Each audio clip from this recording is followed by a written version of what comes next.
Yay, I'm live. Welcome. Hi, YouTube. I hope you're well today. My camera seems to be looking good. I'm surprised it's actually working. It fell out this morning. It actually fell out of my laptop, which scared me a little bit. Yeah, but welcome to the watch along of some 90s and 2000s sitcom. We're not going to get into that straight away. It's going to be a long stream.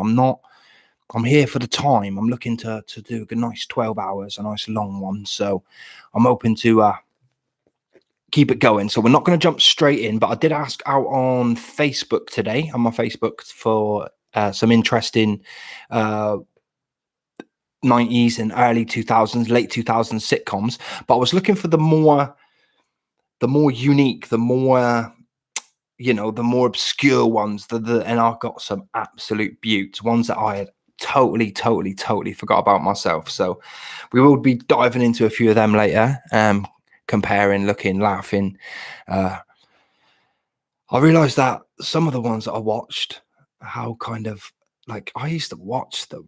Like the basketball one, I can't remember it now, but when it was my cousin who actually popped the list up. The massive list. I can't remember it now.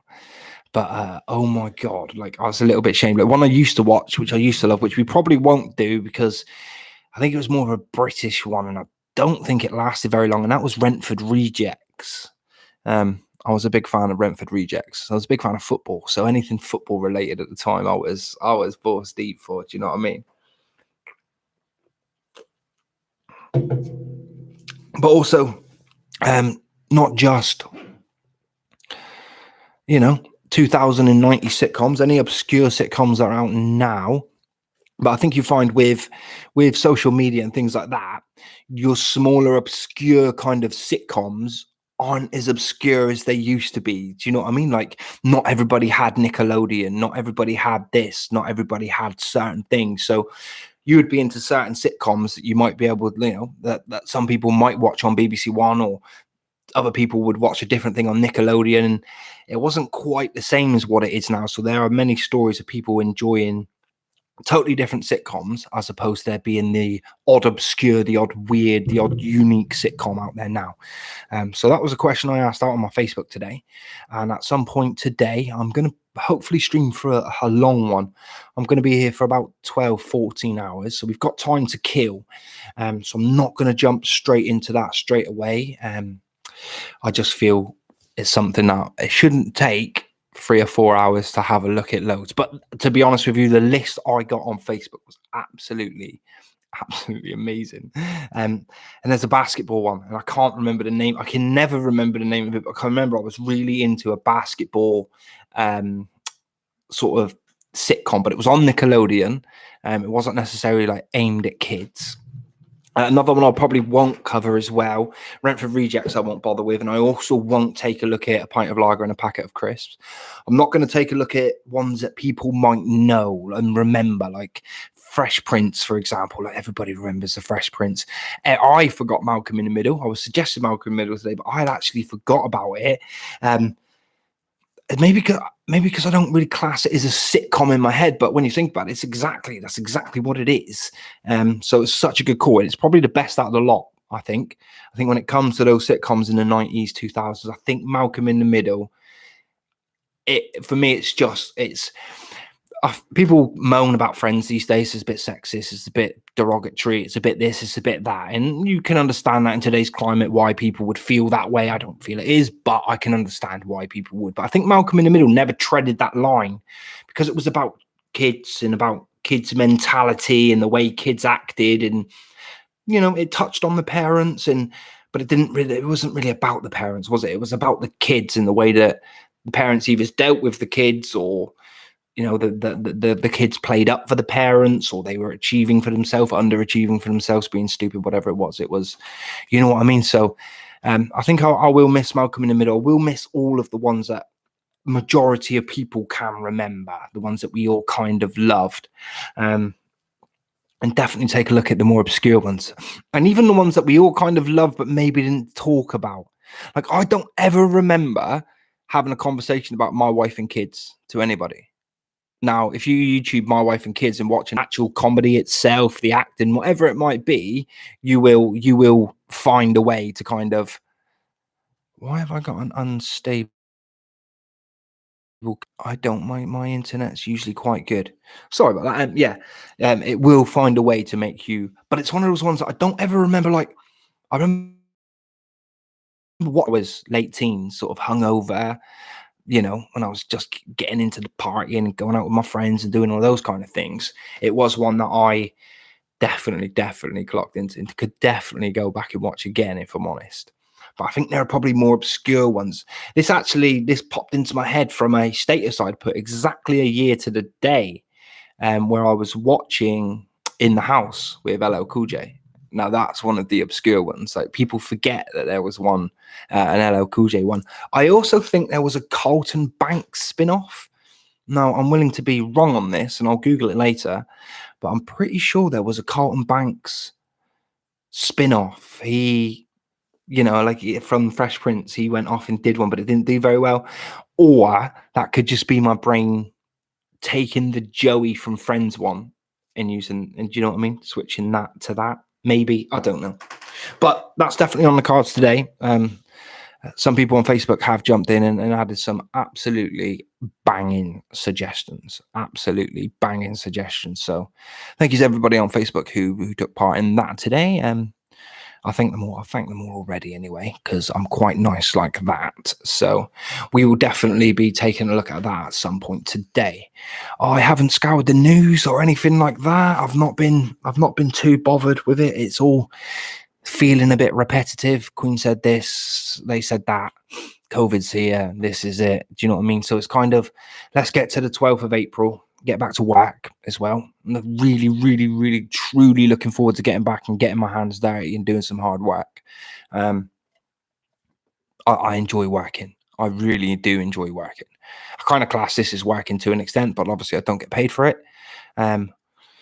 This gets tiring, mentally tiring, doing a big live stream like this, because I don't like too many silent moments, and you've got to keep it talking over, you've got to keep it yapping over, you've got to keep it sort of going. I'm going to try my best not to get too many copyright strikes today, so that means no music for sure. The sitcoms, playing obviously sitcoms that are, still licensed to TV companies, might lead me to getting some sort of copyright strike, but I'm willing to take the risk on that, and we'll learn if that happens not to do it again too much on the next one. So yeah, I'm hoping that I'm hoping that it's not too bad. So if I've got like more of the TV in than me, I'm hoping that's going to be the aim. Now, Plenty of Fish don't get that because they're up high, so YouTube will get the better kind of view on that. So I'll scoot over and pop on my pad what we're watching, and we can kind of do it backward this way. I have no other way to do it. I can't do a split screen. Yo, what's up, Blue? I hope you're well today, my sweet. I can't do a split screen. It won't let me on YouTube, so it's incredibly weird. Yo, what's up, bud? I hope you're well. I was supposed to be streaming from 10, but I've only been on for like 8 minutes. I went up and popped up and seen the old deer, didn't I? Yeah, really good. Been up, seen the old deer, got some shopping, and now I'm here for the long stay. I popped the Facebook up earlier asking for suggestions of 90s and 2000 sitcoms and got some good ones. So at some point today, I think we'll sit down and put some on, have a laugh. I might do some best of clips, see if there's any clips out there and watch them as opposed to watching full episodes, or sit and put a full episode on, try and laugh like I did when I was a kid. I'm sure I'll find it more cheesy now than I will good. Do you know what I mean? I used to love it. Like when I think back to some of the ones I used to watch, oh God, I was such a geek. I was such a little nerd. But I also wasn't a nerd. Like I was like, I was just a boy. I was just a normal boy, but I liked rushing home. I'm a bit, but I was used to like rushing home to watch certain things before I could go out and play football. There's just certain things that were good. But the ones that I will avoid, like I'm not going to do the ones that everybody knows, you know. So like your Fresh Prince, I'm not going to bother with. Friends, no point. Cheers, no point. You know, I'm not going to bother with any of the sort of common ones that people might know. How I Met Your Mother, Big Bang Theory, not those. You know, people know those. What?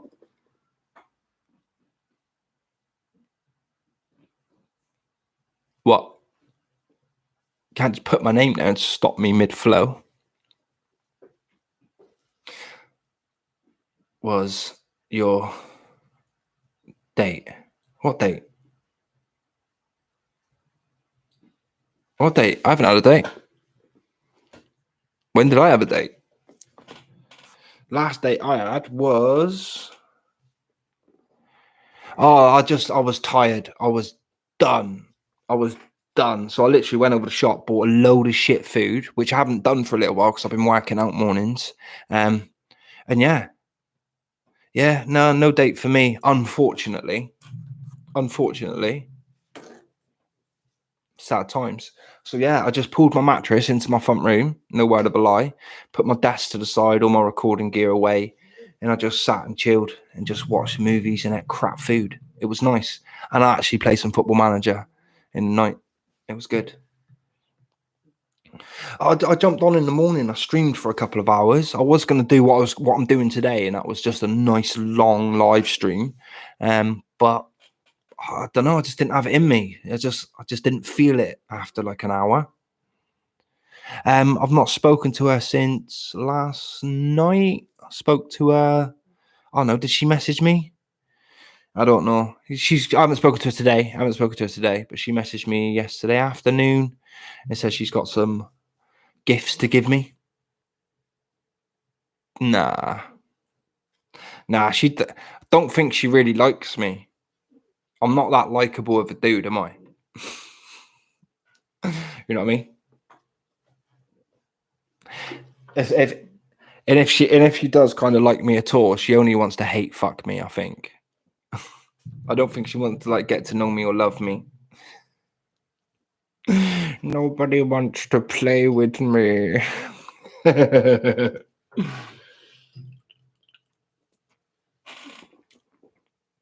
No, there's never my intention, man. Like my intention is just to live stream and get the days gone before I go back to work. What? You fucking joining in, woman? But now, wanna bang? I don't think I ever sent that to somebody. Just that sentence. Want a bang? I don't think I've ever sent that sentence to somebody. Fancy a bang? I knew you were going to say yeah. Early, innit? That's why. All the time. Fresh for the day. Fresh for the day. Yeah, do you know you said about your hand trick with the hearts? All you have to do is keep your finger on it. It can be for men, I think. I think it can be a bit too early sometimes for men. But you're better off letting us go for that first pee first. Let's get that first pee out of the way. Yeah, you're not a man, though. I mean, have you been tricking me? Have you been tricking me this whole time? I did actually have a little swipe right today on the meet me side of it of Plenty of Fish, and I matched with somebody who was trans. That was interesting. But yeah, I whacked out that you can just hold the heart button, can't you? You don't need to push it. If you just keep your finger on the hearts, it does the heart. So I've been there like that. Oh, I didn't know you could just keep your freaking finger on it. Growing up in the 90s, though, that isn't it? Do you know what I mean? You used to just bang. I could have swore I had a dream about that.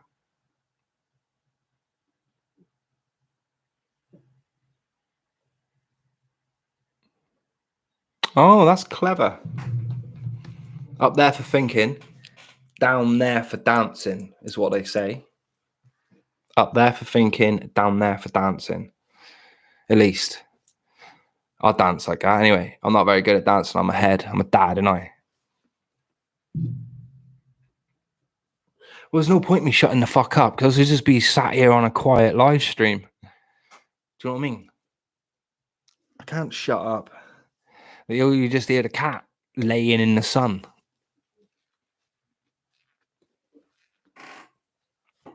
Licking herself in the minge, just staring me dead in the eyes. So it's one of the most weirdest things. Yeah, I wish you could. Don't worry, you ain't the only one.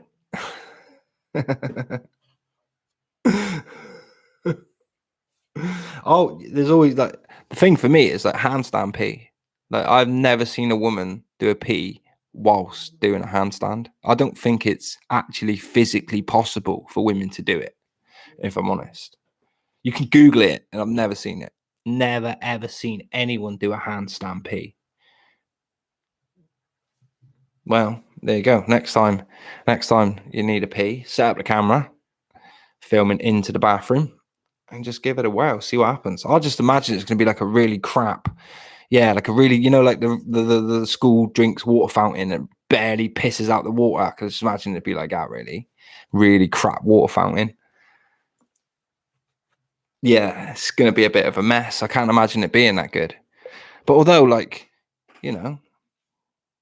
without being too gross, like us boys kind of like waterfall. You girls kind of, don't you? Like when you bite the top of a 15p drink and you squeeze it. That's what you girls are like. But us boys are just kind of like a little waterfall, which is surprising as to why we make so much fucking mess. If it's just a little waterfall, Dean, why don't you get it in the bowl every time, you fucking idiots? Blinking makes you dizzy, doesn't it? I'm so dizzy. I got crunchies as well for later. I like crunchies. Sort your wiener out. That's what everyone says. Sort it out, boy. Sort it out. Sort your weenies out, boy. All right, my live stream is lagging.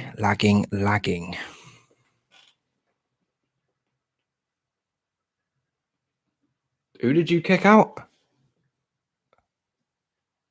What are you kicking people out for?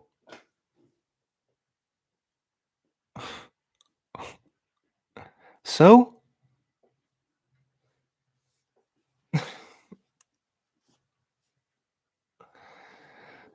We can't see that, can we? I couldn't see it, can you? I mean, if you can see it. Oh, did he? All right, cool. No, that's fine then. Obviously, just there was nothing on the feed, so I was just like, all right. And this is a democracy, not a dictatorship, Blue Eyes. So, you know what I mean? You should have asked us first. We might have liked the message you were sent me, and I think I might just keep it 3 of us as bouncers as well, like you, me, because obviously it's gonna be me and Els, because that way, then if there's anything to vote for. Nah, honestly, babe, I am playing. If you think he's a degenerate, then crack on. Crack the fuck on. I trust you.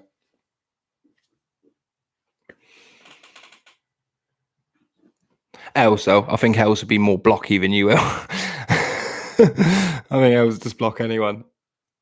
She's gonna be way more blocky. Yeah, I know. Yeah, I think Els will be more blocky than you in time. But no, man, I don't care. I trust you both do all right. And if it's people who are harassing you and bothering both of you, then yeah, I get that, definitely. And that's just what I'll assume from now on. If I don't see anything in the feed, no, I don't think I will. Like, no disrespect, but she's a lot younger than me. And I don't mean that in a bad way, I'm enjoying talking to her and getting to know her, and she seems cool, but I can't imagine we'd have a lot to. Oh, on cam, yeah. You came in the other day and we were chatting. She's done the verses. She's jumped on the date with me.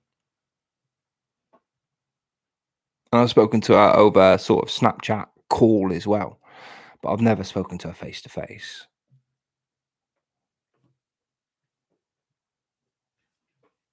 What's those faces for? And like I said, like, I think she's cool. I think she's awesome. But yeah, maybe 12 years. Oh, I haven't seen her. I haven't seen her though. No, she blurred her face, and obviously on the Snapchat call, it was just a call. So yeah, I haven't seen her as such. Well, not yet. Anyway, I'm assuming it'll come in time. Not that I'm demanding it, or not that I would. I'm not like, you know what I'm like anyway. I don't demand shit off anybody. I'm not out here demanding stuff off people. Don't know why I'm trying to justify that. I don't do that. That's the kind of thing I'm against. But who knows? Maybe in time she'll jump on one of the date things and I'll get to see her. But I can't imagine, if I'm being real, that she'd be uber keen to meet me. I just think we'd be two different people. Politically, idealistically wise. There you go. That's the fucking word. And age wise, you know what I mean? Like, there's 12 years well, more than that. She's 22. Love her. You know what I mean? I'm 36, 37 this year. So she's closer in age to my son than me, probably, when I think about it. She's 11 years older than my son. And I'm, 15 years older than her. So yeah, she's closer in age to my son. Now that I think about it like that weirds me out a little bit as well. But I think she's cool. I think she's fun.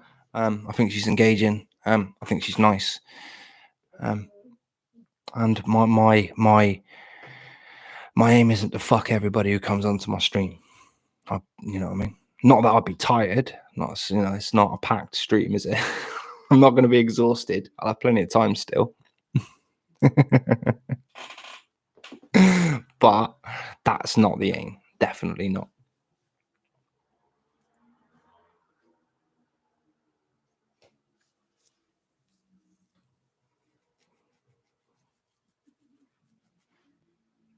You're right, kitty cat. She's laid in the sun. She is loving it. See, that's the thing, is I am fussy. That's why I think I'm single. Like, I think I'm a half decent dude. Like, we're obviously Facebook buddies now, or Facebook friends, or whatever you want to put it. I wouldn't know. I wouldn't bang anything. I just wouldn't. I know this, and I think girls think that about most blokes, if I'm honest. I think girls do think that about most blokes, but yeah, I'm not like that. It all gets a bit emotional, doesn't it? I've never had one of those experiences with girls where you're just buddies and then emotions haven't got involved. Not from my behalf, because I know if I'm going into it as just buddies, I know we're just buddies. But I've never had it where emotions haven't got involved from that end. So it always puts me off a little bit, if I'm honest.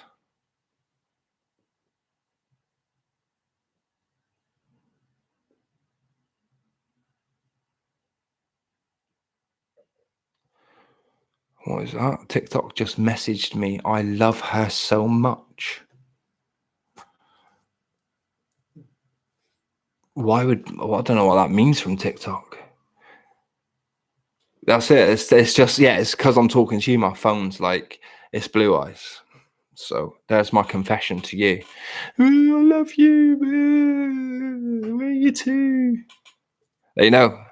They want to know what love is. They just want to show you. Just want to show you.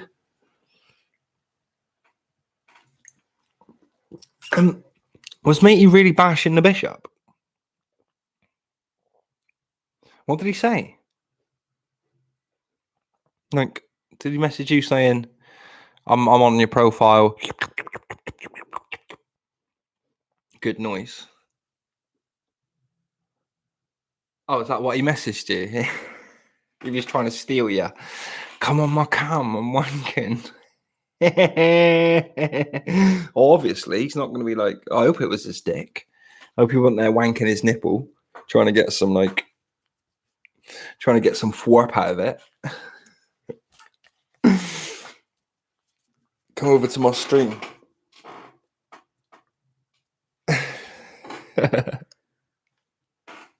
That's one of those moments you just expect someone to pop into the stream just to have a look and be like, oh, what's that going on here then? What is he doing? You're not going to get nothing out of that one. I'll tell him that for nothing. But yeah, that's yeah, I wouldn't have blamed you if you went, no. So I'm not. That's the thing about my streamers. I'm not here having a little and shandy. Do you know what I mean? It's only because Cat's right next to my feet and I feel a bit awkward doing it about watching me. You're on the wrong stream then, love. Because in a minute, I'm going full nipple wank. I'm going full nipple wank. I only want pants. Tough titties. Don't be like that. I got nice nipples. I got relatively big nipples. I would have been a fine nippled gal if I had carried on to be a gal in the transition period. Like, not a transition like we can go through and like the doctor's transition, but I'm talking about the transition between where you are born a woman, but you transition into a man, where the chromosomes sort of go. But I'd have had lovely nipples if I was a girl. I reckon I'd have had big boobs as well. I reckon I'd have been a big breasted girl. I don't think I'd have had a tight fanny though. I'd probably had a fanny like a wizard sleeve.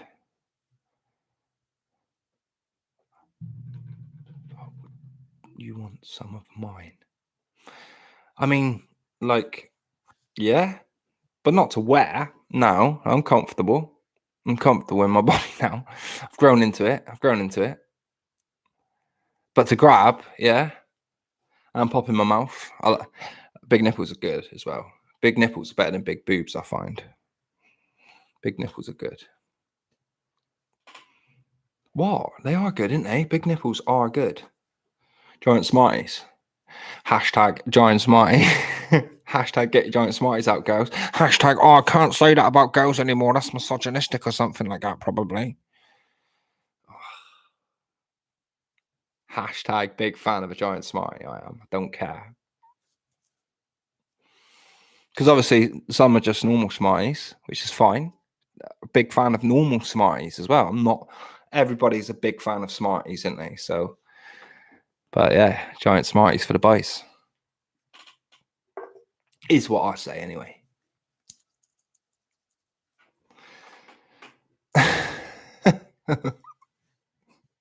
But you know, obviously ask and be respectful, be nice. Don't say I'm over masturbating on my stream, come and watch me. Don't do stuff like that. It's just weird. It's just weird more than anything. Like I don't get how people could do those kind of things, because it is damn right weird. I consider myself quite ruthless, quite shameless, quite kind of forward in coming, no backwards and going forwards, whatever that fucking saying is. But yeah, I couldn't do that, man. I couldn't send messages like that. I just couldn't do it. Not to people that, you know, for a fast message. Just like, yeah, I'm over on the stream double handing.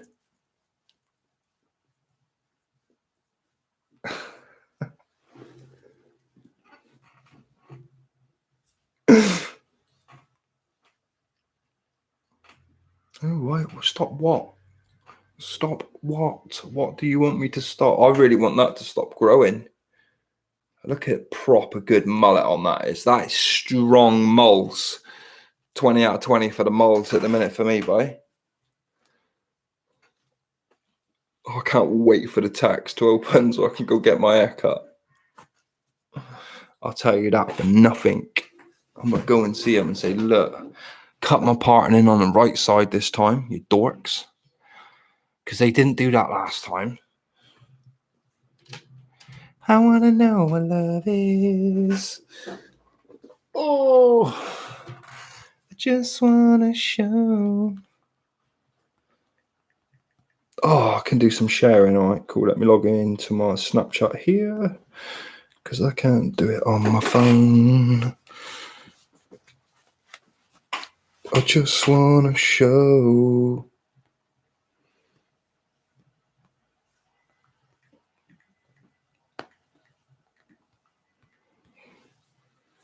I want to know what love is.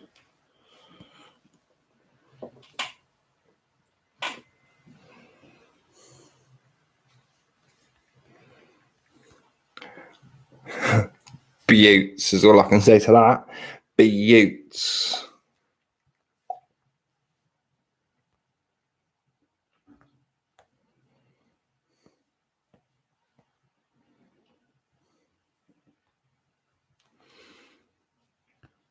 So let's get the live stream and share it to Facebook then.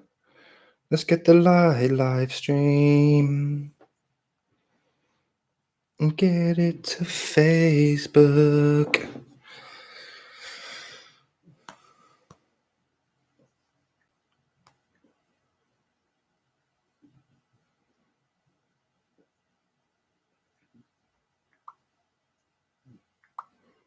Heartbreak High, Around the Twist. I don't think it was a sitcom.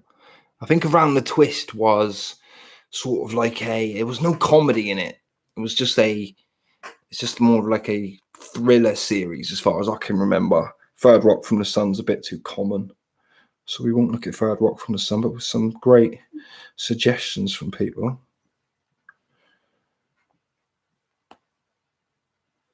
So let's get the live stream shared to Facebook.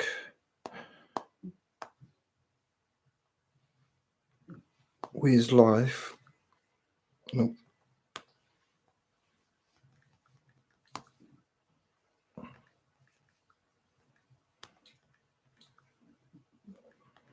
YouTube now. When I say we, I mean me. That's what I'm going to put. When I say we, I mean me. Yeah. We are live on YouTube now. When I say we.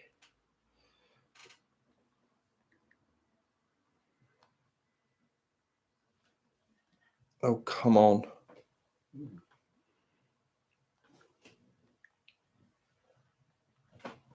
I hate using the pad. I genuinely do.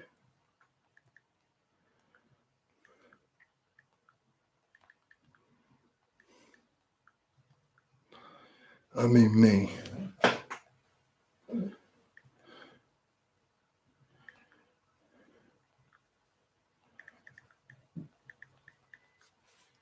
Post, get the fuck over there. I'll share one to the group. Actually, I'll just share that to the group, actually. Doom, bada bing, bada bosh, bada boo. Get your wazzle out.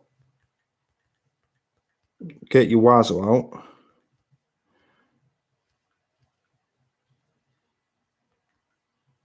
The jazzle's out.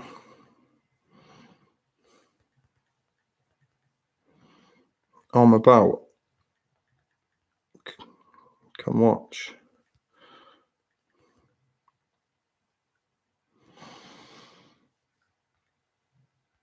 I tell you what, though, I woke up this morning, I couldn't fucking move. Genuinely could not move this morning. Top of my neck was, woo! Felt like somebody had been kicking me in the neck all night.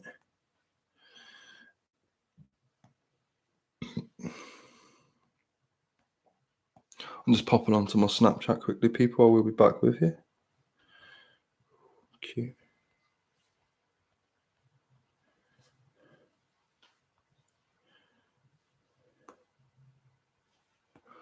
Cute. When strange things happening, are you going around the twist? Have you ever felt like this? With strange things happening, are you going around the twist? I think I might start with a couple of episodes of In the House over the next couple of hours or so. It's on 12 o'clock, so lots of time on the stream yet. So I know that's going to be the main topic of the day, but I don't want to dive into it straight off the bat. I'll tell you what, Facebook's introduced something that's quite dangerous is the word I'd put into it. It's like people you may know are all of a sudden everywhere over Facebook. So it never used to suggest to me people I might know. And now I go on to like my notifications, it suggests it on there, it suggests it halfway down my feed, it obviously suggests it in my friends.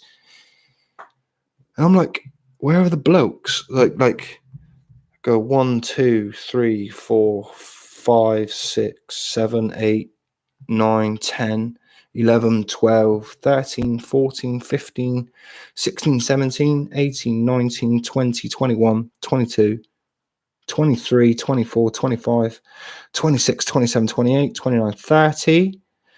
30 women before not even a bloke has popped up in people I might know.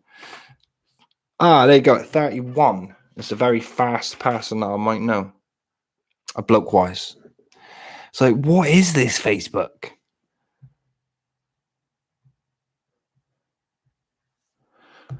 So add this fit bad, add this fit bad, add this fit bad. And you click on it, look on it, click on the profile, say, is she in a relationship? No status. Is she no status? Yeah, there's a status. Oh, we'll leave it then. Who you got in common with her? Oh, not those same 4 people. Of course it is. Fucking standard. But yeah, I never used to be. What I used to do was I used to have like 200 friends on Facebook just because, well, I seen it as friends. It was somewhere where my friends were. It was photos of my son on there. And it felt weird. Like I don't share photos of my son on Instagram or Twitter or places like that or Snapchat just because they're more open platforms. But Facebook used to be more private. But also I need it. Like I need to be open on it. I need it to be an open forum. I need people to be on there so that I can share my videos and it gets more sort of traction and watching. You only do on Facebook. You only do what on Facebook? I only do on Facebook. I only do on Facebook. Oh yeah. Pics from, yeah, exactly. Yeah, exactly.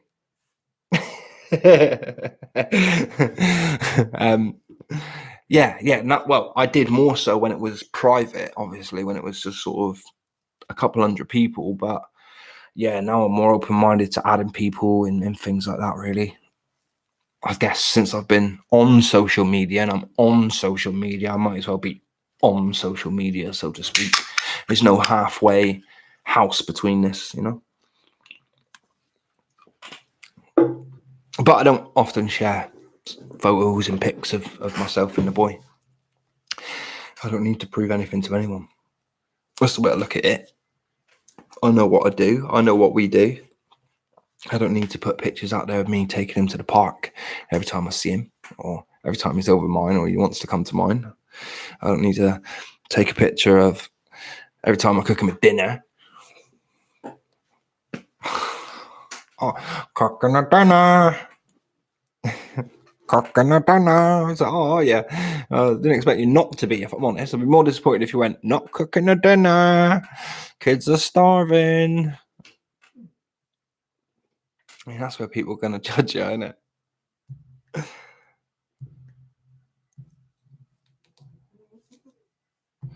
So, what's going on in Polly Pocket? That was around in the 90s as well. 90s toys are quite interesting because then they used to be chokeable, like Polly Pocket and that.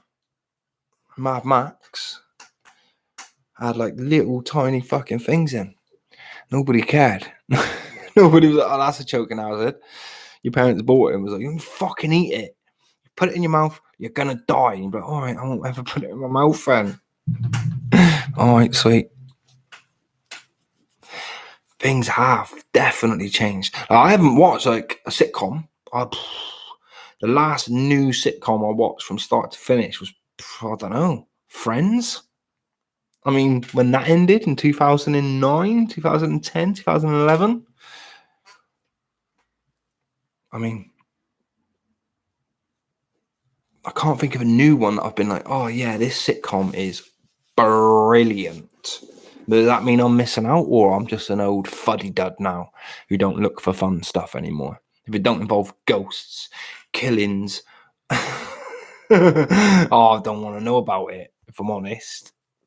Or swords and shields. I like swords and shields a lot.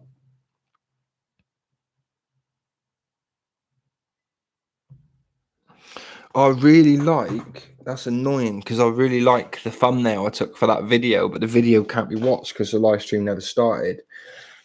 But I really like the thumbnail. That's annoying.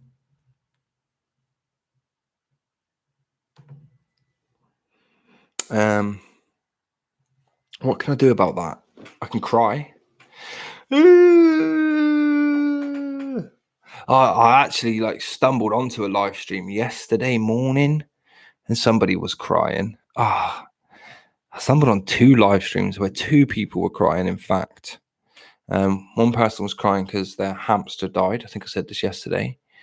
And the other person were crying for reasons I couldn't really make out because they were talking whilst crying, which for me is like the second most annoying thing a person could do, except for laughing whilst talking. It's just like one or the other. So if you're telling a story or you're trying to laugh through your talk, it's like, I can't hear you, so I'm going to make you say it again, so it's going to lose its effect. Finish your laughter, then talk to me, or finish your crying and then talk to me. I don't understand what you say when you're going through a different person. You know what's going on. The emotions are pouring out at many miles an hour, but the words are kind of a bit slow, but it seems like it's fast. You're like, oh, shut the fuck up. That's my impression of crying there. I'll look back at that on YouTube later and be like, oh, you're such an idiot. No one cries like that.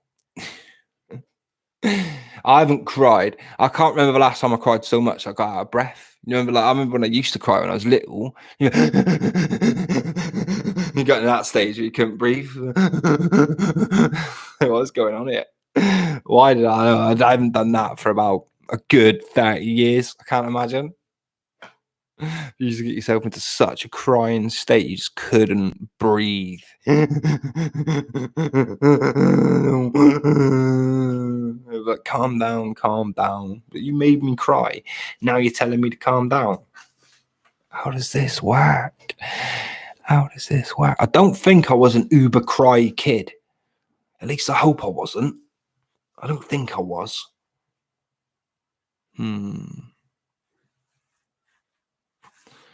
Can't imagine it. I don't think my brother was a cry kid neither. I don't think either one of us was sort of proper cry kids when we were growing up. I can't off the top of my head think of us just being proper squall asses.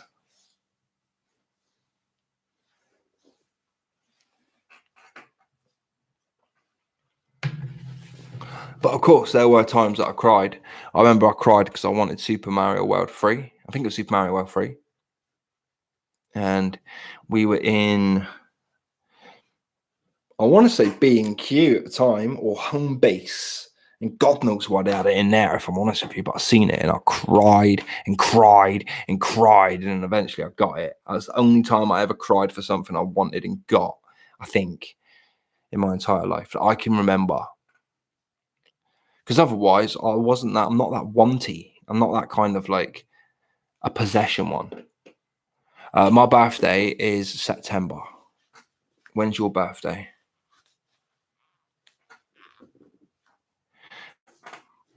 Oh, your birthday's very soon then.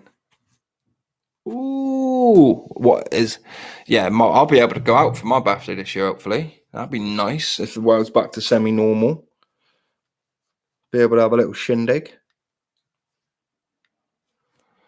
That'd be nice though. Come down for it. I'll have a streamers party or something. If we build a few followers by then, I'll have a Facebook streamers party. People who are local in the southwest get together. Yeah, I got a spare bed.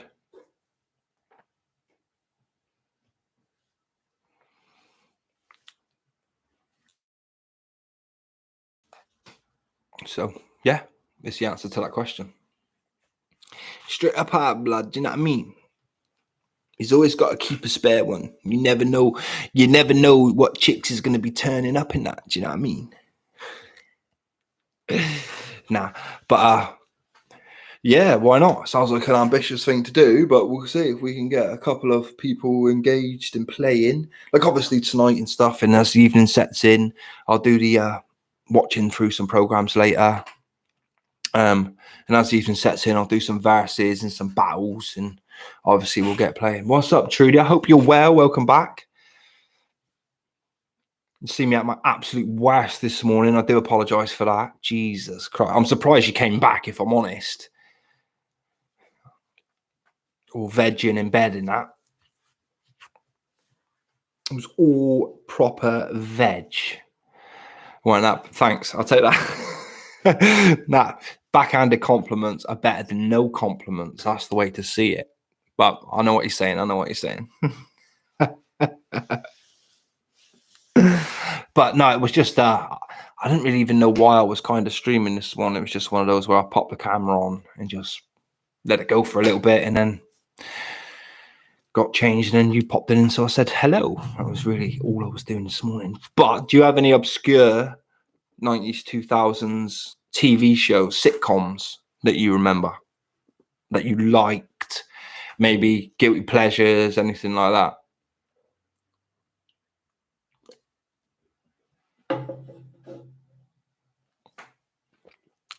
What do you mean, no?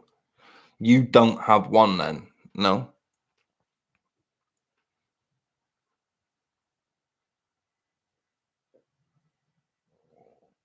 Yeah, fair dues. There's a basketball one. My cousin did put it in the chat, which means I read it about an hour ago, but it's totally gone. It's totally slipped out of my fucking head. So I'm sat here like, well, I planned this as an idea, and already I've muffed up on the idea because I can't remember what it's called. But I remember rushing home to watch it like a little nerd. Unless I was playing football myself, because nothing actually came over me playing football. That sounded wrong. No one ever came over me whilst I was playing football, and I used to enjoy playing football. That's what I meant. Well, they didn't, Blue Eyes, all right? I'm not going to lie. I'm not going to sit here and say they did. I'm not like you.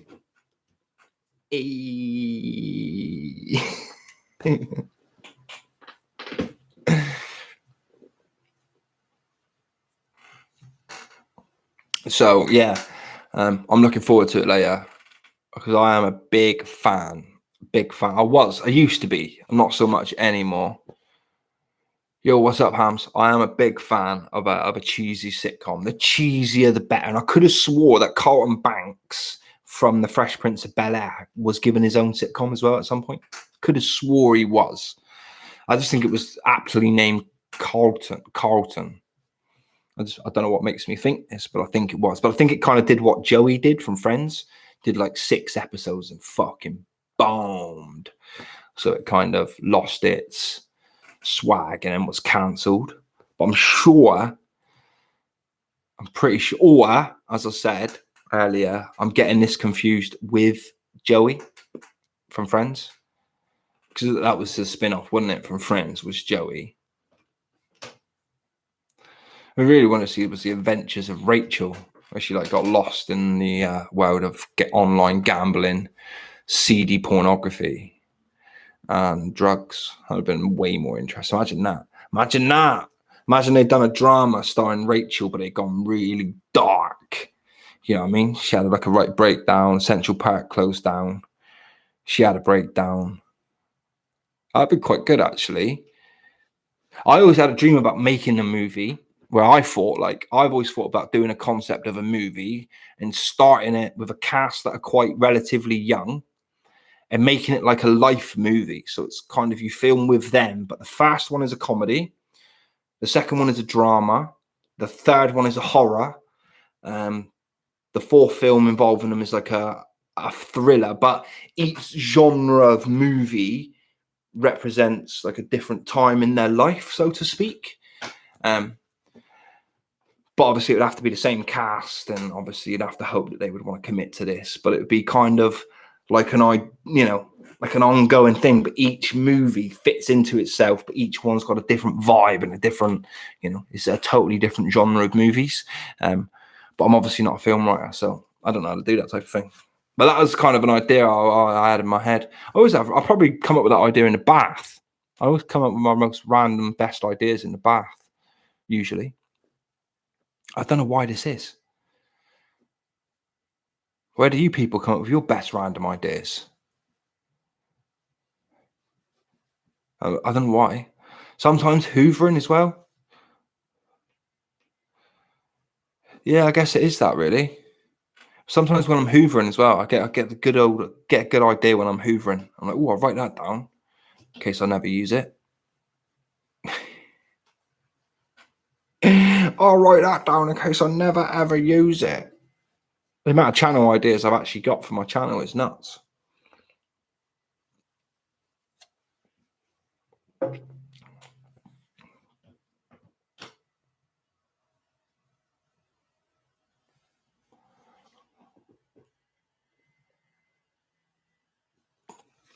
Well, yeah, but there's lots of stuff at YouTube like put kiboshes on these days, which makes it a lot harder. Like when I started doing this, I wanted to do really harsh commentary. That's what I wanted to do. But I found like the harsher I went, the more YouTube were squeezing and stopping content from being seen and stuff like that. So I kind of reeled it back in a little bit. Which, it's fair. YouTube can do what they want. They're their own company. They're technically my boss. If I want to work on YouTube, I technically have to adhere to their rules. But live stream is a little bit more, you know what I mean? You can get away with it a little bit more in regards to like, not that they can't catch you, but you know what I mean? On a 4-hour live stream, I don't know how many F-bombs they're checking out, how many F-bombs they're blanking out, how many they're putting against you or calling bad, but I don't know. I don't know the game. I just try to play it, but the cat's right under my feet, which means I can't put my feet out because she'll attack me. She's nice, but if I fuck up her sun, you know what you girls are like when it comes to sunbathing. Once you're in your spot, that's it. You like your spot, don't you? Well, you just like your spot. Just like your comfy spot, nice and warm. Everyone with a garden's got their own sunbathing spot, ain't they?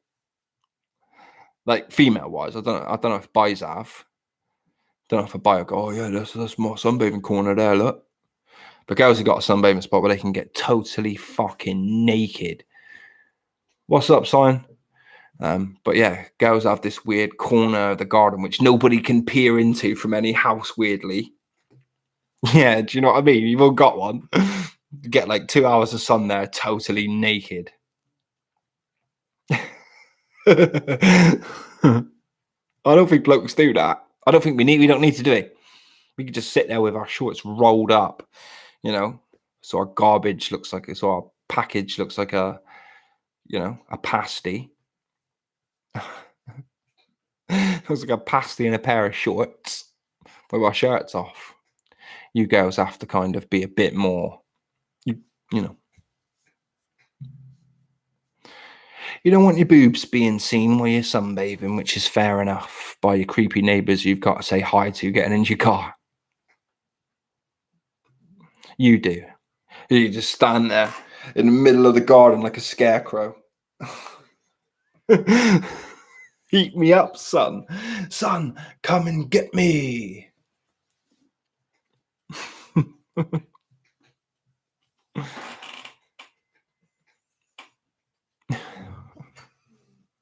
That's a mental image. That is an image right there, isn't it? That is a mental image right there. Let them just brush against the floor. Cute. Somebody to hold them up for you, girl. That's what you need. You need somebody to hold them up for you while you walk to your corner.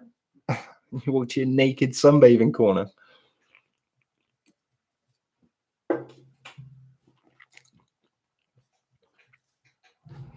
I've got a bench. I've got a sunbathing bench, but it's not in a corner, so I can't get naked on it. Which, you know, is a shame for me, but obviously good for the neighbours, because if I did, you know what I mean? Every time the sun. So, yeah, I understand that. So, you know, I don't put people through that. Yo, what's up, SJ? I hope you're well. Do you have a naked sunbathing corner in your garden? Is the most random question I've ever asked somebody for a first time question in my life. And I've been streaming now for a little while, but I think it's fair, because I think it's something that girls do have and boys don't have, is a naked sunbathing corner in their gardens. Yo, what's up, Al? Talking of naked sunbathing corners, have you got a naked sunbathing corner in your garden? I like that question. I really like that question. What do you mean, ew? Blue Eyes has got 2 in our garden. And then she don't care anyway. She just stands out like a scarecrow.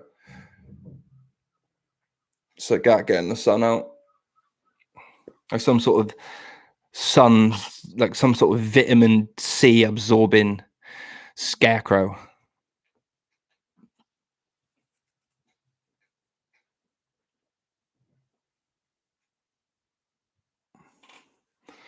But like what like me and sort of Blue Eyes was just discussing is that most women with houses and big gardens generally have like a sneaky corner which no one can see into anyway. And then they sort of use that, and it only gets like an hour or 2 of sun. It's not like an all day corner, but fair dues.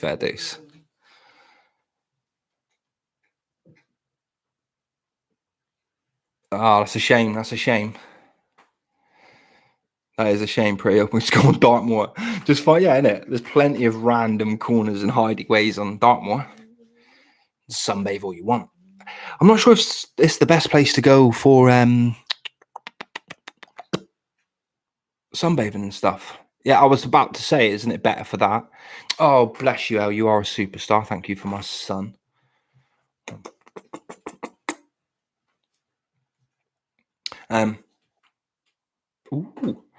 Ooh.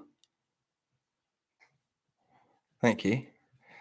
That's very St. Patrick's Day.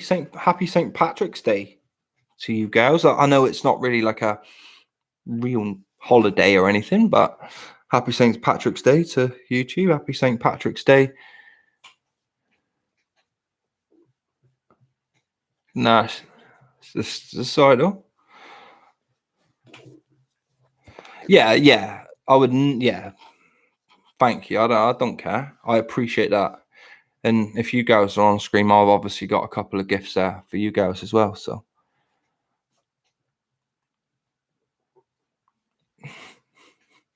See, I agree. You should give them to this. Sorry, Matt. Hey. My plan was to be streaming at 10 o'clock, but I missed that because I went up and seen Neil Deer for a couple of hours or so, or for an hour or so. And so I just jumped on when I got home. I've been streaming for an hour. I've been on for 58 minutes. I'm just going to do it straight through. In a bit, we're going to jump into some 90s, 2000s obscure sitcoms, have a little look and a laugh at some of those cheesy bastards. And then I'm on for the night, I think. I'm just going to stream straight on through. Why not? I mean, I haven't got the boy until Friday. He's coming in Friday after school. So I can stream a nice long, nice stream today. Rest up tomorrow.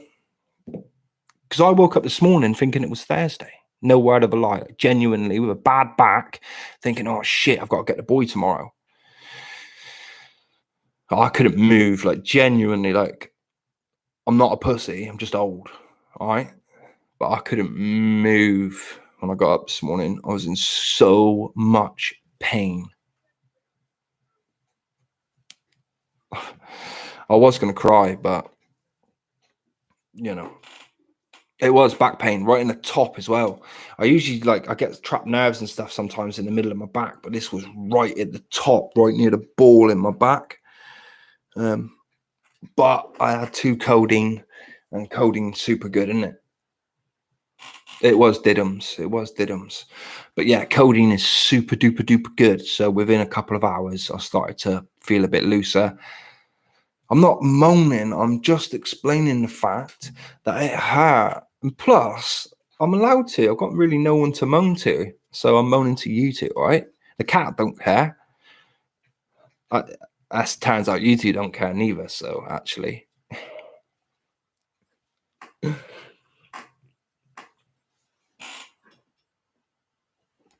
Yo, what's up, fabulous one? I hope you're well. Yeah, the cat probably does care more because I've got to bend over and feed the cat. Although this morning somebody wants you to join as a guest. What's this? Let's give this a go. Something's popping up.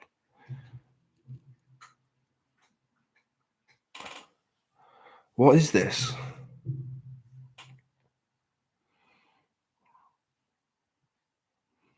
Hello, my friend. Yo, what's up? I've got a little bit of a fucking pedophile fucking mustache going on. Oh, mate, I've got a full. I'm rocking. Fair plays, man. I'm seeing shit fucking on my mate. I can't get no weed. Get me smoke, mate. Where are you from? Yeah, I'm a bit far away from, man. I'm not. I don't know what Meet Me and That's telling you, but I'm all the way up in Plymouth, so. It's not sex me fucking Meet Me. It's not. I'm gonna straight you with a mustache, bro. Fair dues, man.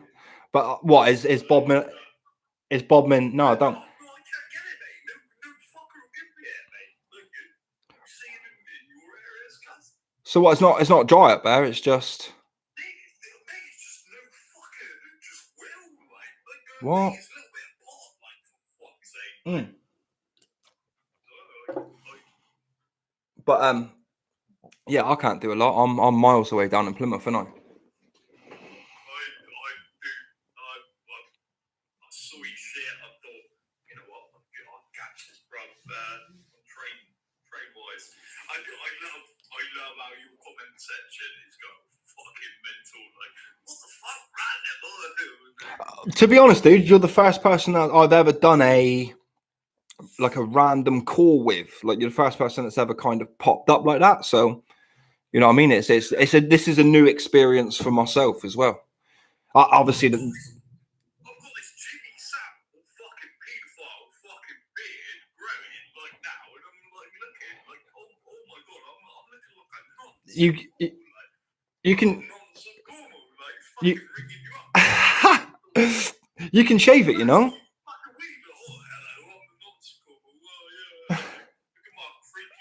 Yeah, innit? Actually, now that I think about it, it's a good job I'm not 15, isn't it? Hello, kid. This is it. Hello, kid. Can you get me any weed? I've got sweets for you.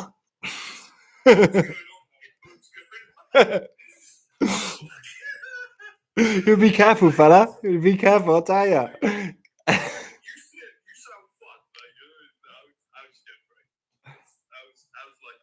Really well, man. I'm awesome. I'm genuinely awesome. I class myself a bit like Flubber. If like you just throw me against the wall, I'll bounce around for a bit, then I'll stop bouncing around, and then I'll be chilled. Like, do you know what I mean?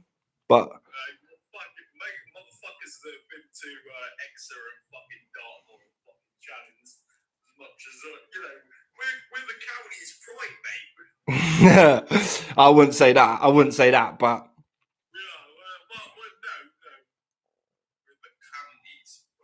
yeah, the county's pride, but man, I'm gonna jump off. You be well, and I'll speak to you soon, hopefully. All right, Good luck on your hunt as well, and I hope you manage to find a little place.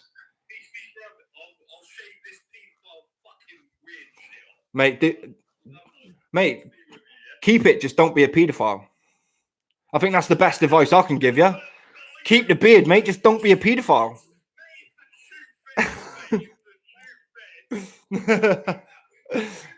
Mate, you be lucky. Later, bro.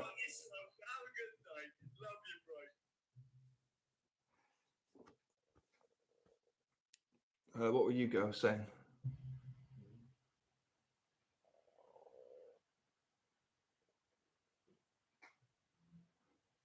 I had no idea what that was. I've never done that before. Especially not got asked for smoke over live stream.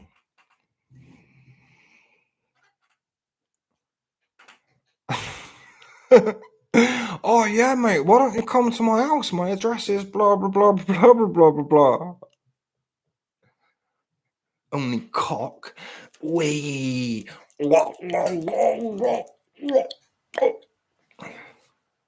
She's a good girl. You should know this. She never says fuck or bugger. Nothing like that.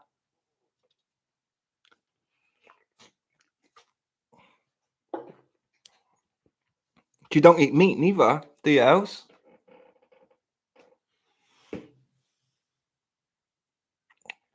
She don't eat meat neither. She's a vegetarian. She's not a vegan.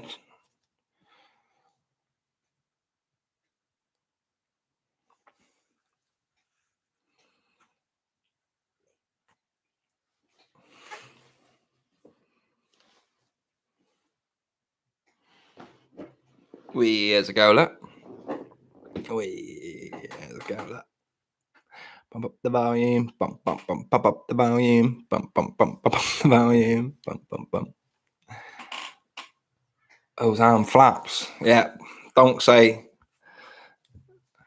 Meath Bartons. Those Meath Bartons, boy. That's close as well, what I'm saying. Yes, don't say them. Do not say them. Do you guys play Tinder? I say play Tinder.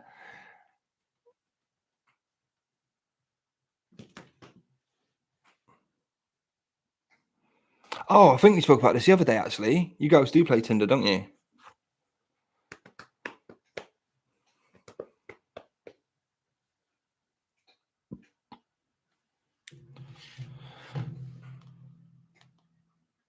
I've got a sneaky feeling, I don't know what makes me think this, but I think they're going to somehow try and get a streaming thing on there. That'll either come through Tinder or through another site through it, so to speak. I think Tinder's probably less mad than this, though, than Plenty of Fish, in regards to at least you girls get a, swipe right or left and then, see what the first message is and then take a judgment. Yeah, it would make sense you would get more weirdos on here. But also, I take it I wouldn't be allowed.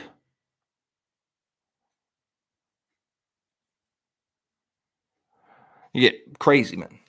Yeah, as where Tinder is a bit safer in that regard, isn't it? Because it allows you to sort of make your choices and choose sort of, which is, at least after the first message, you can make a decision, can't you? Oh, babe, I appreciate 10. Thank you. You are super cool. Thank you, Blue Eyes. You're a superstar.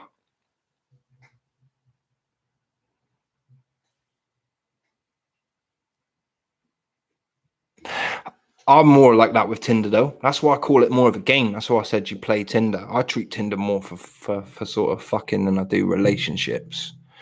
I don't think I've ever had a date off of Tinder. Not a legitimate date.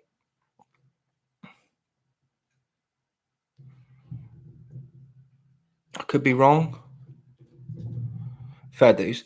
I think the one for you... Fair dues.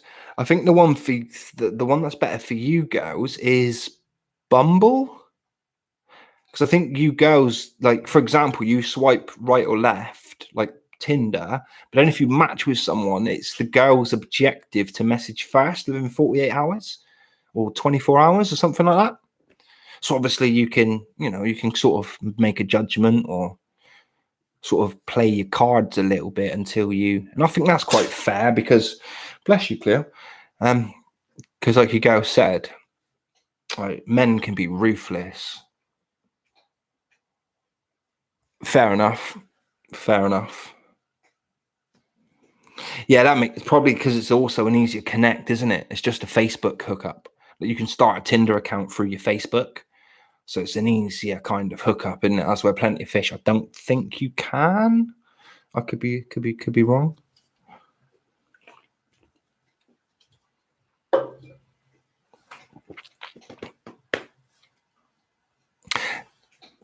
And if you mean better than Bumble as well, then I'm guessing. Why did you get Tinder banned? What the fuck were you doing? What were you doing on Tinder?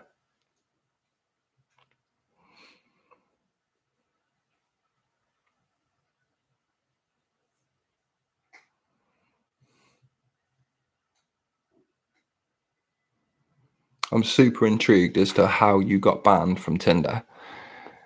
I don't think you've said this. I know Blue Eyes got banned from live streaming for nip slips. At least that's what she put in the chat here.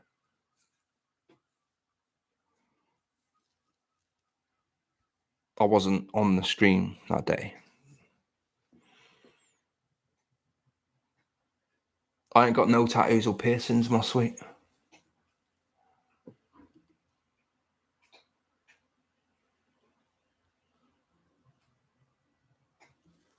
Nah, I got a good dick, girl. I ain't got a boring dick. I ain't got no tattoos or piercings, but I haven't got a boring dick.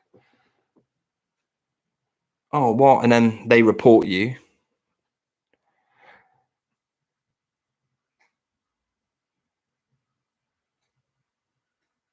What? It's fucking shit.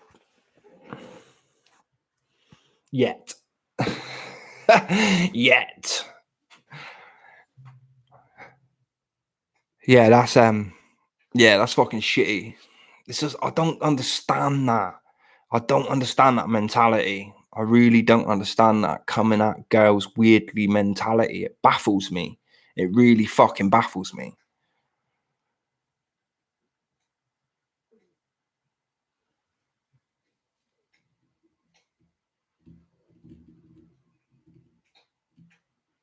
I don't think you look like a bloke. Not. I haven't seen the only picture I've sort of seen is the one on your thing here, but you don't come across as blokey to me else. So Blue Eyes wants to see you.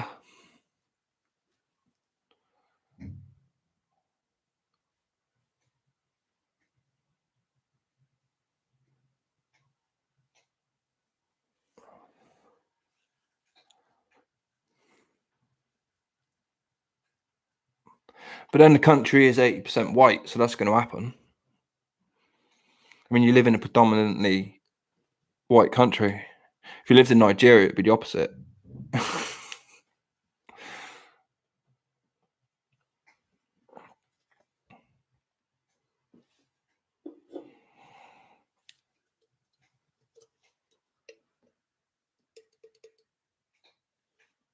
Why won't you compliment me all day then? You compliment Els all day, but you won't compliment me all day. Well, I feel needy.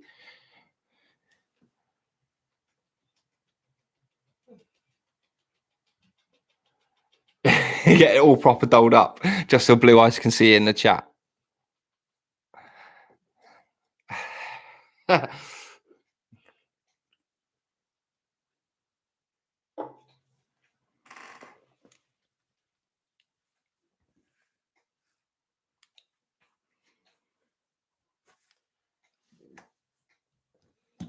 I want a crunchy, I do.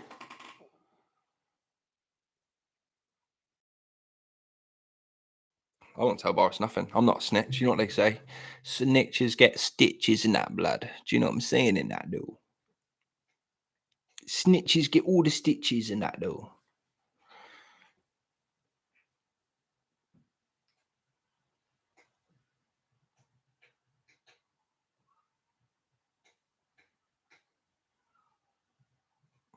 I can't wait just for an haircut. Just a general sort of shave, parting in. You know what I mean? Get my nose waxed. I like to nose wax. I do. Helps you breathe a little bit easier. I'm hoping I won't need one soon enough after a few more of those bad boys. A nose wax, yeah. Put the wax up your nose. Hot wax up your nose and then fucking doof it out. I don't like it though. I don't like it not being able to breathe. I don't like it when it's up there. Nah, it's just easier if you they just do it when I get my hair cut. Tax do it for me. Stick a bit up there and then just fucking doof it out for me. Like, whoa, get on, boys. It feels good as well. I'm a freak for things like that though. I quite like it. Like I went and got a tooth removed during the first lockdown. Boy, it was killing me. And yeah, I was scared a little bit at first because I'd never had real dental work before. I'd never really needed it. Oh, I loved it. Fucking loved it. I did. Like when the injection went into my gum and I could feel it going in, I was like, oh, it's lovely. And then when he got the like tooth old and started wiggling it, I could hear it cracking in my mouth. Cool. I'll do some verses and that with you. I'm going to keep mine going. But I'll do some verses and that with you if you wish.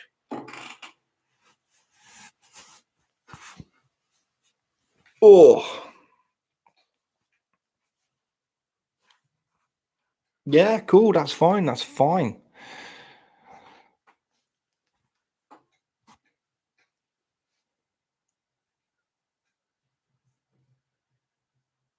I'm going to break for lunch in a minute anyway. I'm going to keep the stream going, but I'm going to break for lunch in a minute anyways, just to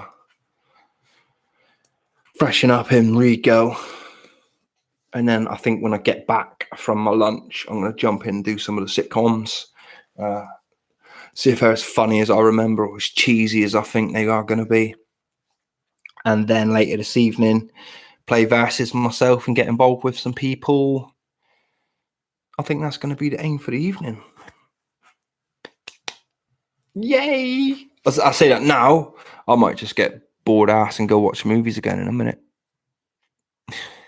I mean, that's what happened yesterday after 2 hours. I was like, I'm done with this, actually. I'm going to watch movies. So, yeah, we shall see how it goes. But that is my plan for the next few hours. But I think a lunch break might just come in a little bit handy now because I is hungry. If I copy that into there, I'll share that to Snapchat as well. Bada bing, bada boom, bada bang, bang, bang.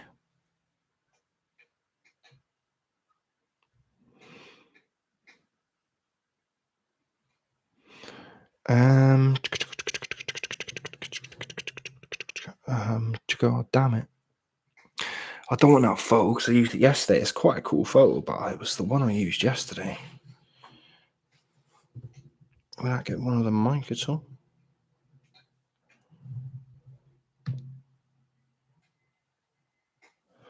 Focus camera. If that camera focuses, it better be quite a cool little photo.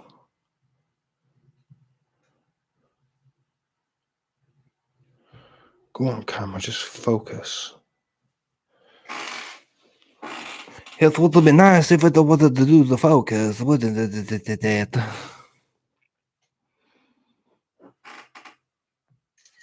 That'll do, pig. That will do. That'll do.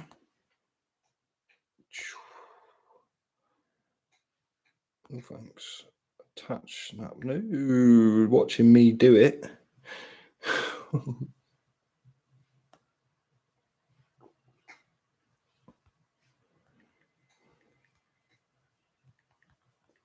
So what time is it now? 12:49. Live on YouTube, taking a break. Live on YouTube.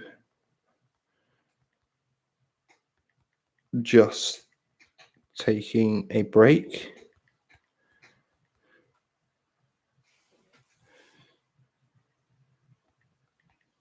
come join at, let's say 20 minutes, 25 minutes. It's enough time to get something to eat. Come join at 1:15 p.m.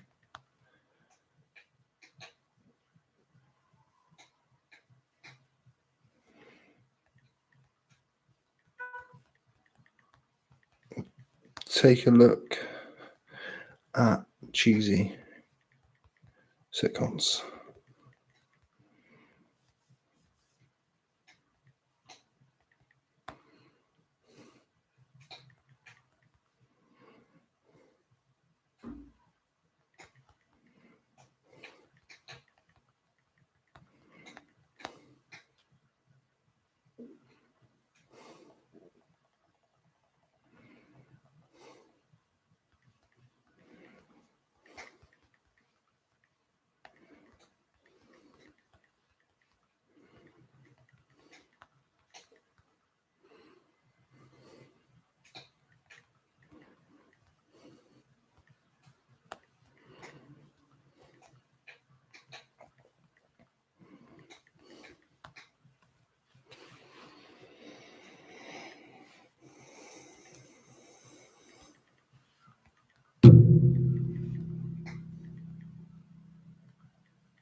Cool.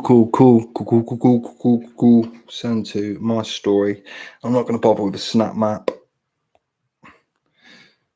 I'll send it there. I don't bother sending it to anybody's inbox, really.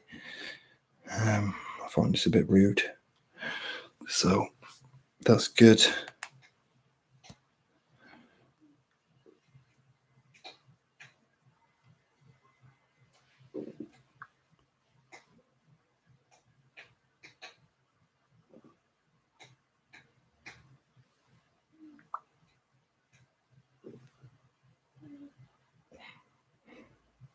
It was. Malcolm in the Middle was so fucking good. It was genuinely great. No, Shabnam Begum. No. Oh, yeah, actually, like, I think you do bring her home. I do think you do bring her home, and I think you try her for treason.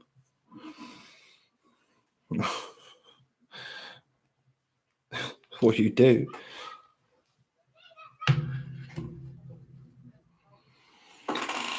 So, I think while we're on my lunch break, I could be better off moving my phone as well. Everyone's a winner, babe. The only problem is, though, is if you leave the stream and no one's on it, people pop in, and people pop in and they're watching a live stream and they might not come back. But there's no way to, like, leave a message, like, be right back, or be back soon. Back at 1:15. So it leaves you in a bit of a predicament, really.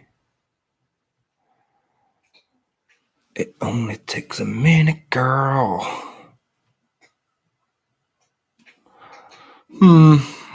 One doesn't know. Jesus. I bet you was able to pick that up on the headphones a hell of a lot. That was a hell of a tummy grumble.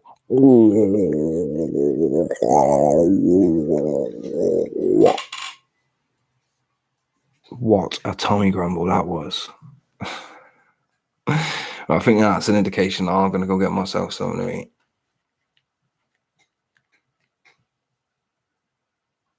Let's do this. Peace.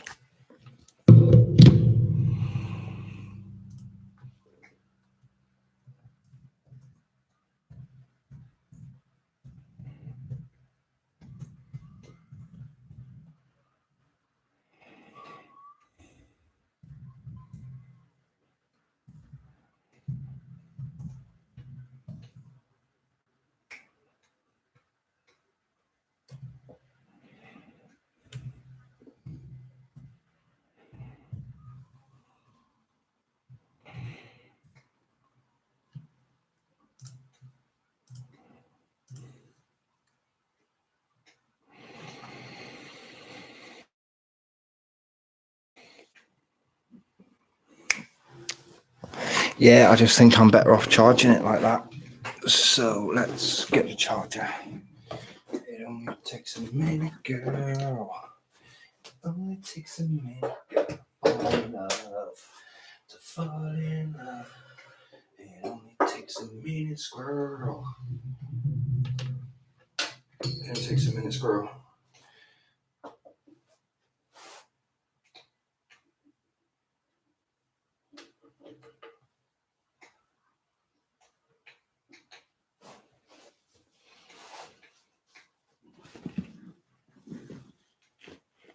Right, that can sit, that can sit, that can stay. That's a win. She can have a chair for a minute, but she will have to jump out soon.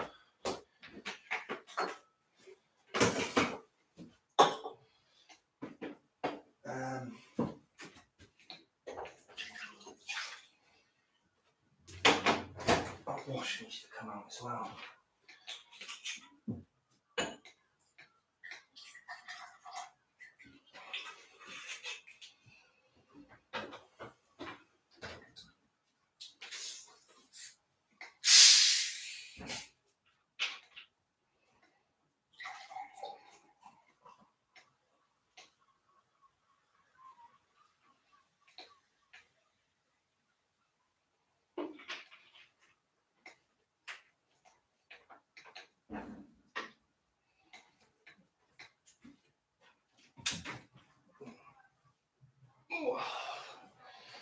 Right, that needs to come out. I can go over there.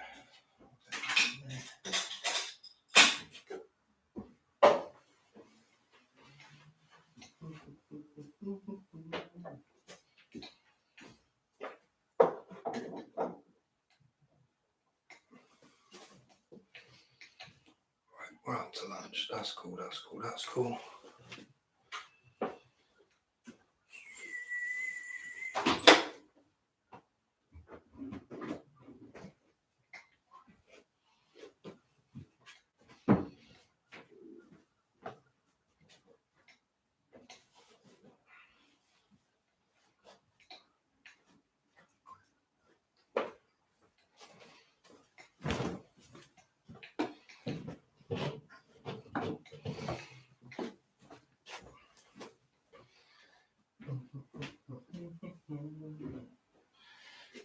It takes a minute, girl, fall in love.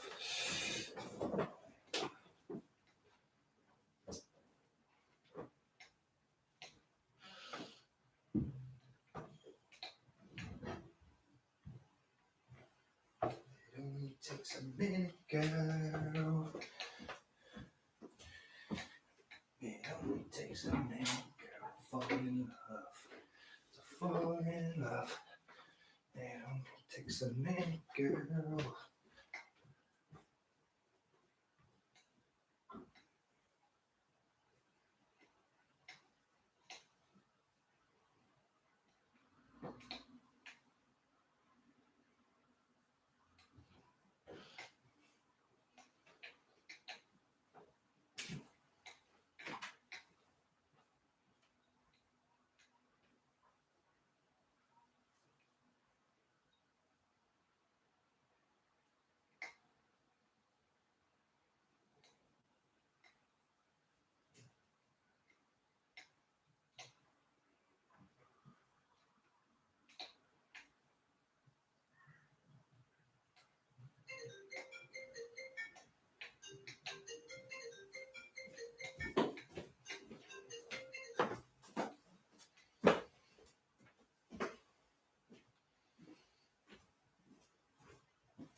Should I just leave on for a bit?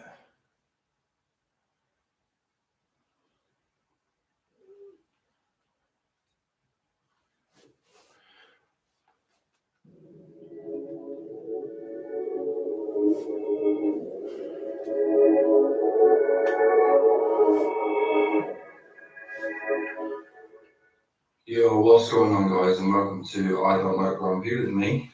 I don't like Grumpy. Another weird, odd history for us today. And today we're going to look at US presidents, but we're going to look at them in size difference. So we'll compare their height, compare their general physique, and we'll find out which is the key muscle and which is the city of interest, so to speak. So they range from like 6'3", 340 pounds, all the way down to the typically 5'4".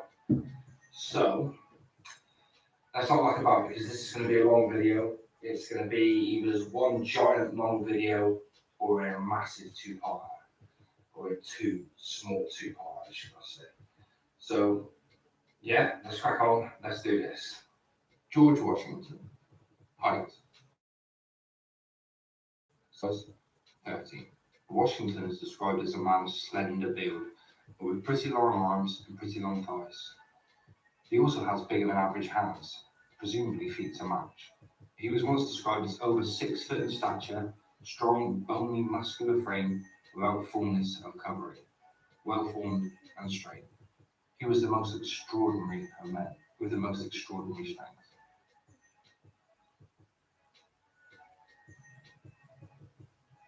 Height 5'6". A notoriously sickly man, Adams was stocky in his youth and portly in his middle age.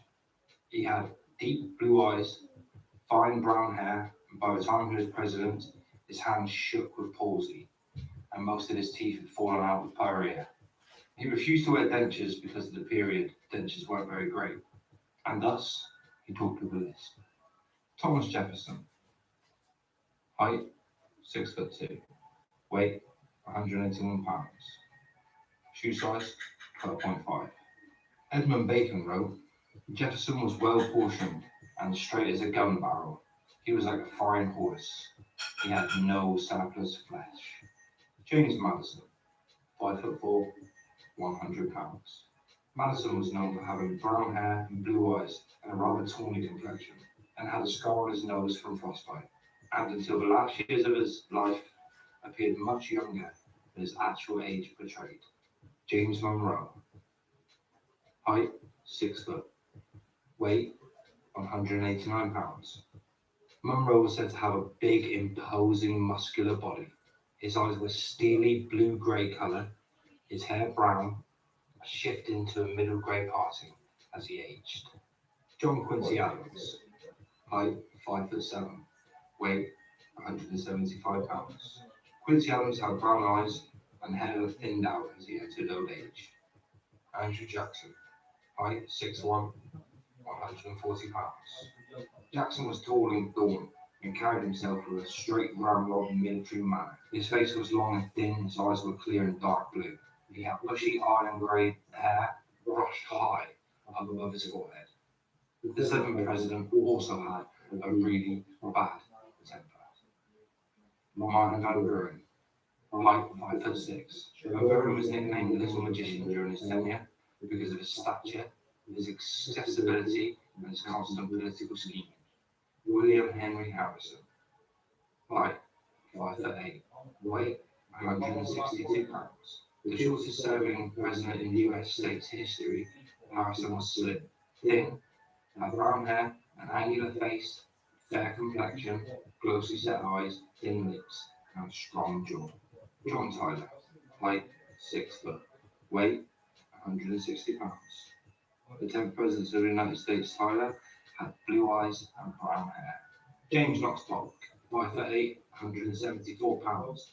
Polk was a legendary speechmaker who was described as intelligent, persuasive, determined, forceful, and ambitious. Zachary Taylor, 5'8", 200 pounds. Taylor had long, gangly arms, was short, but also had bow legs. Millard Fillmore, height 5'9", weight 170 pounds. Film had blue eyes, light grey hair, and was described as practical, down to earth, and very extroverted. Franklin Pierce, 5'10", weight 144 pounds.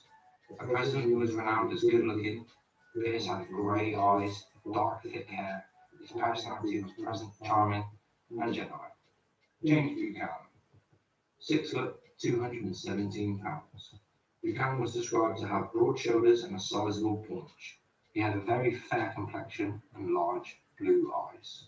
Abraham Lincoln, 6'3", 184 pounds, shoe size 14. In his youth, Lincoln had a reputation for being ropey and strong.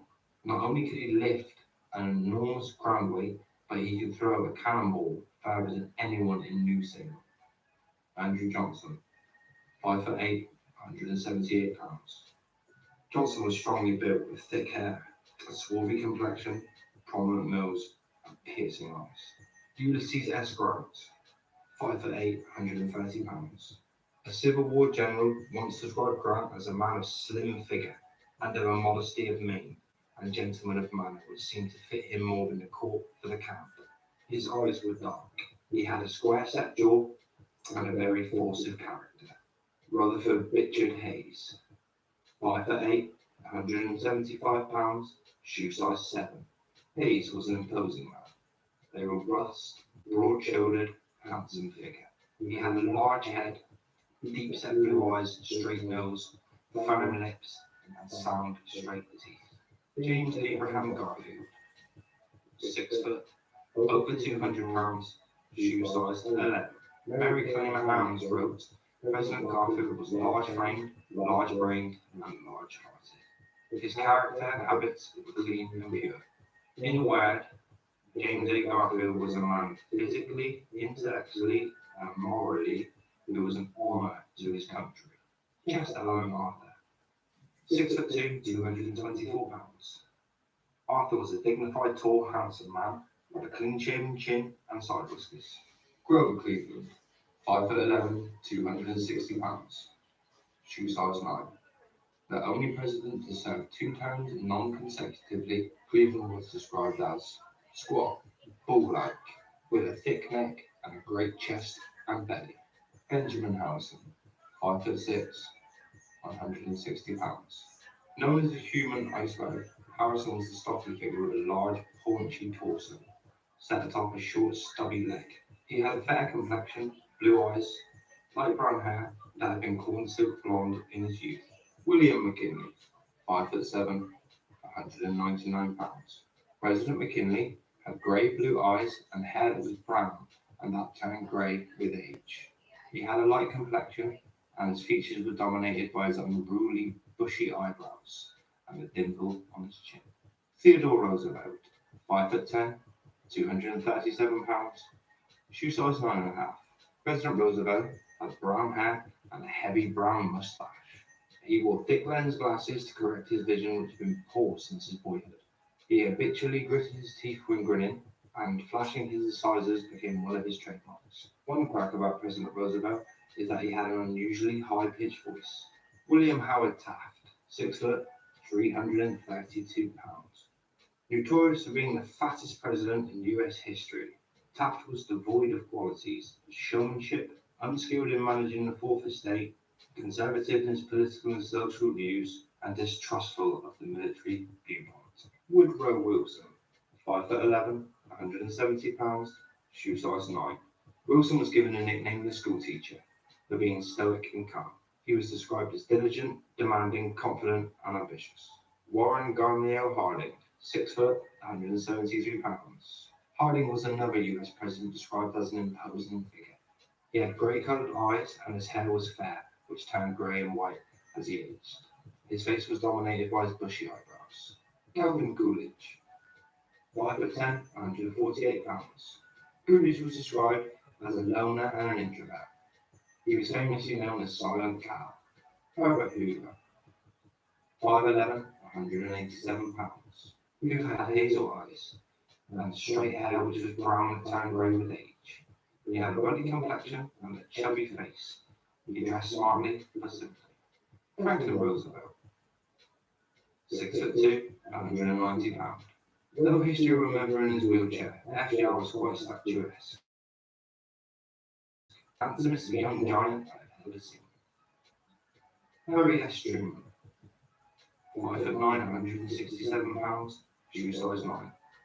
Truman's blue eyes and brown hair were often outshined by his characteristic eyeglasses. His vision was awful, and he only got admitted to military service by memorizing the eye exam. Dwight David Eisenhower.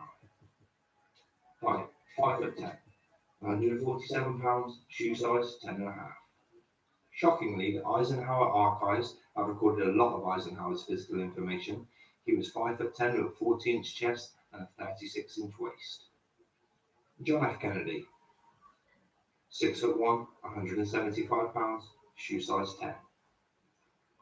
Kennedy had cool grey eyes and light brown hair, several shades lighter than it usually appeared in photographs. Expensive wardrobe and always took great care of his clothing. Lyndon Baines Johnson. 6'3", 210 pounds, shoe size 11.5. Johnson had brown eyes and black hair mixed with grey, which he combed straight back.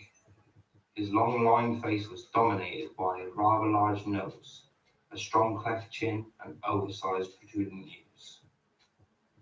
Richard Nixon. 6 foot, 175 pounds, shoe size 11.5. America's second most disgraceful president, Nixon had brown eyes and brown hair. He was described as an introvert, forceful, seriously diligent, and evasive. Gerald Ford. Height 6 foot, 190 pounds, shoe size 10. Ford is described as slim, athletic, but muscular. He has small blue-coloured eyes, and his hair was blonde that turned slightly grey with age. He has a prominent, squishy nose and fair complexion. James O. Carter Jr. 5'10", 160 pounds. Carter has hazel-coloured eyes, and his hair is a sandy colour. His jovial face is dominated by his prominent teeth. He adopted a man-of-the-people image and liked to wear simple, informal clothing. A superstitious man, he often wore his lucky red tie. Ronald Reagan. 6'1", 184 pounds, shoe size 10.5. Reagan had blue eyes and brown hair that had gone salt and pepper by the time his presidency had ended. He was also nearsighted and hard of hearing. George Herbert Walker Bush. 6'2", 195 pounds.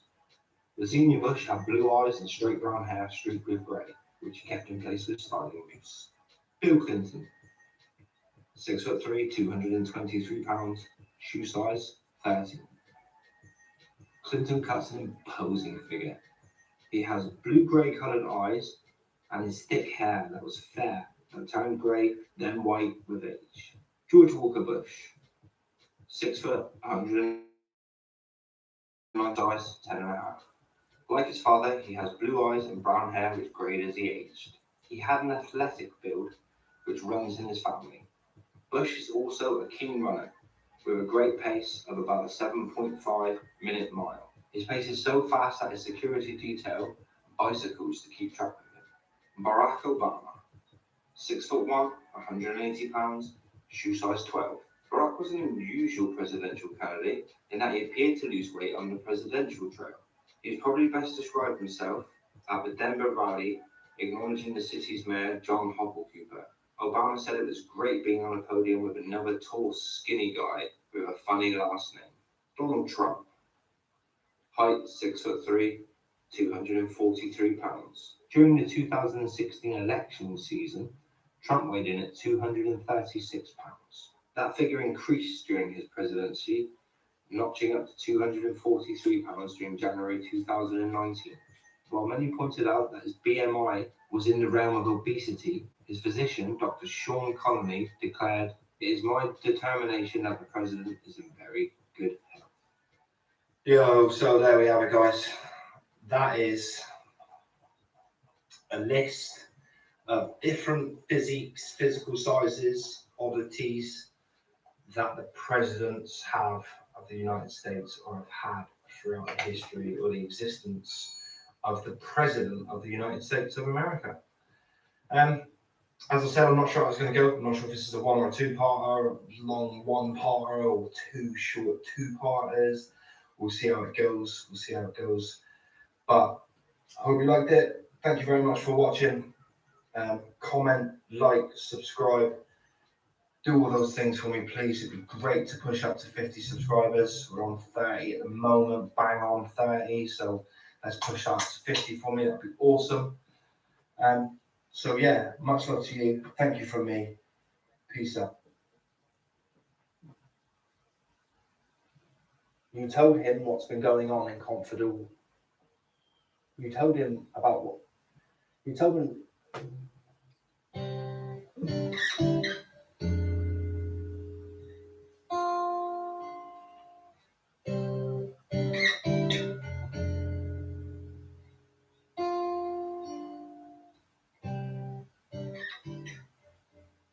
Here, guys, and welcome to I Don't Like Grumpy with me. I Don't Like Grumpy, and we're gonna have a little look today at some more odd histories, some more of the weirdness of the world, some more weirdness of the wonderful, of the history that we've been through in the past. Not so much full, gonna go back and look at deep dark history today, but more just to look at some oddness, and obviously some of it will be historical, even some of it is currently used up into this modern day. So we're going to look at 15 words used in Scientology that you might not know the meaning of. So basically it's 15 code words used in Scientology. So let's not look about, let's not waste any more time looking at my ugly mug. Let's jump right into this. Number 1, black PR. The meaning: to slander someone or to protest of slandering someone online to make them seem disreputable. Use in a sentence: last night the organisation decided to plan a little bit of black PR. If we can make other people look bad, we'll look better by comparison. Number 2, dead agent. Meaning: to discredit a person or a story that could damage the church. To use in a sentence: the church definitely needed to dead agent Leah Remini. She created an entire show to discredit Scientology. Number 3, raw meat. Meaning: new Scientologist or prospective member. To use in a sentence: when you're raw meat, you probably won't be trusted with every secret immediately. You have to prove yourself first. Number 4, blood. Meaning: when a follower leaves the church. To use in a sentence: Katie Holmes grew right out of the church after her split from Tom Cruise.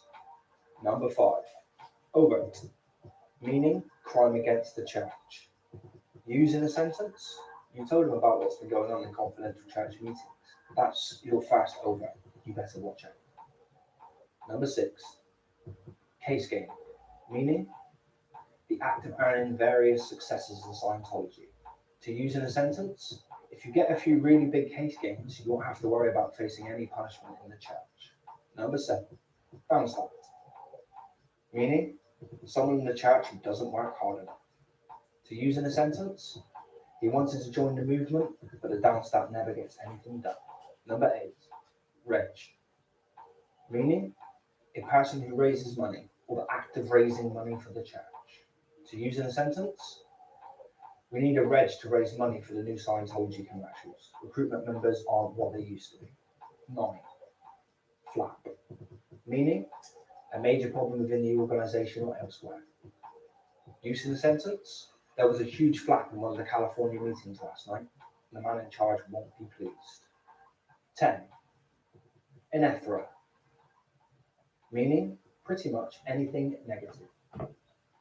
To use in a sentence: that new documentary about L. Ron Hubbard is inethra. Don't see it. 11, dev-T. Meaning: developed traffic, or anything annoying and time-consuming. To use in a sentence: studying all Scientology rules might seem dirty, but once you know everything, you can ascend the Well, this was a fun video to make on Scientology, actually. I really enjoyed making this video. So much so, in fact, that Scientologist actually came into my work and they shared the video on their site.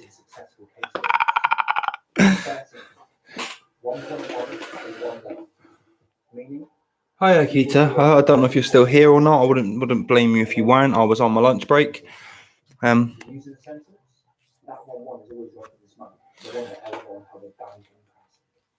hope you're really well. I hope you've had a fantastic day. I hope we're all well. I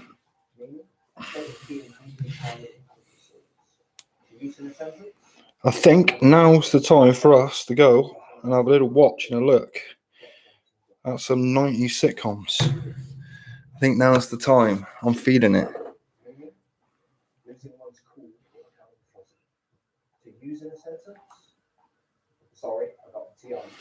So the first one I'm going to go for is one of which is my favourites. So I need to connect to the TV. How many do you believe are real tapes? How many do you believe are legit? How many do you believe some church actually use? Do you think some of these churches have their own secret language and their own secret codes so that outsiders, so to speak, can... What's it called? So yeah, there it is. 15 secret codes. Oh, is it? Used by Scientology. From the past. Thank you very much for watching as always. Please comment, like, and subscribe.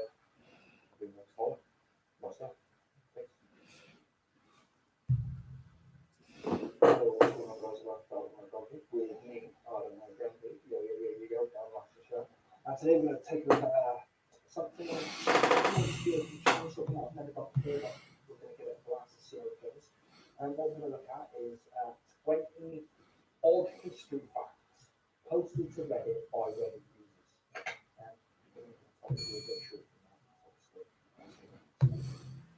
That's the concept. Craziest thing about some of this. So, first one we're going to go for and we're going to take a look at is, and we'll go really early on, first one. So the first one is season 1, episode 1 of In the House. I don't know if anyone remembers it. I don't know if anyone remembers seeing it around when they were younger, but it's starring Ice Cube. For me, this is the one that reinvigorated my desire to want to go and watch old school shitty sitcoms. Now, let me see if I can sort out a decent picture where there's no glare. So we want picture. Second best rookie season in the league, and I'm strong now. I'm ready to play ball. And I put it on standard.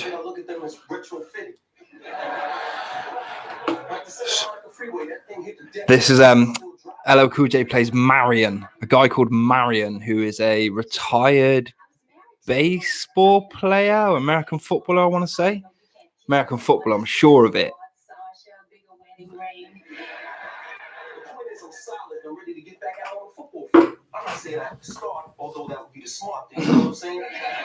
Hello, Cool J is a legend. I don't care what anyone says. He's fucking brilliant.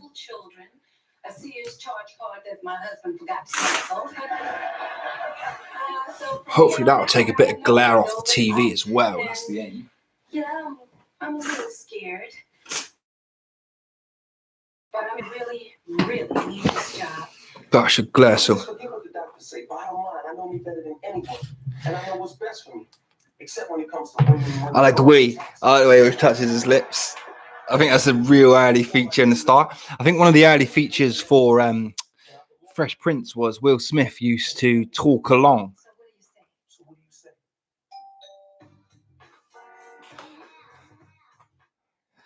This is where you might get copyright. It's in the theme tune, I think.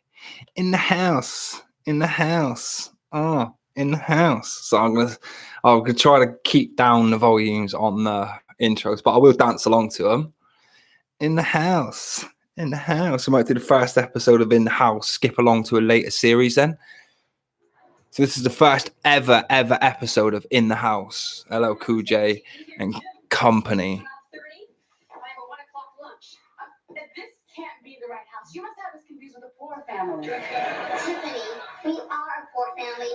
Oh, Tiffany. I can't live in this neighborhood. There are no gates. I'll tell you what I will do as well. What we'll do is we'll have a look at In the House. where the cast are now as well. We're rich again. We're black, white trash. Hey. Okay, you guys, this is it. This is our new home. So, what do you think? What do you I think? think you should go crawling back to Daddy. And I think the bedroom. Where's that nanny? She had to leave. See, in the house, I think's good. I think this one's funny. He's died 3 times in the last 8 weeks. Do you think she's... So Tiffany is played by Mia Campbell.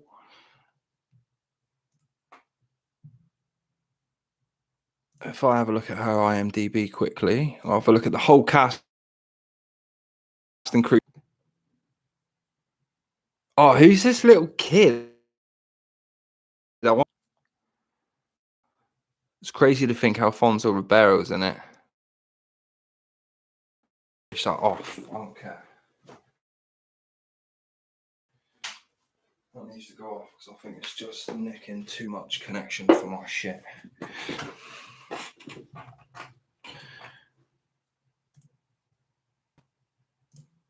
don't want no more being taken from now. I want it all being sent to me. So let's go back, have a quick look. So Tiffany is Mia Campbell. Jackie, who's the mom, is played by Debbie Allen. And who's this little kid? It's not Rodney, is it? I don't know who this little kid is.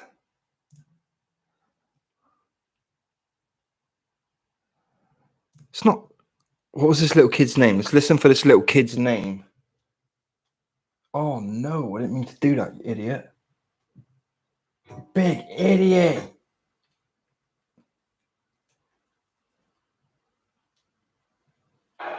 It's a lie. I can't live in this neighborhood. There are no gates. And I can't believe that we're renting. People don't rent homes, they rent bowling shoes. I did it. You're looking at the newest administrative assistant at Comstock Maintenance. Woohoo! Right. My connections have all gone a bit weird. Sorry, people. I do apologise.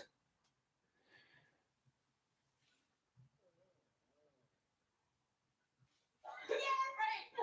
We're rich again. Was it called Marcus? Is the kid called Marcus? Tiffany, administrative assistant is just a fancy way of saying secretary. Not Mark. Gone.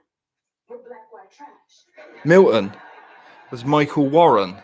Jackie, I can see that you have your hands full, so here's your copy of the lease. And these are your keys. Hey, it's a beautiful house. Enjoy it in good health. Ciao. Okay, you guys, this is it. This is our new home. So, what do you think? I think you should go crawling back to Daddy. Yay. I think that's the bigger bedroom. Where's that nanny? She had to leave. Her father died. Again? He's died 3 times in the last 8 weeks. Do you think she's leveling with us? I think No. not. Just a heads up.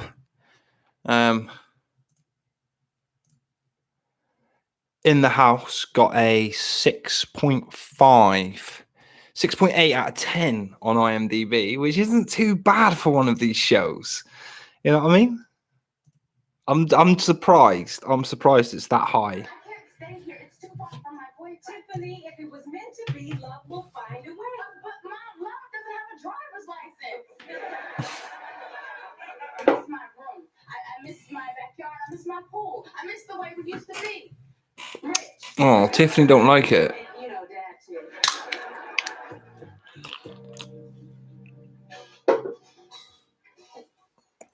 And obviously she misses her dad at the end. Get it? Because, well,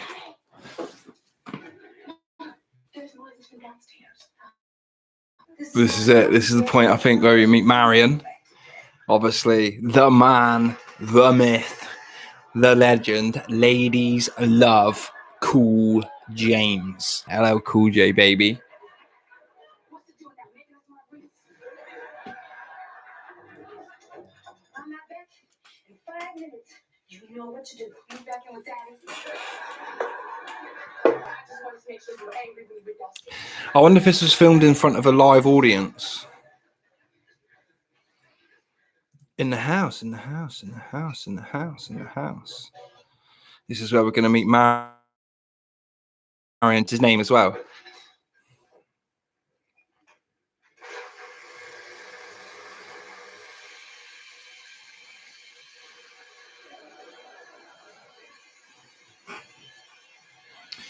It's in his pants. It's freaky.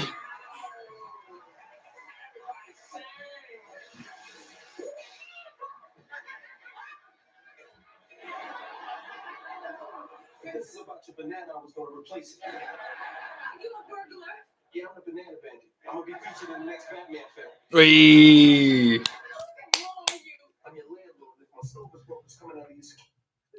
He's the banana bandit. I'm in the next Batman. You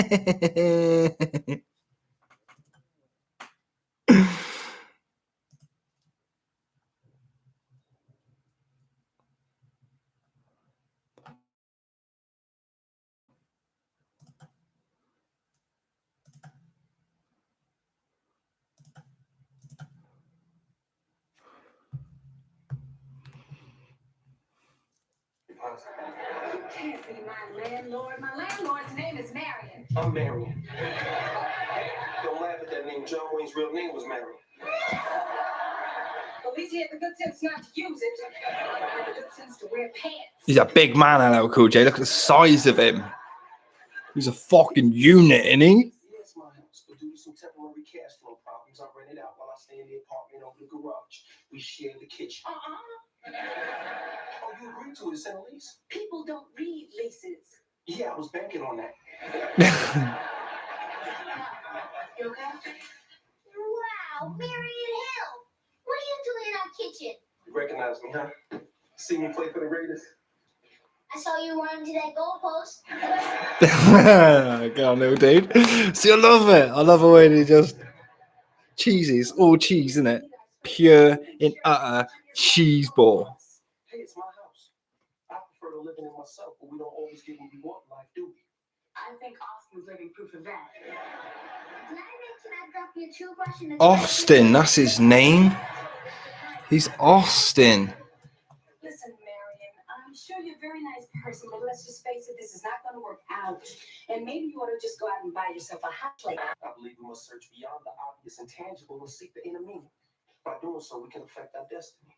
Oh, Apparently, something in my karma is drawing you here to enrich or possibly test my spiritual awareness.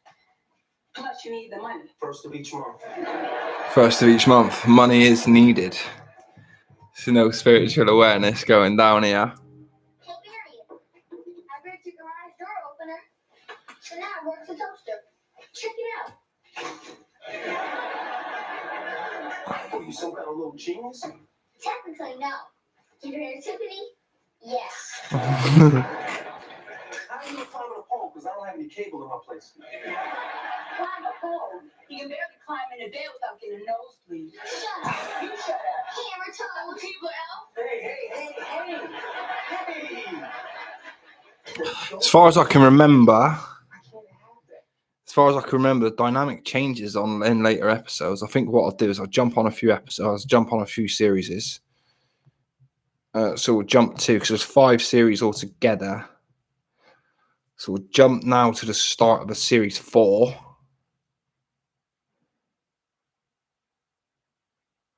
And we'll work out the dynamics. It's pretty much that dynamic. Oh yeah, they own the gym later on, don't they? Marion retires from being a footballer because of his injury. No, this is not the chocolate fantasy hotline. No, this is not the fruity booty line either. Fruity Booty Line. Hey, yo, is this the Fruity Booty Line? How was your spiritual retreat? Oh, man, it was incredible. Week of fasting, spiritual cleansing. We are centered. We are focused. We are ready for a double bacon cheeseburger and a side of ham hocks. Ooh, ooh, ooh, ooh, ooh, ooh. Ooh, ooh, ooh, ooh, ooh, ooh. Go is ready for some bacon and salad ham hops. Started to ride at the retreat. Oh, don't Don't exaggerate, Barry. All I did was make some of my Aunt Gertie's famous Wildberry punch, which got everyone high and turned our love and sensitivity hour into a Why You Suck session. Here's a go. Tell me about the rest later. I don't want to be late for my UCLA open house. Why you suck session. I suck because I love. I'm so proud of you. I suck because I love. They considered it too. Hey, welcome back. I missed you guys. What? No jokes about our script? There's a big man, Carlton. Fresh Prince. He's the man, isn't he? He comes in, I think it's in series 2 or series 3, as a doctor. And Marion buys into the surgery and turns it into a gym. Now, he's a bit of an asshole at first, but they're still sort of bestie mates. They're still like proper buddies. No, I realize that we all have room to grow. Shut up, Tony. I think we've learned that we all work best when we support each other. So, if you two want to live like homeless people with incense, I respect that. I'm glad to see you believe in teamwork, Max. Actually, Tony and I each had a spiritual awakening, and I'm going to dedicate myself to excellence by redesigning the clinic. That sounds great. Count me in. And I'm making a major life change too. Now you guys know I'm always inventing things like the butt ball, the kink be gone, and the groin master 2000. Yep. Everyone needs the groin master 2000 and the butt ball. Yo, what's up, JJ? Right? Doesn't everybody love a butt ball? I mean, I don't know what a butt ball is, but she has invented it. Fuck knows what it is. Fuck knows what it does. Yo, bud, you having a good day? We are in the middle of In the House. LL Cool J and Alfonso Ribeiro from The Fresh Prince. Classic 90s sitcom. It is 90s as well. 1995 to... Ooh, what years did it say?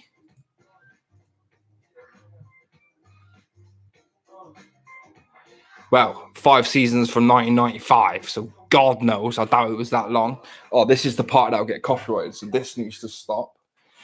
Can't have the no doubt, baby, no diggity, no doubt, baby, no. I think it goes like that, like the theme tune. I'll dance to it still, obviously, because I'm like that, and I. But yeah, do you remember any 90s sitcoms or cheesy programs that you used to watch when you were younger?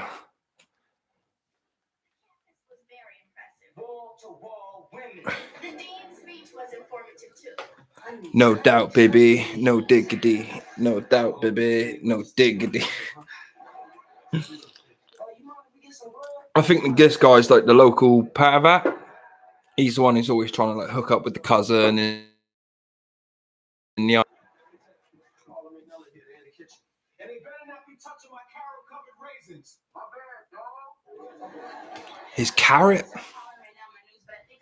His carrot covered raisins. That's what he said, wasn't it? Carrot covered raisins. I guess. You know, Marion's a changed man in this series. He's gone away. He's done some meditation. He's got in touch with his soul and his spiritual side. And now, you know what I mean? He's covering. First, I'm not going to college. Oh. What do you mean you're not going to college? What do you mean? I thought it over and I just don't think it's for me. She wants to be a stripper. She wants to get into stripping. I've been thinking about this all day, right? A lot of great Americans did not go to college. Nope. Abraham Lincoln Didn't go to college. Truman, Puff Daddy did not go to college. That is true. And he's not a stripper, in fairness to Puff Daddy. Puff Daddy Did go to college. He did, but his videos are so cool. Puff. One of the craziest things I've ever heard. P-Pop and Diddy Puff. Well, there you go. That's a fact that I didn't expect to learn from In Your House today was P-Pop and Diddy Puff, a.k.a. Puff Daddy, a.k.a. Diddy, a.k.a. P. Diddy, did go to college. He did. You know what I mean? He wasn't just the CEO of Bad Boy Records and producer of Biggie Smalls. He went to college. Let me just have a fiddle with my gain. Hello, gain. Gain.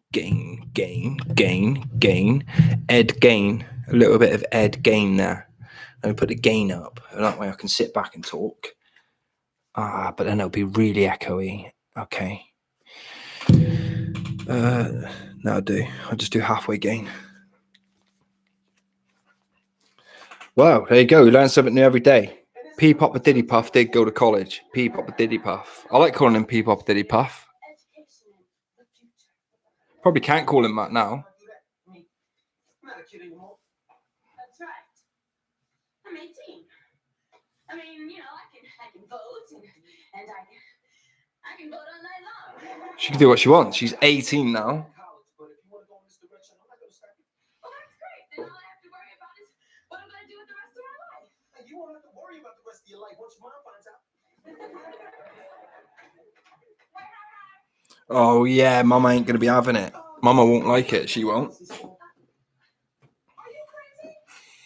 Girl, we talked about this. Mama won't like it. Mama will want her to go to college. Tonya, this is Tonya. Obviously, we've met Tonya in previous series. Tonya has been around. She'll try and talk her out of it now. She'll be like, "Oh, you don't go to college now." Dog on a stick. So my future does not include hot dog on a stick. And for your information, some of the managers are not half bad. Mary, are you losing your mind? I mean, what kind of parent are you? The kind with no kids. Look, I'm not a daddy besides. Yeah. I'm a young adult man.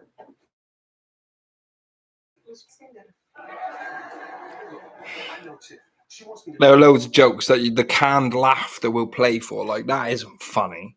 She's flushing her life away like a bad Mexican dinner.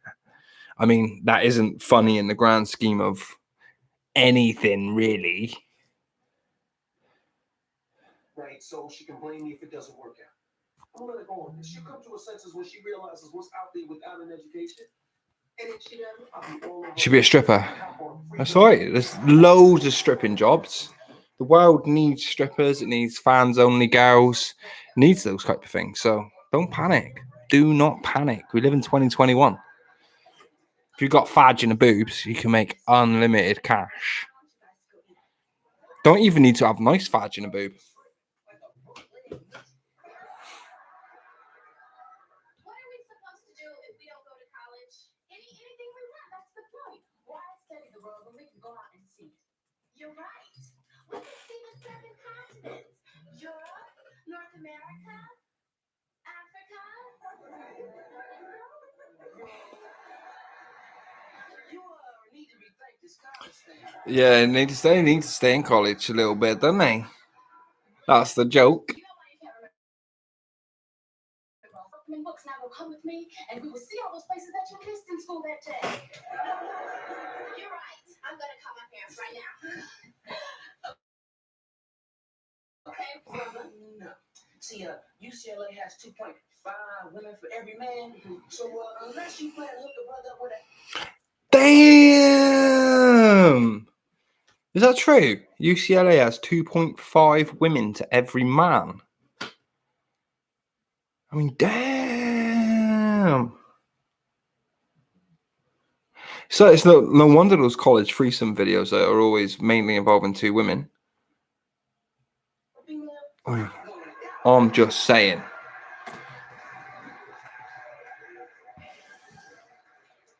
okay, I guess you don't care anything about those topless beaches in Europe. Hey, yo, yeah, That's what it is. He's going to up his whole life. Why not?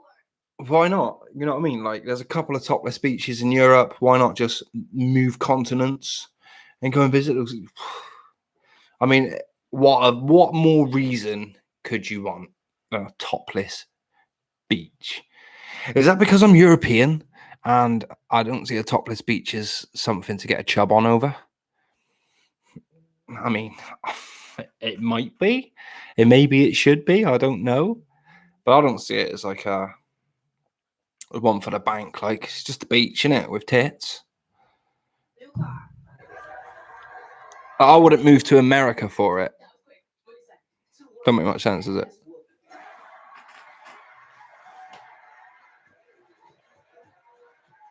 Yeah, he rang his mum, and his mum was like, "No, you're not allowed to go, you little dick. You fucking stay here." You guys are gonna really be decorating the place? Finally, Max, Tony, and I are working together peacefully.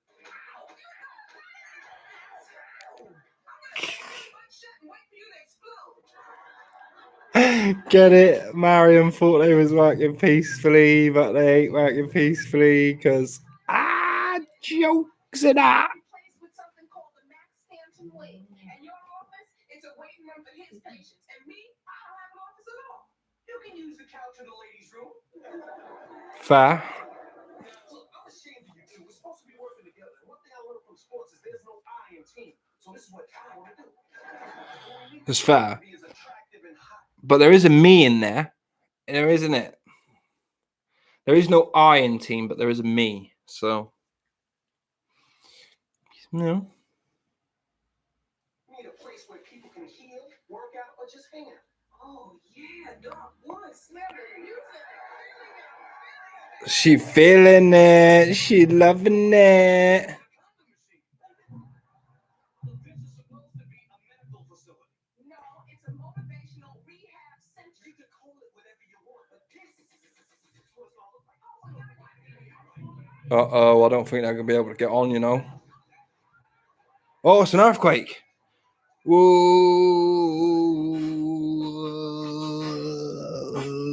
earthquake. Whoa, I'm having one as well. It's got to get involved sometimes, isn't it? Whoa. Jesus is going to destroy everything, so they have to totally start again from the ground up. Marion, like, he's humping her on the table. The roof's falling in. Carlton screaming. He's humping her. Woo, woo, woo, woo, woo. Hang on, let me whistle it out.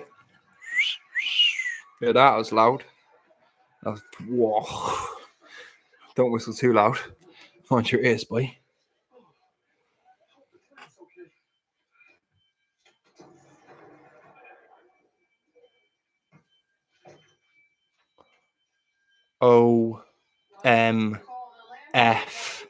OMFG.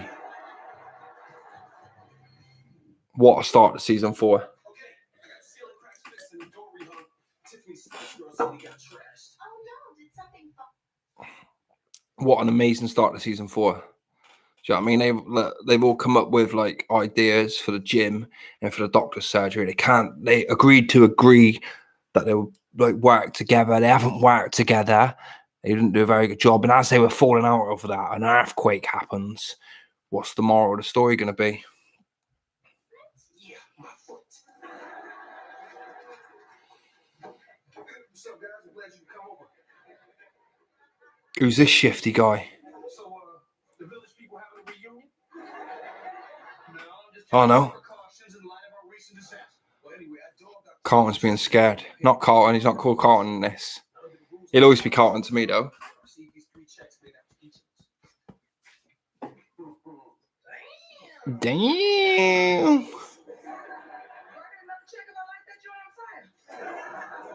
Now, the good news is maybe this earthquake will. They got earthquake insurance, which is good, isn't it?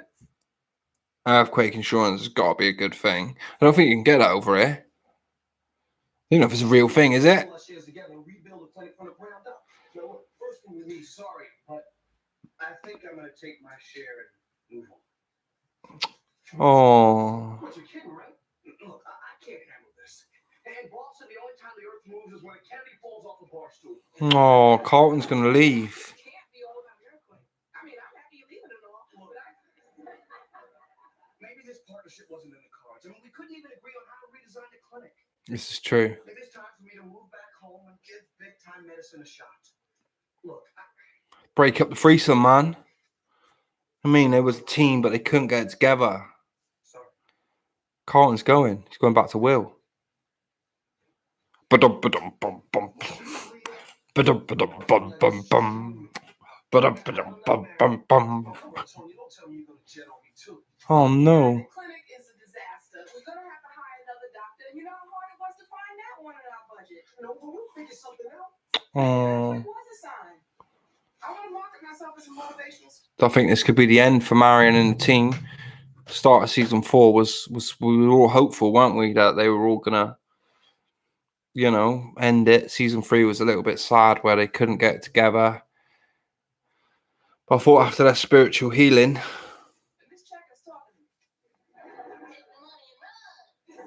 take your money, man. That's what the check's saying to her. Get it? It's funny, that is. Ah, jokes. That's jokes. Aww. Poor LL Cool J. This is a sad episode, actually. I might cry after this one.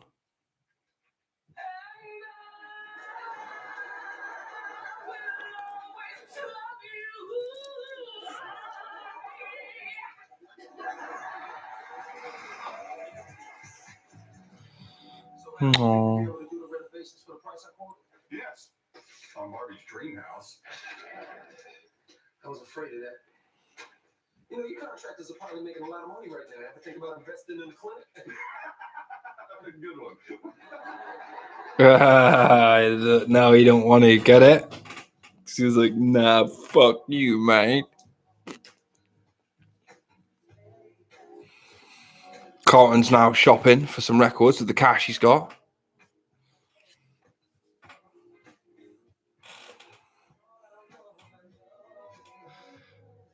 Obviously, these are the things that get copyright struck if you've got music in the background, but it is background music. Get this song out of the way, though. What we'll do is we'll skip this one now because it's going to go on to the Earthquake Part 2, and we will conclude in the house with Earthquake Part 2.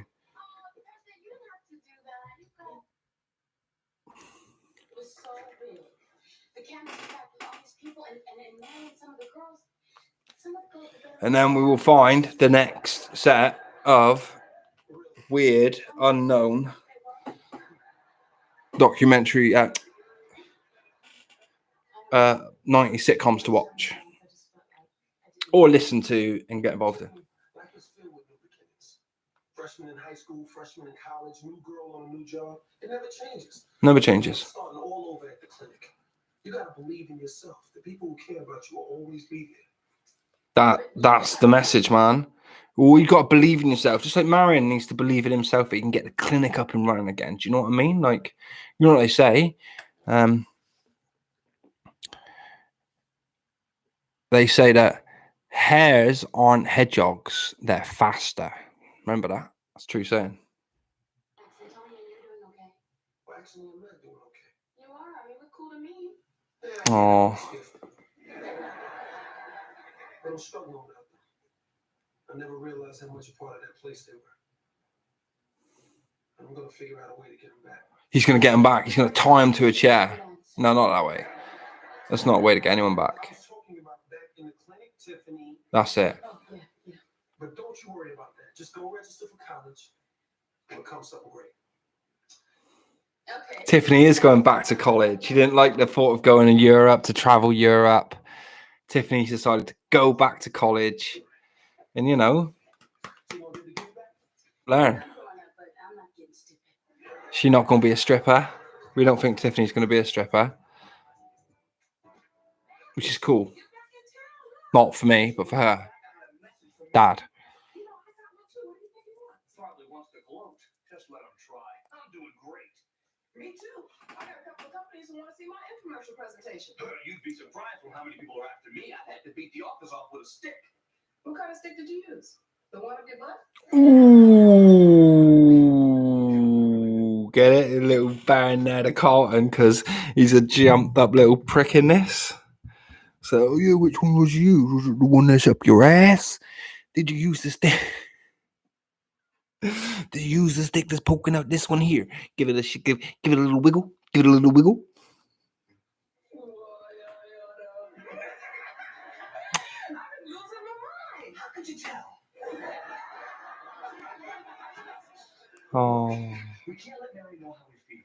If we want to get back in, we've got to do it from a position of strength. When we go in there, just act like me. But if we're both obnoxious, he's going to know something's up. You haven't lost a thing.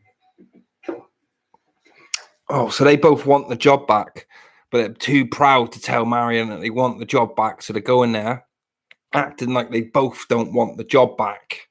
I think the moral of the story is pretend you want your job back. It's a good moral, isn't it? That is a good moral that is to have. It's a good moral, so like pretend you want your job back. Hey guys, what's up? Hey, Marion, I'm so happy to. I mean, what's up, brother? Yo, what's up? Get it? She forgot already. See the new clip. Check it out. Ta-da! Wow, that's amazing. If you like that kind of thing, right, Tonya? Whoa! Oh, beautiful! I can't believe it is. So, It's alright. It's alright. It's impressive, Marion, but it's going to be hard for you to run this clinic all by yourself. I won't be. I had some help. Marion, you better go back there and talk to that plumber before I snap his neck like a day old hot wing.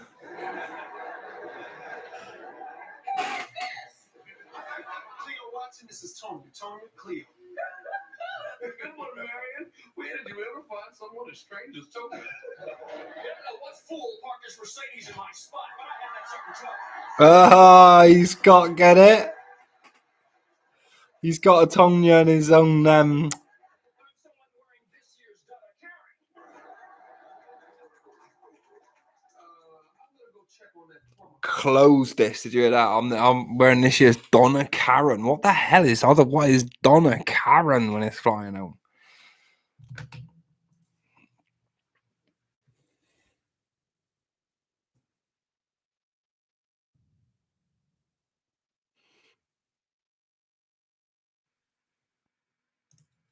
Oh, DKNY.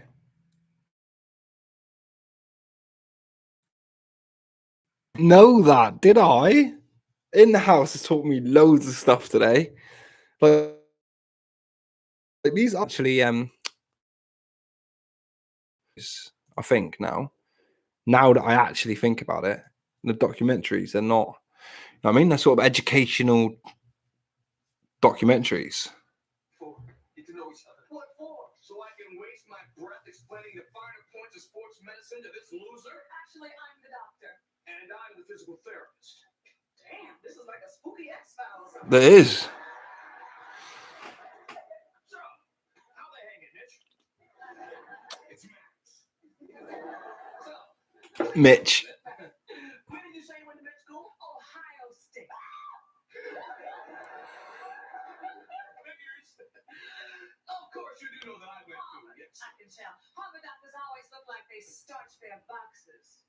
Reduces bunching, thank you very much. Yeah, see, so she knows him. He does starch his boxers because it reduce. What does that mean anyway? Oh, does that mean boil them? Starch your boxers. I don't know what it means. Does anybody know what it means? Into some hostility up in here? Yes, I don't think Mork and Tamika like us very much. Mork. I'm just getting started on YouTube. Wait, look, we're sorry. We're sorry, okay? He's just a little upset. But this place was really special to us, and we just hope you have as much success with Marion as we've had. Well, I hope you have success with him afterward. I know I will. Oh. She wants a piece of Marion. She wants an hour on the Tower of Power.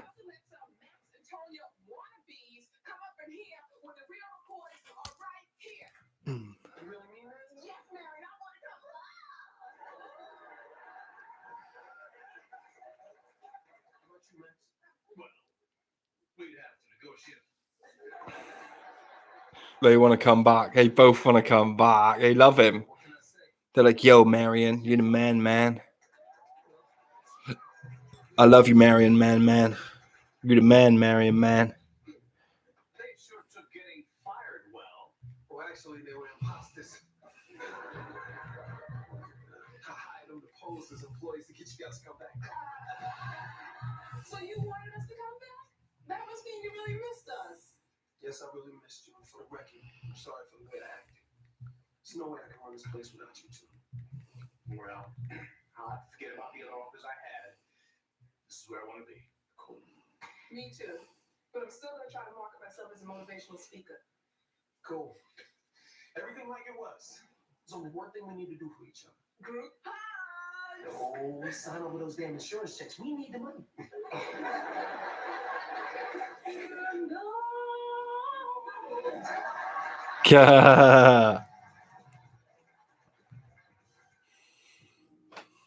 In the house, in your house, sorry.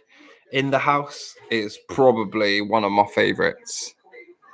I'm a big fan. I could watch it from start to finish if I'm honest. So that was series 1, the first episode, and episode 1 of series 4 of In Your House. So let's go back into Facebook. We'll have a look at the list that people were sending over to me, and we shall find out what else people have suggested. Third Rock from the Sun, I think, was a bit too popular. It was one that was really popular, wasn't quite obscure enough. Moesha, In the House, Sister. Hang Time. Hang Time was the one.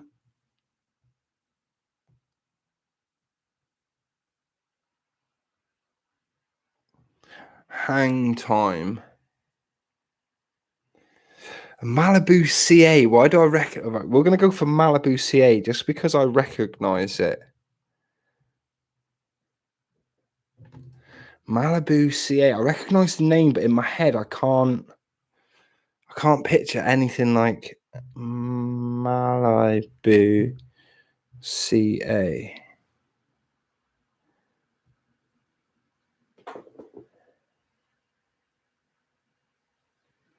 Malibu CA. All right, there's 2 seasons of Malibu CA, so I'm going to nip off. And we will start at season 1 of Malibu CA. I don't remember anything about it, if I'm honest, looking at some of the screenshots. So, for now, for 5 minutes, I shall just leave something on that probably won't get me into too much trouble. Something of mine.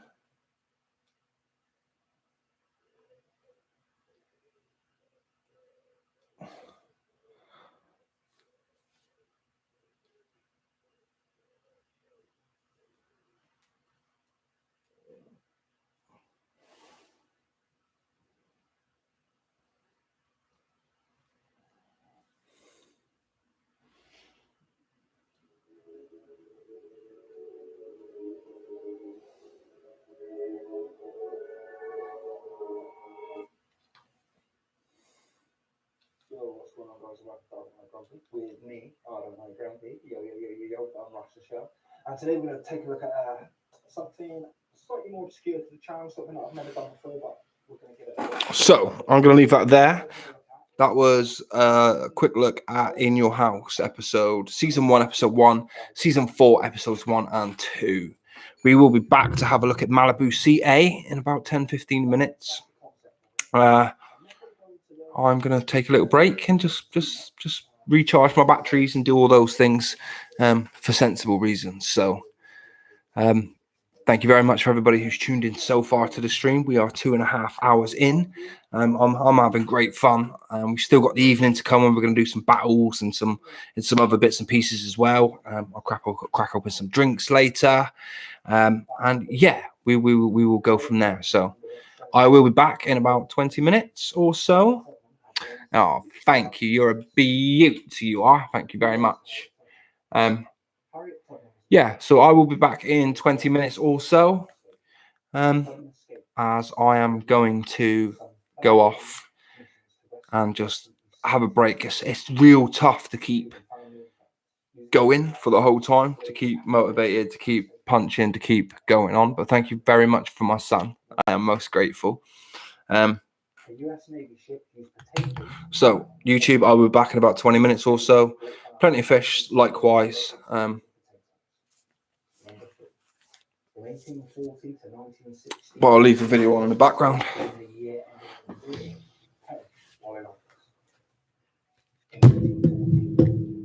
Henry Harrison died in office.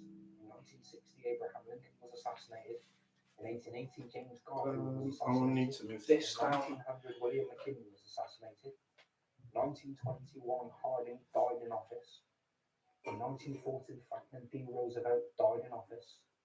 In 1960, John F. Kennedy was assassinated. Ronald Reagan, 1980, had an assassination attempt made on him. And George Bush got a shoe thrown at his head. Godspeed to whoever wins in 2020. Number 4.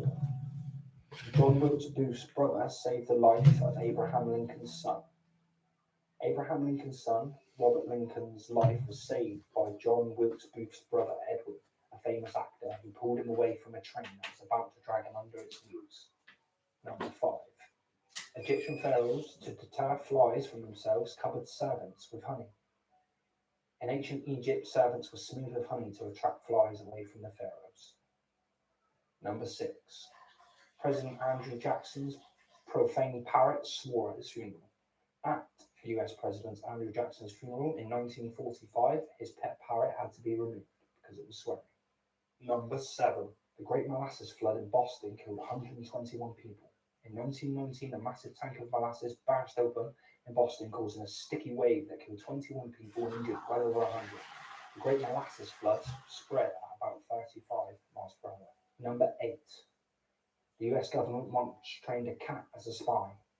Operation Acoustic Key, a US government-trained funded operation to train domestic cats to be equipped with audio devices to spy on opposing threats. After the first mission, $20 million later, the cat crossed the street and was hit by a car and captured it thereafter. Yo, what's up, kitty? The shortest war on record lasted less than an hour. The shortest war on record. If you have just joined, you better off coming back later on a little bit. I'm nipping off for a break. If you're not here no more. Number 10.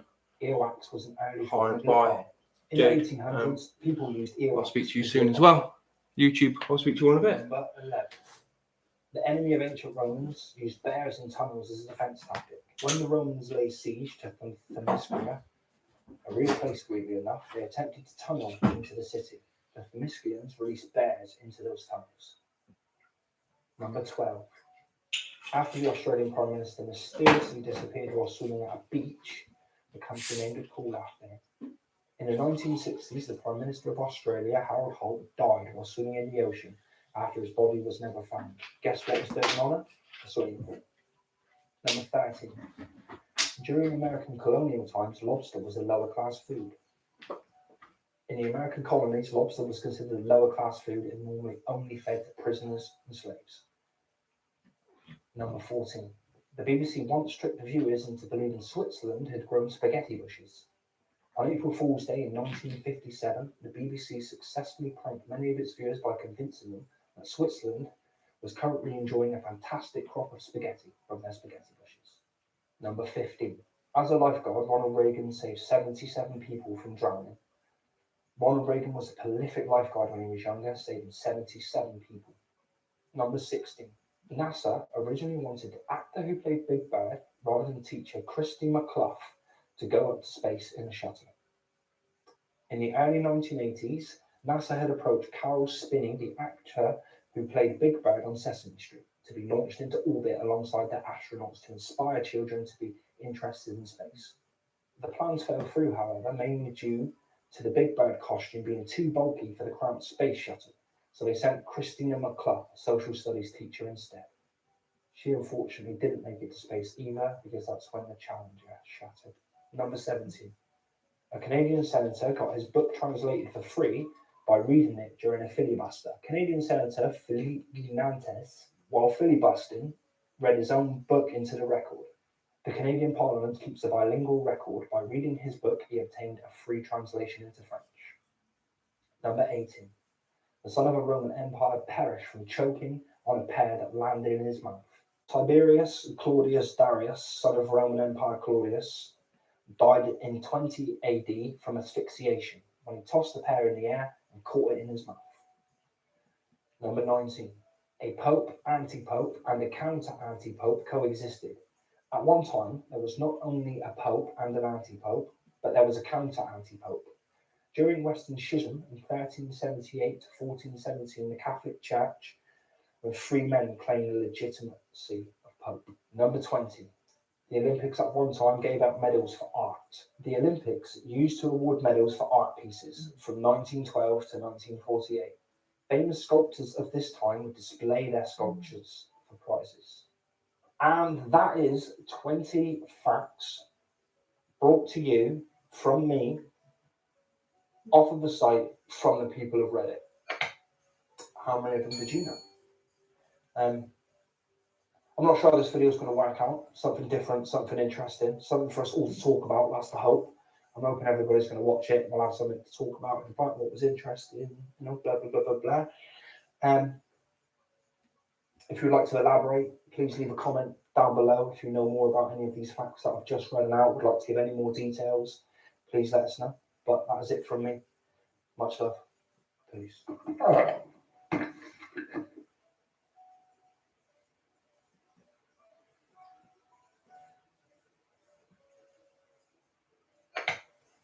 I just shot myself. I really need to go. Like, I need to go right now. I'll see you guys like later. Check out my YouTube down below and my Twitter about it.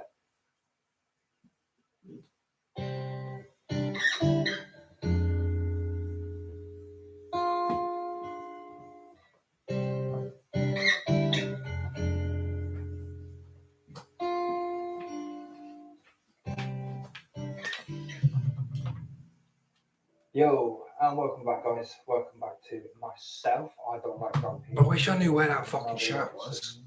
Where is that shirt? I don't really like calling lessons, not really lessons. Right, some interesting history facts. There you go, that's a little bit better for us all, isn't it? So I've got 15 bizarre obsessions of royals throughout history today. So, as we know, famous people are weird. Royal people are even weirder. So let's jump into this, find out what else they're freakily into. It's not just the royal family, as in the British royal family. It would be royals from all over the world. So you have sultans, former Roman generals and leaders. So let's jump into this without further ado. Give it a go. And let's do this. Number 1. The King of Prussia was obsessed with giants. Frederick Wilhelm I ruled Prussia from the year 1713 until his passing in 1740. During this time, Wilhelm grew the Prussian army from 38,000 to over 80,000. In addition to growing the overall ranks, Frederick also had a preoccupation with developing his own personal regiment of usually tall soldiers. These soldiers were known formally as the Grand Grenades of Postredom. However, they were widely known and referred to as the Postredom Giants. There was only one thing needed to join the order of the ranks of the Giants, and that was at least to be 6 foot tall. Once you were in, you were treated very well, with the best food, pay, and uniforms. Some soldiers volunteered to be part of the regiment, but Wilhelm had other means of recruiting. He would often pay men for their tallest sons and farmhands. Leaders from other countries would even send in their tallest men in order to foster civil relations. Wilhelm attempted to make these soldiers even taller by structuring them on the rack, which often led to soldiers being crippled or killed. Number 2. Queen Joan I of Castle really liked spending time with her deceased husband. Queen Juna I of Castle, often referred to as Joan or Juna the Mad, was the daughter of the Queen Isabella I of Castile and King Ferdinand II of Aragon. Joanna married Philip the Handsome of Austria when she was a teen and soon after began having children with him. Philip became increasingly unfaithful to his wife, which sent Julia into fits of rage and despair and revealed her delicate mental health. When Philip passed in 1506, at the age of 28, Joanna's deteriorating psychological state worsened. She is reported to have caressed and kissed Philip's corpse and did not part with him until it was embalmed and interred in the monastery near Burgos. Soon after, she had the coffin opened to look at it, kissing the corpse's feet. The body in the coffin followed her to Torquemada, protected by an armed guard under orders not to let any woman near it. Number 3. Caligula had a weird relationship with his pet horse. Gaius Julius Caesar Germanicus was also better known as Caligula. Caligula was a Julio-Claudian dynasty member and Roman emperor from 37 to 41 CE. Caligula made his share of controversial decisions, which included having incestuous relationships with his sisters. But his love for his sisters paled in comparison to the love he has for his horse Incytus, According to certain historical accounts, Caligula gave the horse a marble store and a house, and would even invite Icarus in to eat dinner, where he was fed oats with mixed golden flakes. Number 4. Sultan Ibrahim I wanted a wild, heftier woman. Ibrahim I was born in Istanbul, the capital of the Ottoman Empire. Afraid of having his throne usurped, Abraham's older brother slew all his younger brothers except for Abraham, because he found him no threat due to his lack of mental stability. Ibrahim I was obsessed with lust, had a large harem, and ordered his men to search for a unique kind of woman, one who was made in the manner of a wild heifer. They found such a woman and gave her a next name, which translates to literally a piece of sugar. Number 5. Ivan the Terrible got a kick out of torturing animals. Ivan the Terrible was crowned the first Khazar of all Russia in 1547. He was an extremely paranoid ruler and had one obsession with maiming and slaying people. With a name like Ivan the Terrible, are you really surprised? Although Ivan would torture and slay many people throughout his adult life, his fascination with violence began at an early age. As a young boy, Ivan would spend his free time torturing small animals. He would capture birds, mutilate their bodies for fun, including plucking out their feathers, stabbing them in the eyes, and cutting open their bodies. He would also find stray cats and dogs, tossing them off high places. Number 6.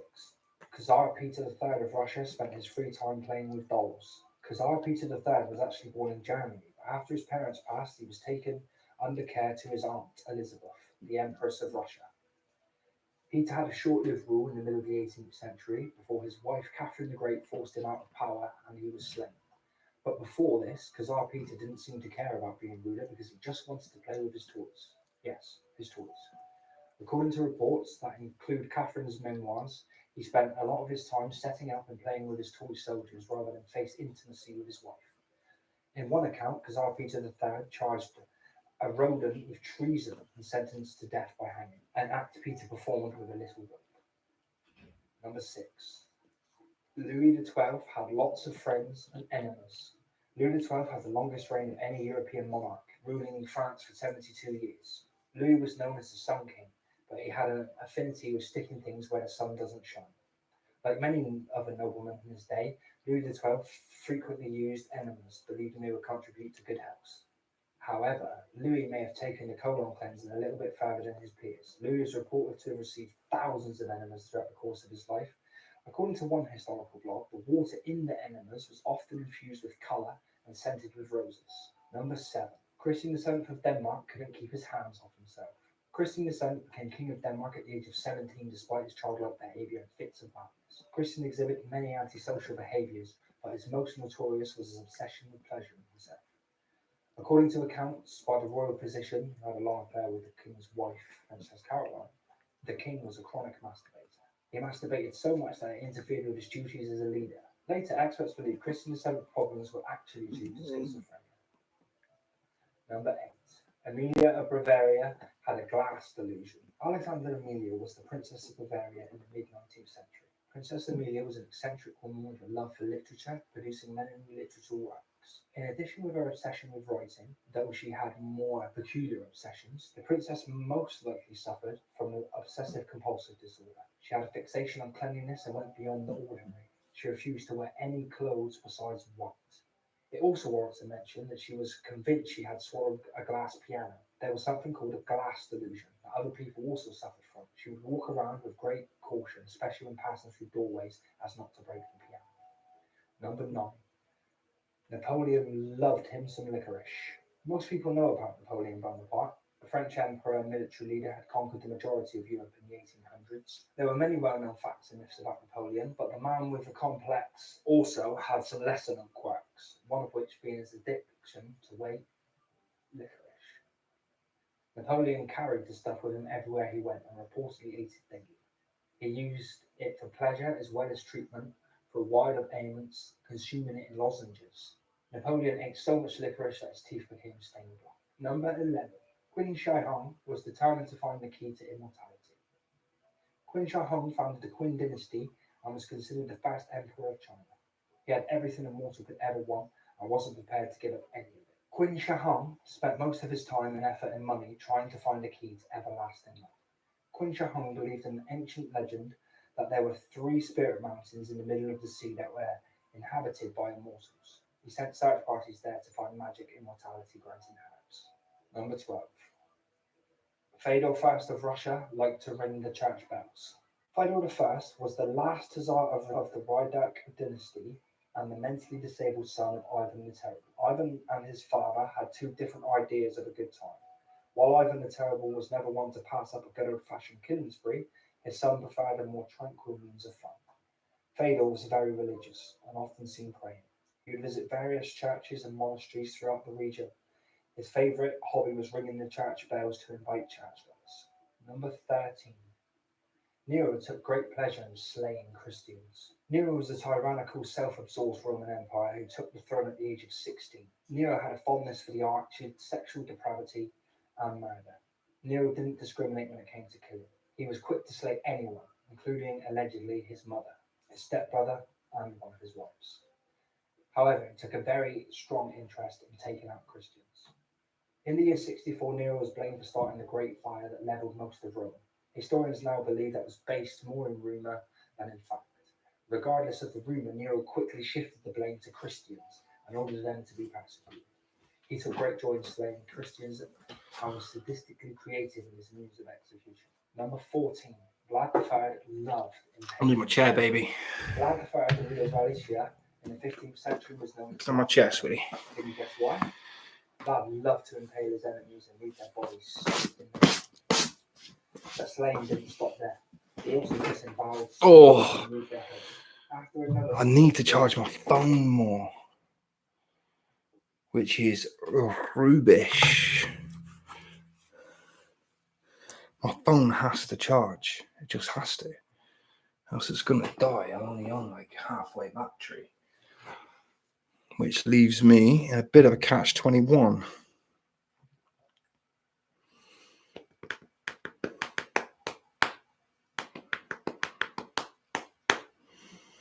I might just have to give it an hour. Just let the stream play out.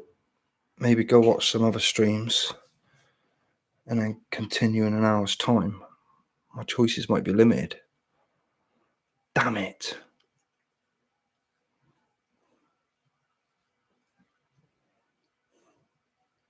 I don't want to just play more videos in the background for an hour though.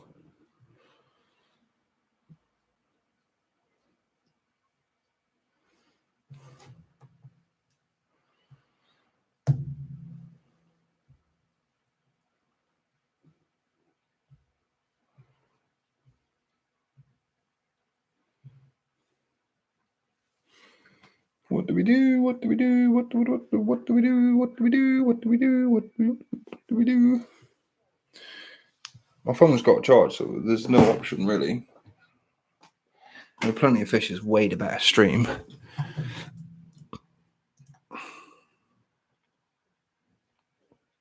So I don't really want to sacrifice that stream.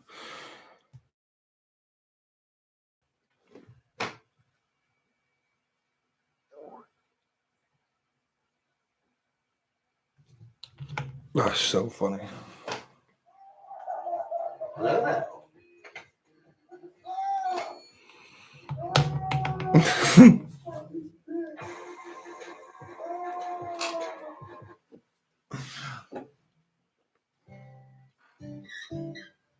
I changed the theme tune eventually.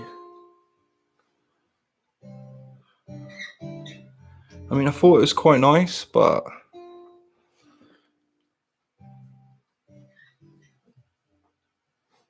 Yo guys, what's going on? Welcome back. I'll let my grumpy.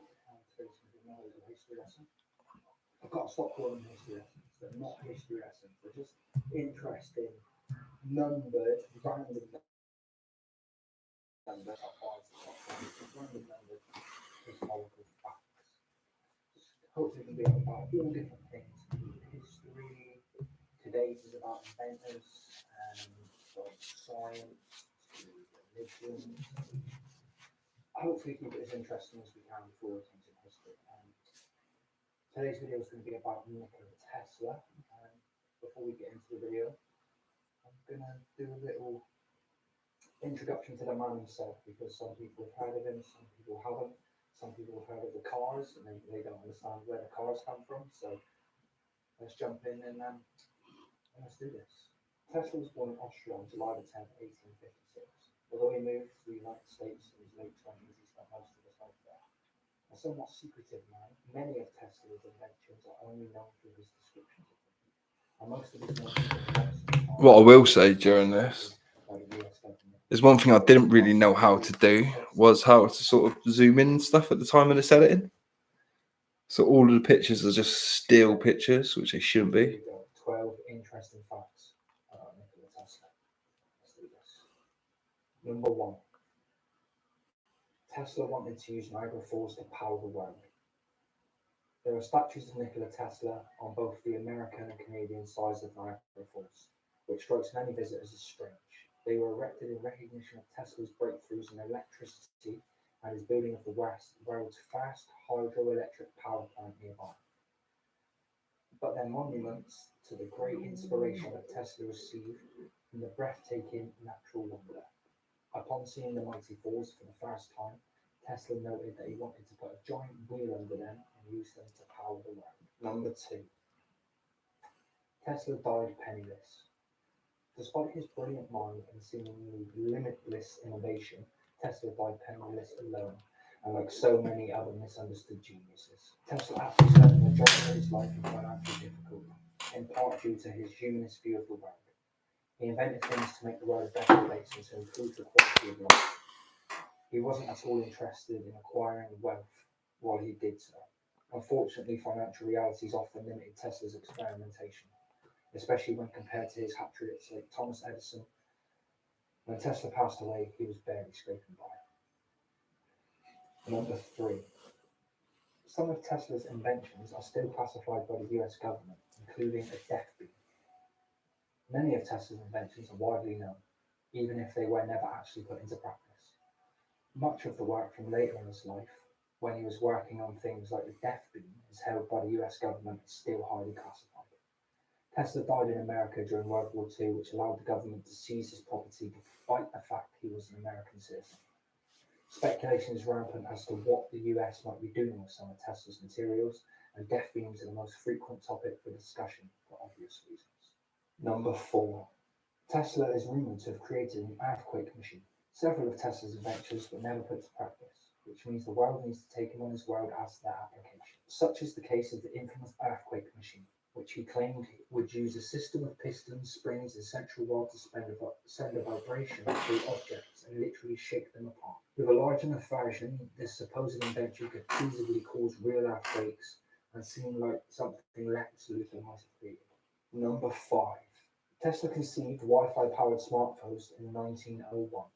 Nikola Tesla couldn't have predicted his becoming a posthumous internet icon, but he might have predicted a device which people would praise him on. Social media. Speaking to business partner JP Morgan, Tesla described a new method of instant communication that could send information via encoded frequencies and then broadcast them to a receiver small enough to fit in one's hand. In one fell swoop, Tesla had conceived Wi-Fi and smartphones. Even if he would never put the idea into practice, he was never able to figure out quite how to do it.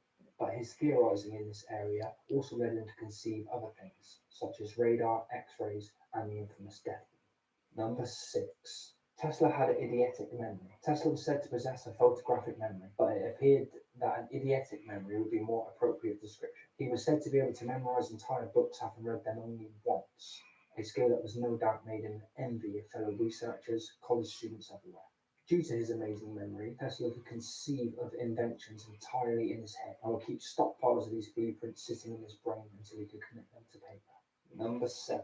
Tesla once made Mark Twain poop his pants. This is the tale of Nikola Tesla and his personal friend Mark Twain that is too amusing not to include on any list of Tesla tales. When Tesla made his claim of inventing an earthquake machine, technically known as the high-frequency oscillator, Twain came over to see it. Knowing that Twain had recently been experiencing some digestive issues, Tesla had him stand on a platform above the oscillator and then turned it on. If the legend is true, Twain pooped his white suit instantly and bolted for the bathroom. Number 8. Tesla was born during a violent lightning storm. Nikola Tesla was born in a manner befitting of a mad scientist. He was brought into this world in the middle of the night during a particularly violent thunderstorm. A family legend tells that the midwife assisting in the bath claimed that the lightning was bad luck and meant dark things for young Nicola. But his mother replied with, "No, he will be a child of the light." She had no idea how right she would be. With his eventual innovations in electricity, Tesla was born into lightning and then became the master, like some sort of meteorological Batman. Number 9. Tesla had an intense aversion to perils. Most geniuses have their quirks and eccentricities, and Nikola Tesla was certainly no exception. He had an intense and unexplainable aversion to perils, to the point that he would refuse to speak to any woman who was wearing them. On one occasion, one of his secretaries came in with a new set of pearls, and he made her go home. Tesla was obsessed with the aesthetics, but this particular eccentricity seemed to go a bit beyond that. Number 10. Tesla claimed he received visions that inspired his inventions. Nikola Tesla's brilliant mind conceived of countless amazing inventions, but he claimed that much of his inspiration came in the form of unexplainable visions that left him with fully formed ideas and designs. These images would often be accompanied by bright lights and flashes, and Tesla would be able to use his eidetic memory to commit these visions to paper. This may have been the result of Tesla's unique mental abilities and his innate talent for spiritual conception, but he believed them to be somewhat supernatural. Number 11. Tesla firmly believed in aliens. Nikola Tesla believing in aliens isn't surprising, even if such a belief was a little ahead of its time. However, Tesla also believed to have received messages from alien beings. While working on his pioneering innovations in radio, Tesla said he received signals that he could not trace the source of. He wrote, "The feeling is constantly growing on me that I have been the first to hear the greeting of one planet to another." That did not end up being the case, as signals were a result of normal cosmic activity. Number 12. A pigeon was the light of Tesla's life. Tesla swore off intimate relationships and committed to celibacy early on in his career, but he saved a place in his heart for, of all things, a pigeon. He kept them in his hotel in New York, and he had an affinity for one female who he claimed to straight up love. In keeping with his claims on receiving visions, Tesla said that the bird came to him through his window one night to tell him that she was dying, and then shot a beam of light from her eye. Shortly thereafter, Tesla claimed the pigeon died in his arms, and at that very moment, he knew his life's work was complete. So, there we have it, guys. That is 12 hopefully interesting, unique, bizarre, strange, different facts about the great man himself, Nikola Tesla. If only there was more of his work committed to paper and to evidence, or not been stolen by the US government, supposedly. So, thank you very much if you've made it this far to the end of the video. I hope you enjoyed. Thank you as always. Please leave a comment, a like, and subscribe. Thank you all very, very much. I'll see you soon. Peace.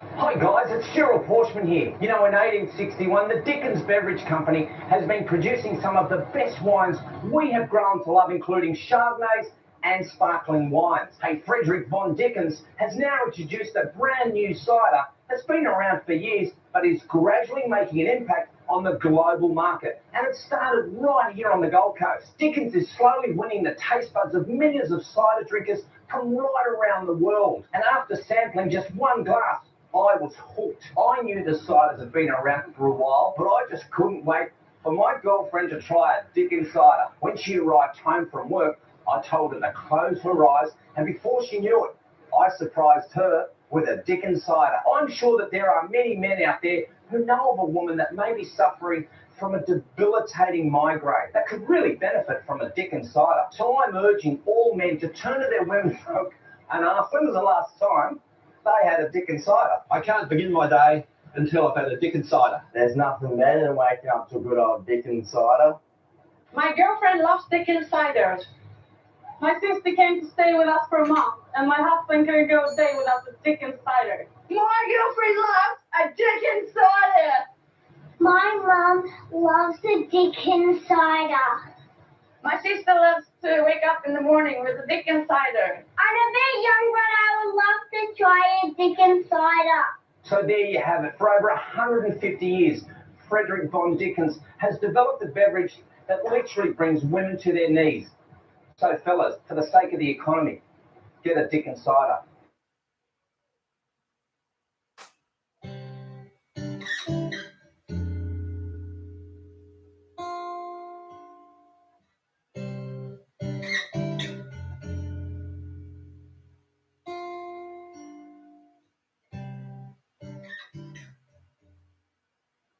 Yo guys, and welcome back to I Don't Like Grumpy with me, I Don't Like Grumpy. And we're going to keep on the odd histories. Not so much history actually with this one. This one's going to be more a look at, it's going to have some historical topics in it. So we're going to look at 12 cannabis myths you should really stop believing. We kind of all know what cannabis, marijuana, weed, which one we decide to call it is. But there's still, and even though not legal over here in the UK, legalized in the US, there are still many misconceptions, myths, and things that people worry about when it comes to cannabis. Is it 100% safe? I'm going to start off by saying, no, it's not. Nothing added to your body that isn't food or water probably isn't 100% safe. That myth might come into this or not. We'll see. So without further ado, let's jump straight in and crack on. Number 1. Pot is just an excuse to get high and has no real medicinal properties.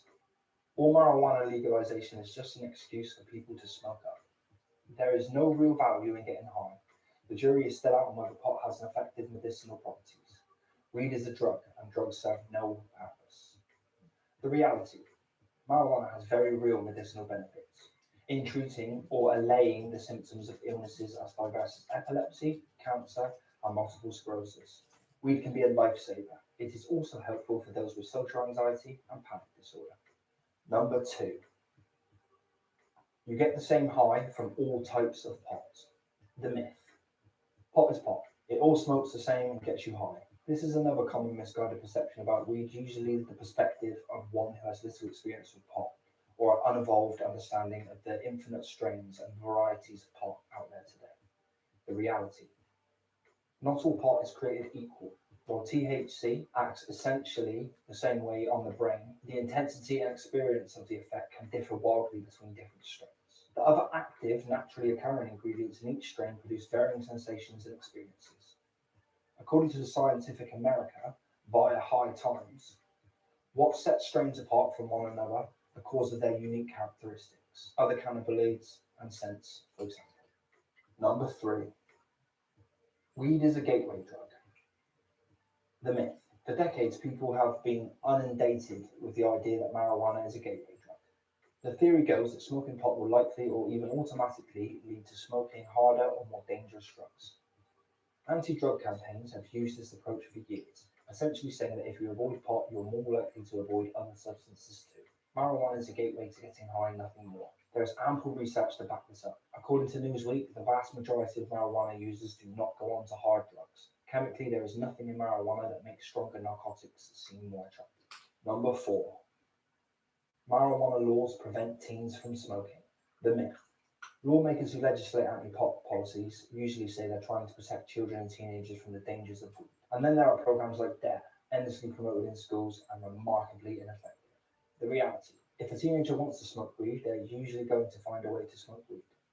Instead of anti-pot laws protecting kids from drugs, marijuana use amongst teens has increased in the 2010s, at times reaching record levels. Number 5. Smoking pot causes cancer. Since most people who consume weed smoke it, it stands to reason there must be a clearly defined link between pot smoking and cancer. After all, you're still smoking a substance and smoking cigarettes causes cancer, so smoking pot must do the same. Any kind of smoke is one way to get to cancer. The reality: there are some carcinogens in pot smoke, and carcinogens are never good, that much is true. But is there a definite correlation between smoking weed and cancer? No. First of all, pot smokers smoke way less pot than cigarette smokers smoke 6. So just on simple volume, the two activities are not in the same range. Second, while Mary Jane does contain carcinogens, it doesn't contain the same level of other dangerous chemicals contained in cigarettes. Number 6.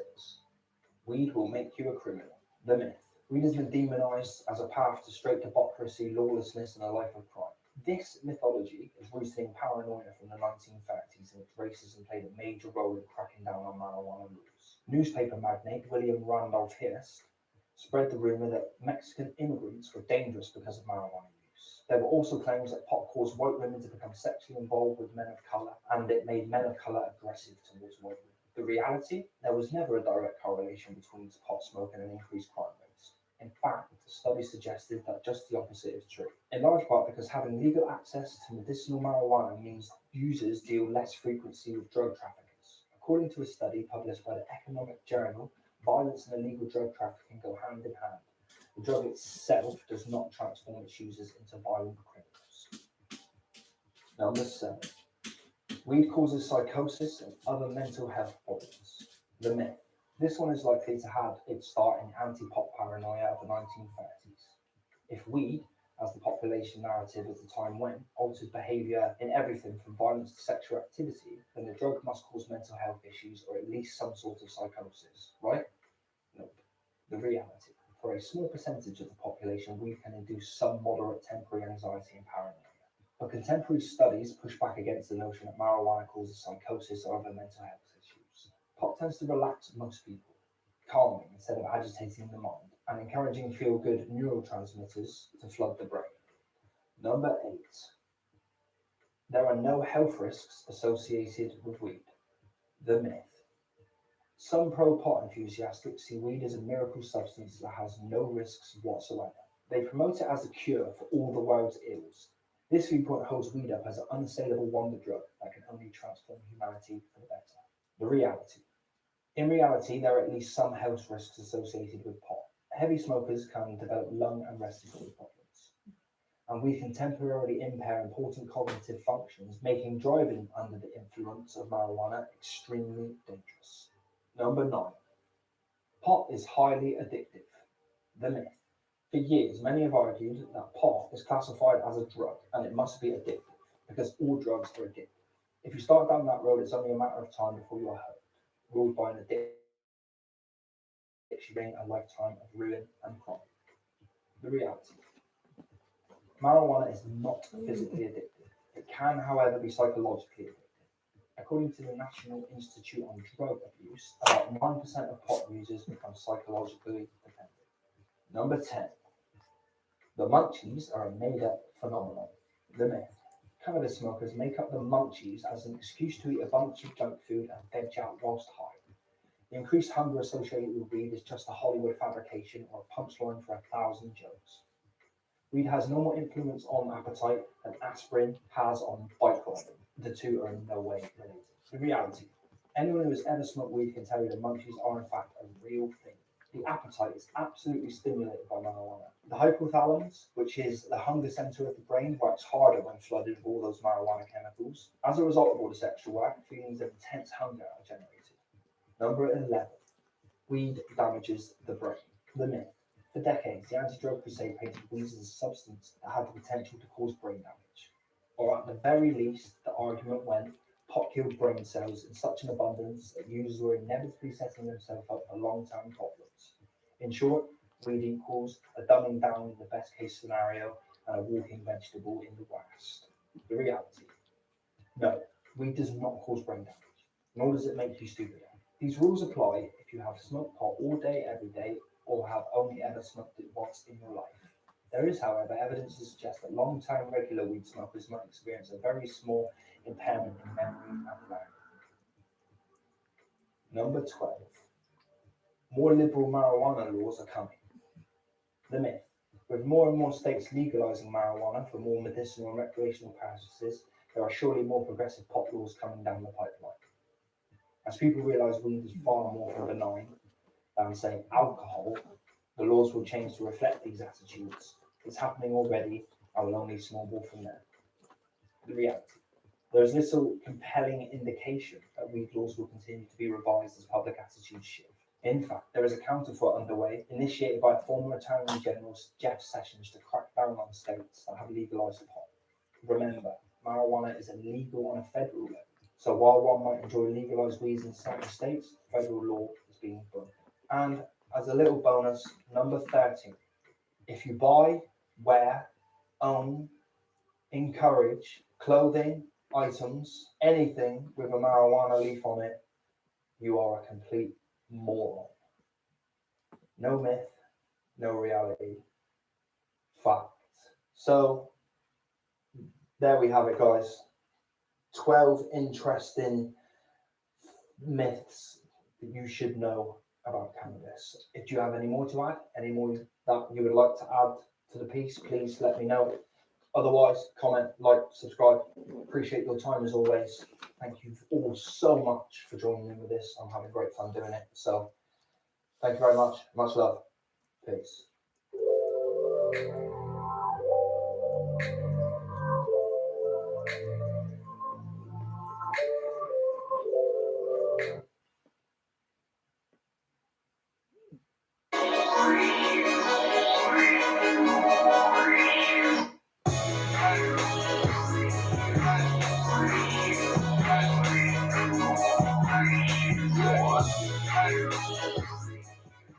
Yo, what's going on, boys? And welcome to I Don't Like Grumpy with me. I Don't Like Grumpy. I'm going to keep this brief because I'm feeling like absolute dog crap. So, old histories, a little look back at some weird stuff from history. Today we're going to look at 9 stupid beauty trends from Victorian England. And some of them are actually fake. So, I'm not going to keep you here. Let's not muck about. Let's jump right into this. Number 1. Tuberculosis beauty was the newest fad. Tuberculosis was a fatal disease during the Victorian age. It caused nodules to grow on the lung. Eventually, these nodules affected breathing to the point where patients died. However, in the Victorian age, women appreciated the beauty that tuberculosis caused. The pale skin, the thin waist, the red lips, the cheeks of those infected. This quickly became a trend that led to women purposely contracting the disease in order to look beautiful. Number 2. Women bathed in arsenic. Arsenic, which we now know is dangerous and poisonous, caused women's skin to become very, very pale. This was the beauty ideal at the time, as upper class women didn't need to go outside or work in the garden. They had servants to do that for them. In order to keep their skin extremely pale, women would go to special spas that had arsenic spring baths. Number 3. Makeup contained lead and radium. The ideal Victorian woman had facial skin that was unblemished and as white as possible. If their skin was imperfect, they applied lotions, face paints, and even powders. The only problem was makeup contained things like radium and lead. They didn't realise this, which of course led to severe poisoning when leached into the skin.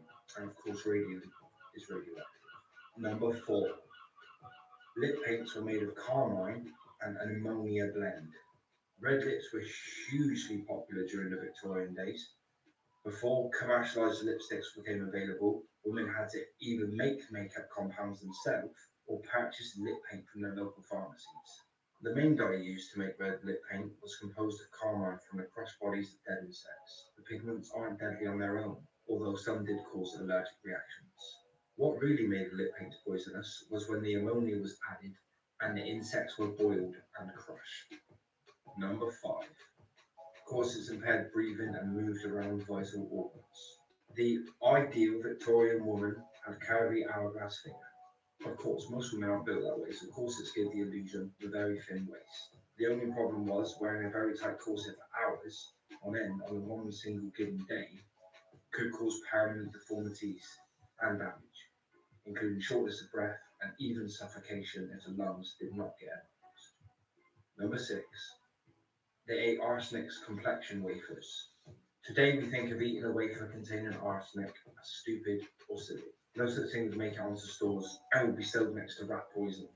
But in the Victorian era, before people realised the dangers, and prior to drug agencies, things like arsenic wafers were sold and consumed by women who wanted pale and translucent skin. Number 7. Mercury was an important ingredient in eye paints. Women were supposed to call attention to their eyes according to Victorian beauty trends. This was done by painting eyeliner and eyeshadow onto their faces. However, these eye paints contain mercury and lead, both of which are dangerous to the human body. Mercury, for example, can cause severe kidney damage. Number 8. They administered nightshade eye drops. Nightshade is considered to be one of the most dangerous poisonous plants in the world.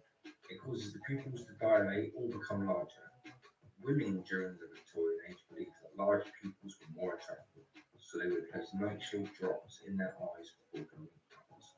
Number 9. Hoop skirts caused deadly falls and upper problems. Hoop skirts were a rage among the Victorian upper populace. balance. When combined with a corset, they created extravagant hourglass figures.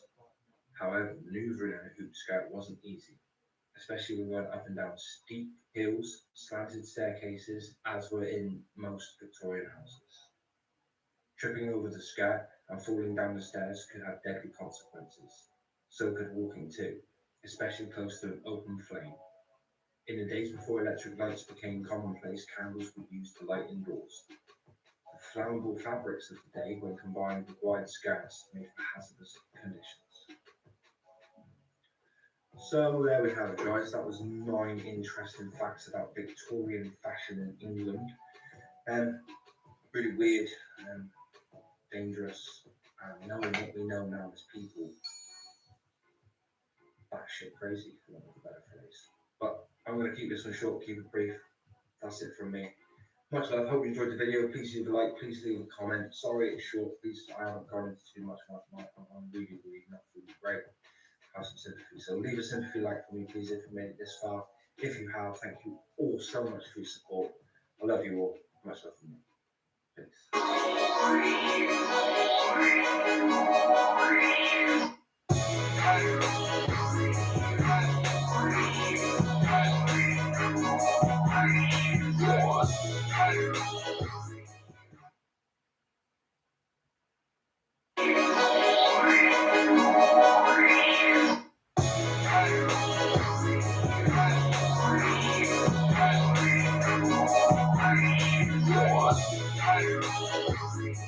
Yo guys, what's going on? Welcome back to my Grumpy. Welcome back to the Odd History series. You'll not see on my face today, as I'm going to try this as just a voiceover video. But today we are going to look at 10 of the most odd things Zeus ever did. As we all know, Zeus from Greek mythology was the king of the gods, so the leader of the leader. He's known to lie, to cheat, especially to women. He was known to trick them into infidelity, and his punishments were harsh, to say the very least. So, without any more mucking around, let's jump into this. Number 1.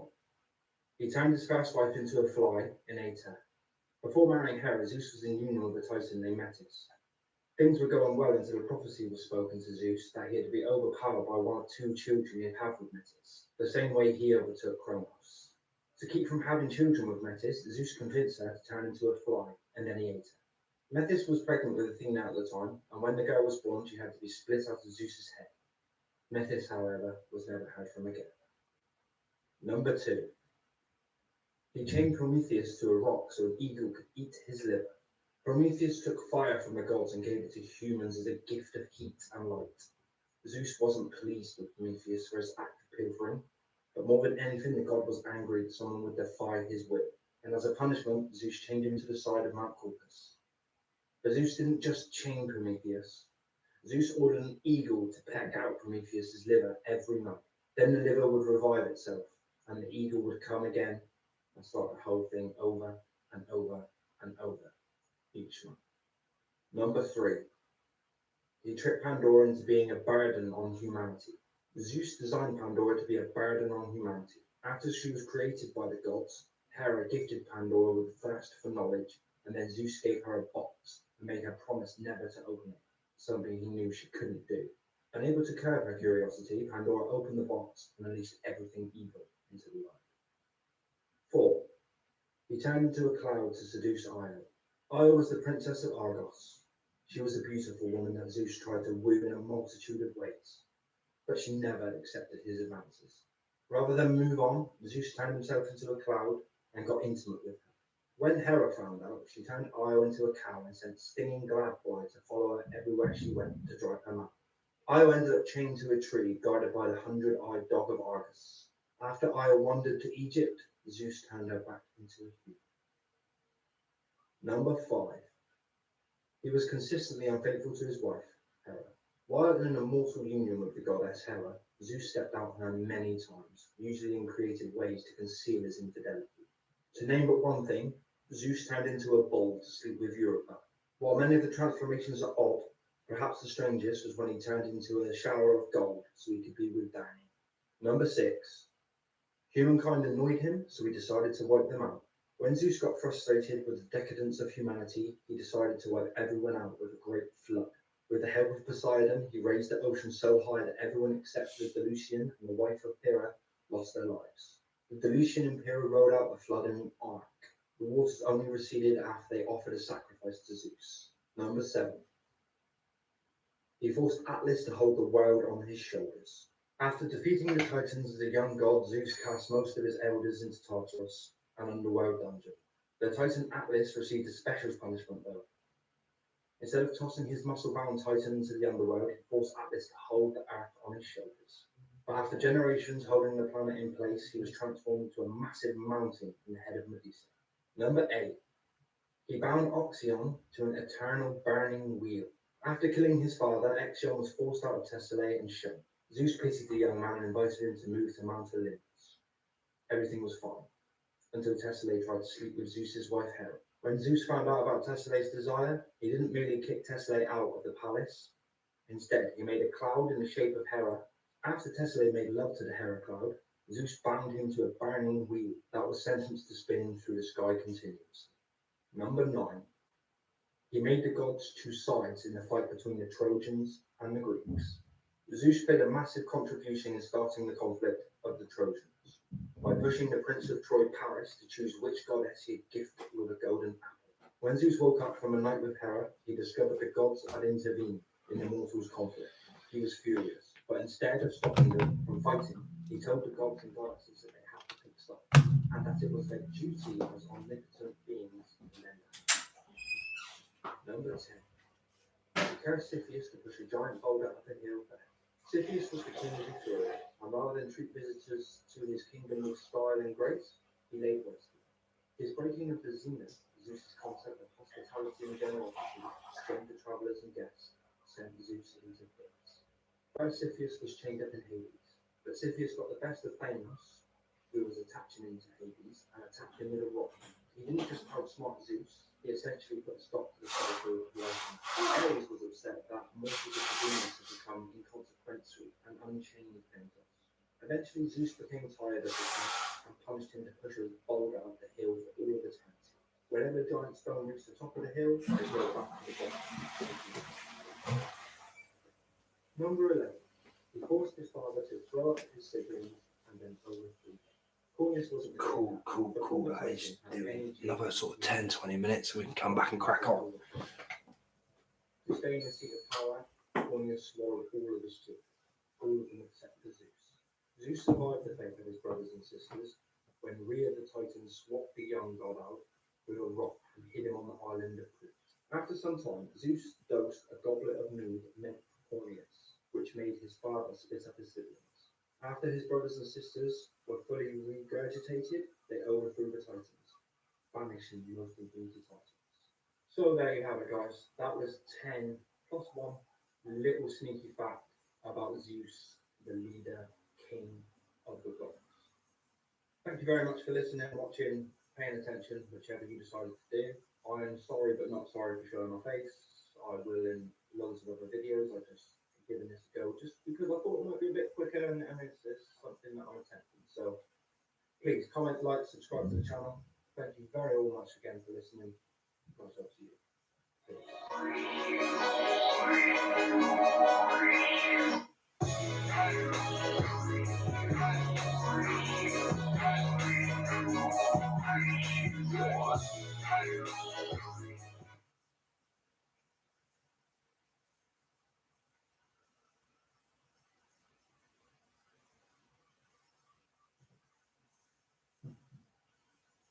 Good evening, ladies and gentlemen.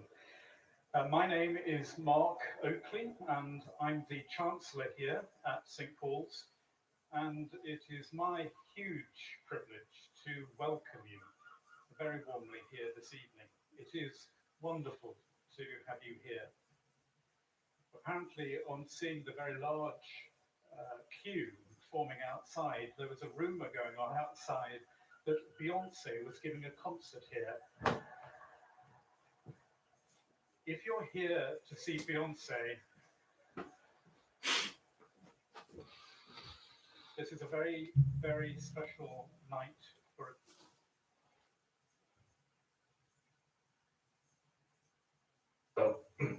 Without further ado, Again. He actually. so without further ado,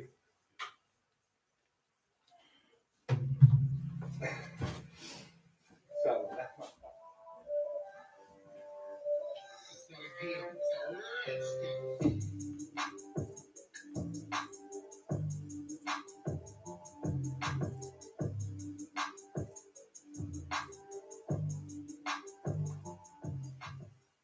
yo, what's going on, guys? And welcome back to I Don't Like Grumpy with me, I Don't Like Grumpy. Feeling a little bit better today. Good painkillers. Painkillers are always good in helping you feel better, but we have got dentists soon, so I'm hoping that they can fill my tooth and cap it instead of ripping it out, because I've never had filling. So anyway, enough of that shit. Today we're going to take a little look at who gives a fuck about my teeth, really, let's face it. Anyway, actually ain't got any, everyone gives a fuck. But today we're going to take a little look at something slightly off the cuff. With all the US presidential elections coming up, I thought I'd take a little look at some of Uncle Slow, Joe Biden's gaffes over the years. I found a great video by Leo Ash. Link to the full video will be in the description below. And we shall jump in and take a little look at what Uncle Slow's been up to for the past 40 years in politics, because he's definitely done it a long time. It's two parts, so I'll have a little look. What I'm going to do, I think, is I'll have a little look at Uncle Slow first, and then we'll go have a look at Donald, our Lord and Saviour, Sir Donald Trump, and then we'll find some of his gaffes and see what muff-ups he's made over the past, what is it now, 4 years, 4.5 years, 5 years of his presidential run and election. So let's not fuck around. Let's jump into this and do it. Here we go, Uncle Slow. Lobbyists aren't bad people. Special interest groups are not bad people. Fair, lobbyists and special interest groups aren't bad people. But guess what? They're corrosive. People who accept money from them aren't bad people. No, people who take money from them aren't bad. But it's human nature. You go out and bundle $250,000 for me, all legal, and then you call me after my life and say, Joe, I'd like to come and talk to you about something. You didn't buy me, but it's human nature. You helped me. It's human nature. Say, sure, Len, come on in. See, that it's human nature to take and accept bribes. It's basically the gist I'm getting from that. Get on, Uncle Slow. So when's this from? 1974. Up to this point, has not reflected any particular concern for the larger contributor. Well, the fortunate thing is I didn't have many larger contributors, and the only reason, I went to the big guys for the money. I was ready to prostitute myself, and the manner in which I talked about it. There's a boy there. He's ready to sell himself. And what happened was they said, come back when you're 40, son. Well, I am not ready. He wasn't old enough. So he openly went and said, I'll do everything you tell me to do. Give me the money. And they went, you ain't old enough. Vice President, I would not accept it if anyone offered it to me. The fact of the matter is, I would much prefer to stay as chairman of the Foreign Relations Committee than vice president. Will you ever run for political office again? No. I'm told on your chair side.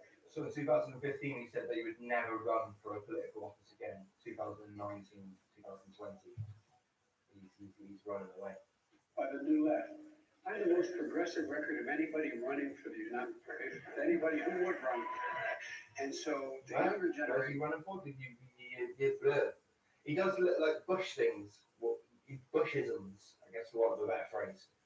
He sort of forgets his ways and forgets his speech that he's actually talking about, and then he slips up on himself. So we like Uncle Slow.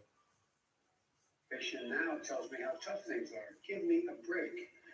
No. I have no empathy for it. Give me a break. Look, John's last minute. He's trying to appeal to all the whiny brats and all the SJWs and all the babies of society. And then he's there saying, you haven't got it as tough as me. We had it tougher than you. It's crazy. They'll still vote for him though. Just because they hate Trump so much. It's weird. An economic plan does nothing to tackle the #1 job facing the middle class, and it happens to be, as Barack says, a three-letter word: jobs. J-O-B-S. Jobs.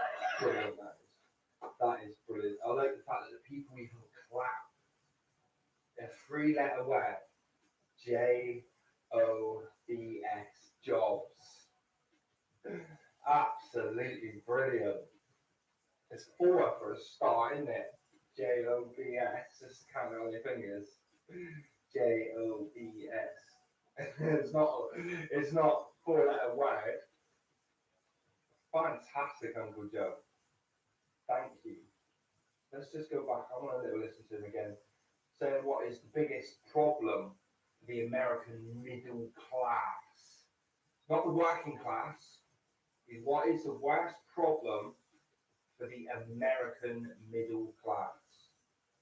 Last-minute economic plan does nothing to tackle the #1 job facing the middle class, and it happens to be, as Barack says, a three-letter word: jobs. J-O-B-S. Jobs.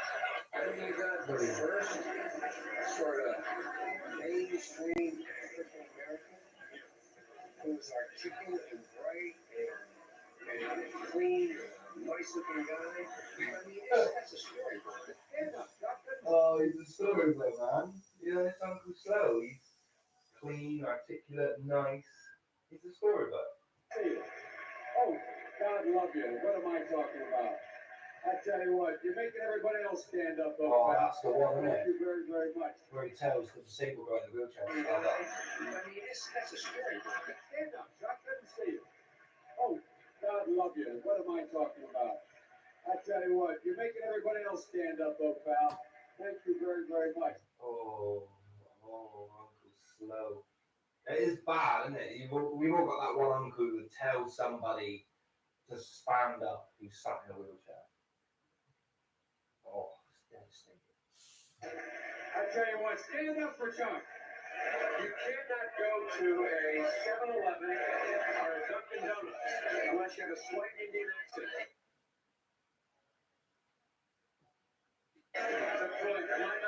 Well, you can't go to a 7-Eleven or a Dunkin' Donuts unless you have a slight Indian accent. It's not quite racist, but it's a little bit stereotypical, isn't it? Fucking hell. He said it in 2006, and the times were different. That will be the excuse, is that times were different then. But you don't think he still holds those beliefs? You're a fucking idiot. Well, I actually like Dick Cheney for real. I get on with him. I think he's a decent man. That was near the... Dick Cheney. Why isn't Dick Cheney a decent man? Is this worth a Google quickly? This is 46th vice president. The 46th vice president of the United States between 2001 and 2009.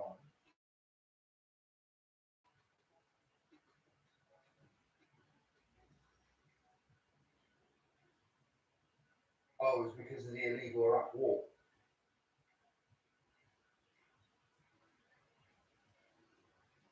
It was the illegal Iraq war. Yeah, well, yeah, you shouldn't really say you like Dick Cheney because he was instrumental in starting the illegal war in Iraq. Even Trump called out as an illegal war many times. So, yeah, he likes Dick Cheney, which is, you shouldn't say he's of the opposite political party. He's an old one, Uncle Slow. End of the Biden for president campaign, when reporters were starting to uncover, accusations of plagiarism, both in his campaign speeches and in his coursework in law school. Oh, wow. So basically they've uncovered, like, he copied his in law school and his speeches in front of Congress and the people. Misrepresentations about his grades, etc. And there you see Biden, full of bluster when one person in the kitchen or wherever in New Hampshire said, didn't you inflate your grades?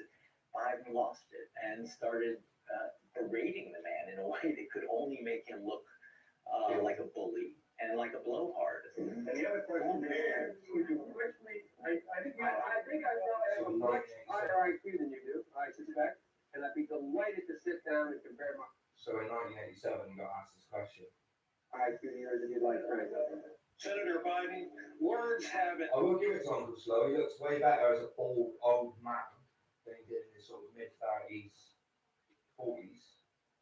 In the past gotten you in trouble. Words that were borrowed and words that some found hateful. An editorial in the law. Wow, so he borrowed hateful words. But some found hateful. What people find hateful these days is probably beyond even worrying about it, because microaggressions. Los Angeles Times said, in addition to his uncontrolled verbosity, Biden is a gaffe machine. Can you reassure your voters in this country that you would have the discipline you would need on the world stage, Senator? Yes. Beautiful eyes. Yes. He's not going to tell you how or nothing like that. Just one word answer. Yes. So that was a little giggle and a little chuckle, a little analysis on Uncle Slow, Joe Biden. Slow Biden. I'm keeping it. I'm the one that's come up with that. I've not seen anyone else call it that apart from me. So I'm keeping Uncle Slow as mine. Again, a massive shout out to Leo Ash for putting together the video. That is my little look at little Uncle Slow. We will be back to take a look at part 2 soon. Much love from me. Peace.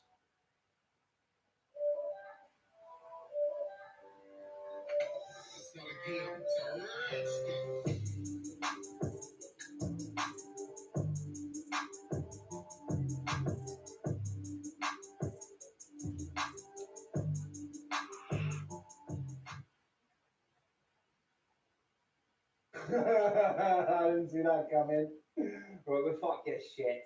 I said the wrong, we're cutting this shit. Cut it. Cut.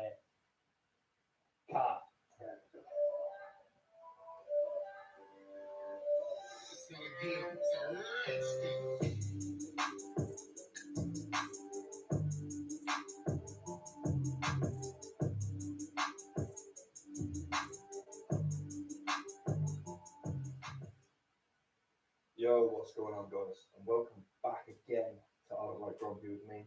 I don't like Grumpy. In the interest of fairness, today we're going to take a little look at some of Trump's gaffes, absurd quotes, mishaps, whatever else that he said. But unfortunately, because I'm a lazy bastard, there aren't full gaff compilations of everything he said. So what we're going to do is I'm going to have a look at 2019 last year. It's 2020 now, just in case you're watching this whenever. And we're going to go back then and do a really long video of stuff he said during the build up of the election. So there'll be an Uncle Biden one, an Uncle Slow one, this one, then another Uncle Slow one, and then a really long one. Just in the interest of fairness, just to keep it even. I'm not biased. I don't care. It doesn't affect me. I don't live in the States, so it's all fun to sit back and have a big like that. So. Yeah, without further ado, without mucking around, without keeping you waiting, let's go have a look at some of our Lord and Saviour's, Sir Donald's stupidest games. Stupid. Ready? Yeah, the camera's rolling.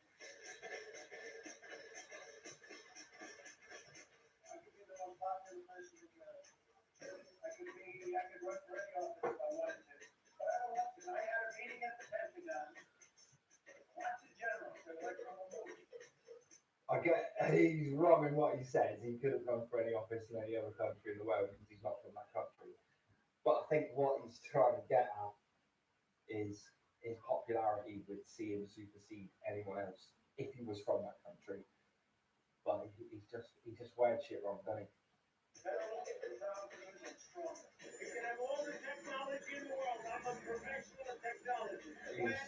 He's a pro at technology. When it comes to technology, he's like NFL football stars.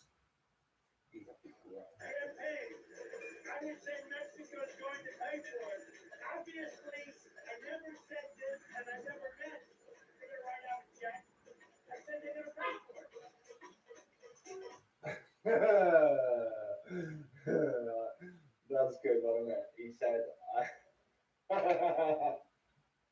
Yeah, that's good.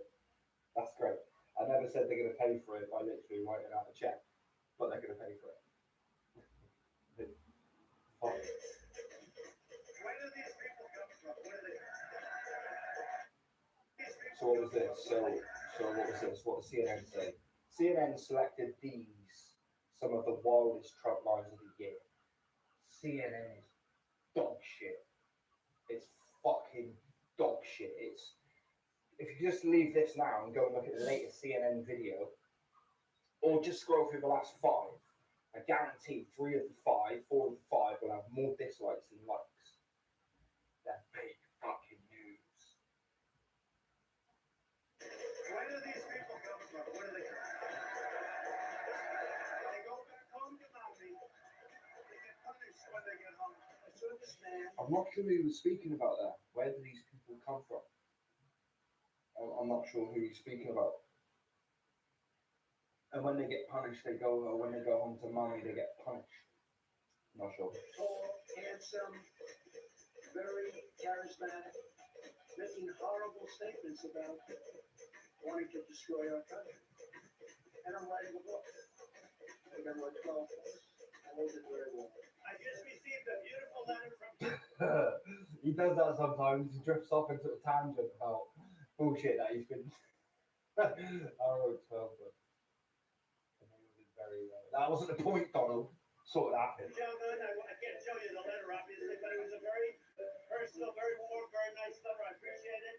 It's actually a happy birthday letter. No, he gets letter off world leaders. Not many people get letters from North Korea. And he sent me a beautiful letter on a happy birthday, which is nice. If you tell a joke. That is nice. I don't quite get why that's a gap or why that's a bad thing. Like, you can't control who you get happy birthday off.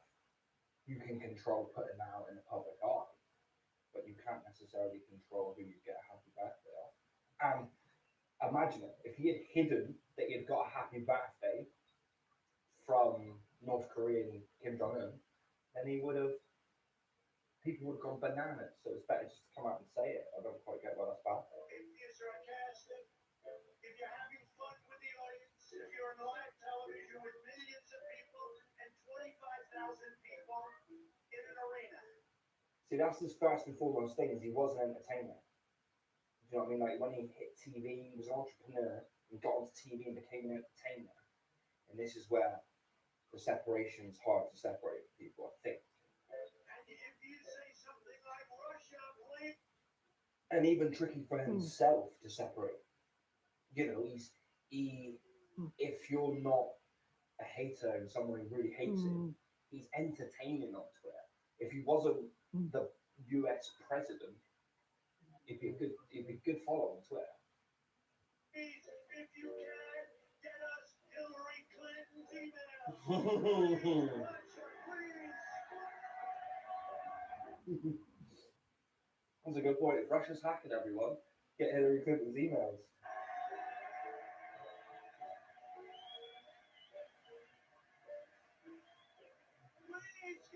He wants those emails, sorry. National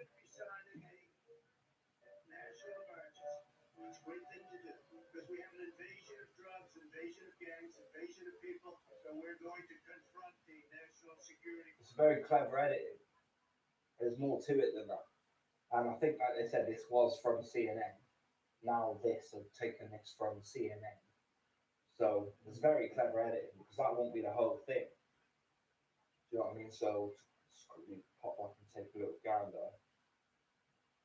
So let's break it down. He's going to be signing I'm going to be signing a national emergency. National emergency. It's a great thing. It's a great thing to do. You don't say that directly after, and the edit's really tough. I get it though. It is a great thing to do. Like, national security is good. I don't get why that's bad. These gaffes aren't really gaffes. They're turning into me absolutely ripping apart why people think shit's funny. We have an invasion of drugs, invasion of gangs, invasion of people. So we're going to confront the. And it is. Immigration on the level that we have it now, 200 years ago, So what? People live between 60 and 80, so 200 years. Let's say 4 or 5 people ago, which isn't that long, 4 or 5 people ago, it would be classed as invasive. There's no two ways about it. It's not a... The national security crisis on our southern border, and we're going to do it one way or the other. We have to do it. Not because it was a campaign promise, which it is. They say walls don't work. Walls work 100%. Walls work. But I wonder if that wall's got all graffiti on it now. That's my one, because as soon as there's a big wall, graffiti artists are like, I want to graffiti it and make it look like shit. The Green New Deal, right? Green New Deal. I encourage it. I think it's really something that they should promote. Darling, is the wind blowing today? I'd like to watch television, darling.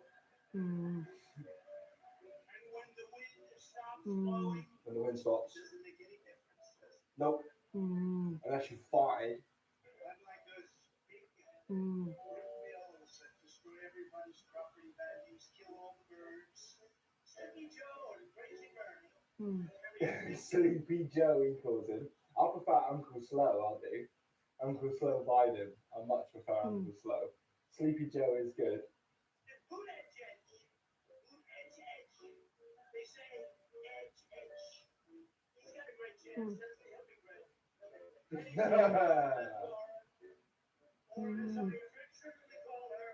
Crazy Elizabeth Warren. He's just ruthless with his words. He just don't care. That's the problem. What has he got to lose? Like if he doesn't, if he loses the second time, and if he lost the first one, he just goes back to being Donald Trump. There's nothing to lose for him. It's win-win really. Because of Pocahontas. He's not a career politician. He's just, is he? We all know this. We don't know him from politics.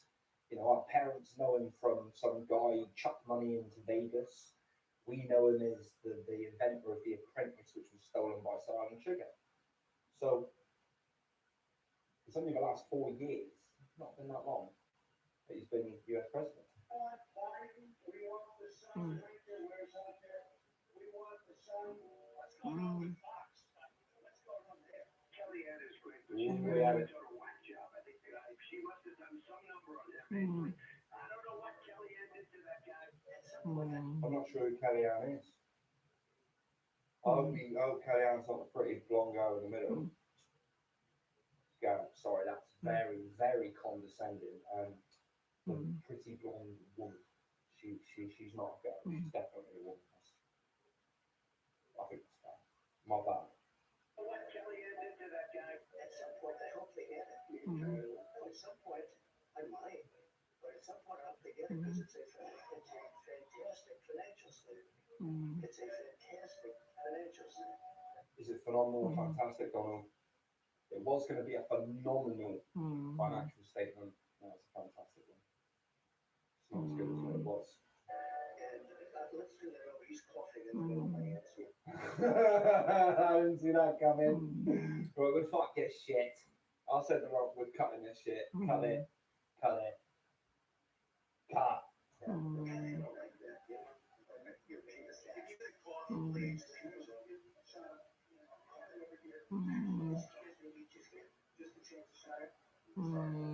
Look at his eyes.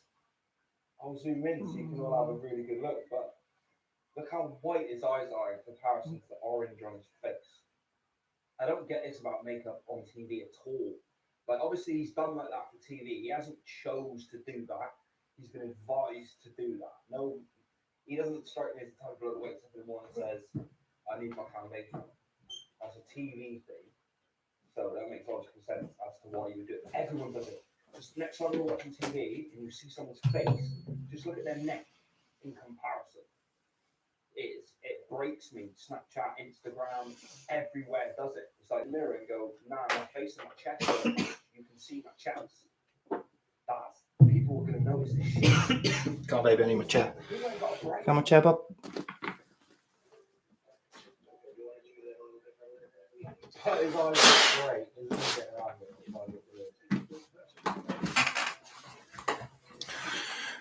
Oh, that was a little bit of a break. Oh, hi everybody who joined. I don't know if you're still around. I doubt it, but hi anyway. Thank you for joining. But it's a shame when people join because I wasn't here to greet them. So if they go, they might not come back. Right. Anyway, I need to get the pad charging again. I don't think he's a stable genius. I was going to say I think he's a con artist, but I don't think he's a con artist. I'll keep that one in the background. I need the pad to charge a little bit more. And then we'll go back looking into some series again. Boop, boop, boop. I better switch the light on because it'll slowly get dark. I won't notice it. So if I switch the light on, we're good. Although the camera just shows how cabbage my fucking YouTube camera is. Have to sort a camera. Have to sort a camera. Has to be done. I think it's a must. But yeah, that will definitely be done. Right. The game's fine because I want the TV to be heard a little bit as well.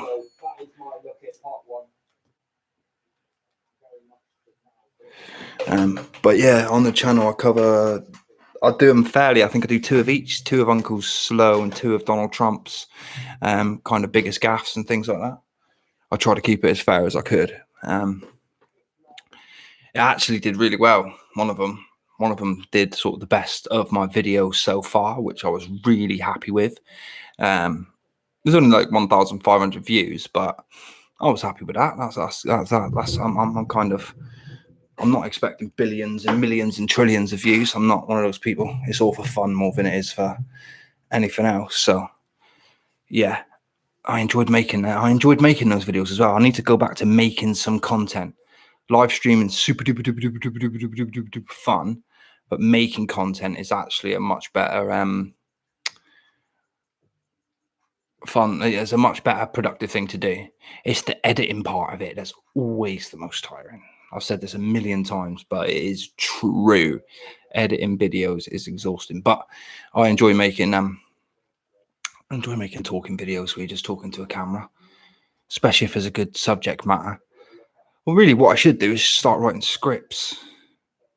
But I've tried doing this a couple of times, and I guess there's a structure to it, and I guess I'm not very good at understanding or getting or realizing the structure. So I don't really bother really. I wonder if there's no real way to kind of build the. Nah, not really. Nah, there just isn't. I'm kind of on a stream all day and night, and I can't even message back because I'll lose my stream. So I'm sorry, there isn't. That's just the way that's going to have to go. I can't reply to that.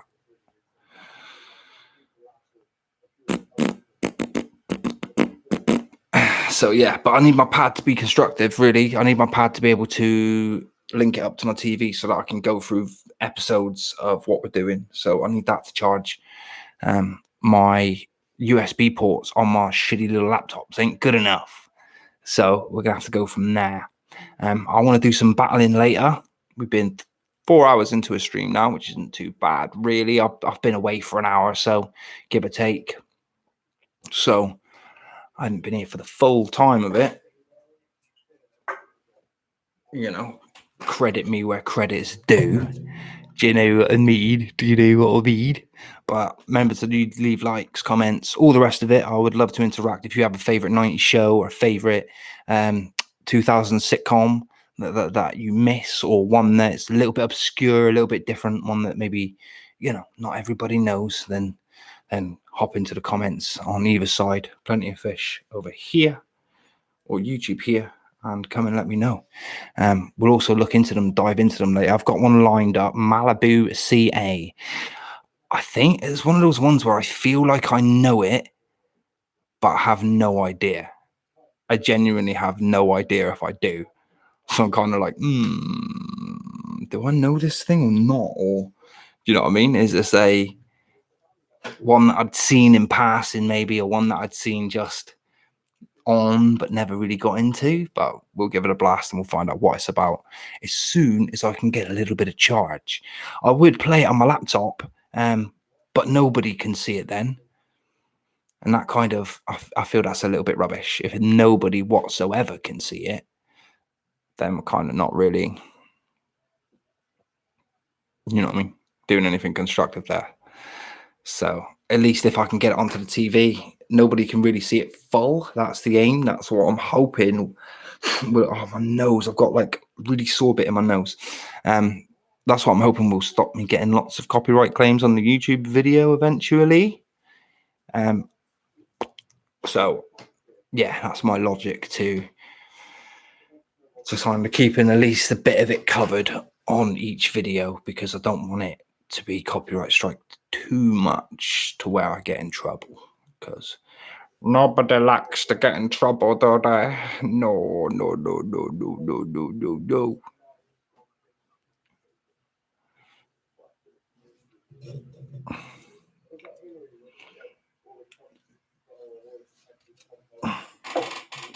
And I wonder what this video is behind. Let's have a little. Oh, God.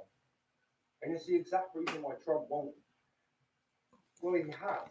What I was about to say was absolute bullshit. He has put down white, racist, neo-Nazi clowns and supremacists over and over and over and over again. But this guy is a fucking fool. I stand by that as well.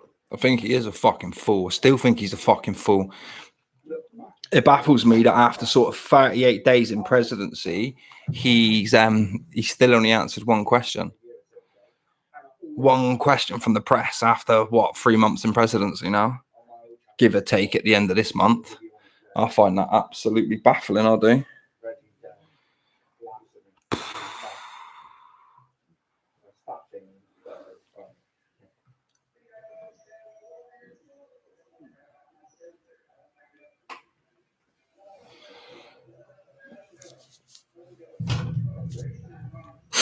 Oh, right.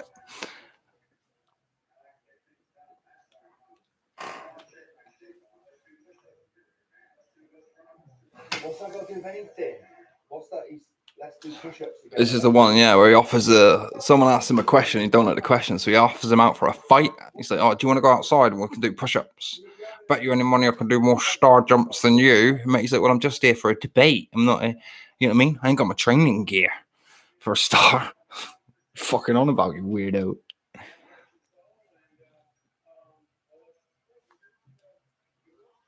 His mum's still alive, so don't God rest their soul. God bless. 2010. This was 10 years ago. He was forgetting shit and not knowing what he was saying. I think he's deteriorated as well in the past 2 months. Like, big time. It's weird, isn't it? Like, so old. Him and Trump, they're both exceedingly, like, not exceedingly old, but they are both old men. It's kind of like, isn't there nobody who's younger? Maybe a bit more, I don't know, agile? You know, I know agility isn't a measurement of where you would measure for your president, but you know what I mean? Kind of like, it's weird how politicians are kind of older. But the royal family should be old. I get that. You know, but yeah, your presidents and stuff don't necessarily. I don't feel like they need to be super duper old. This is like 2017. Deluded, just rambling to the drunk man.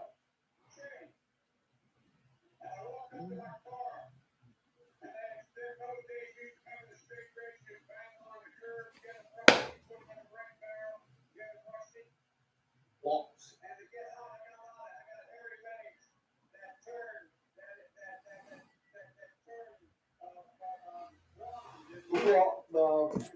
What is he talking about? Even now, to this day, I don't know what he's talking about. What? Literally, everybody, look at everybody around him. They are bored shitless. What? What? He loves kids jumping on his lap. My own kid, I'll take.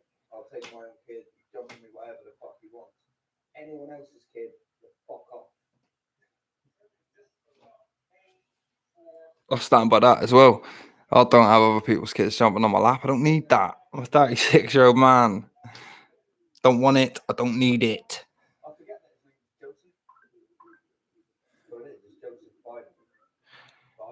I ain't fucking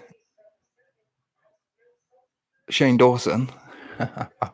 Ooh, Shane Dawson's a nonce jokes.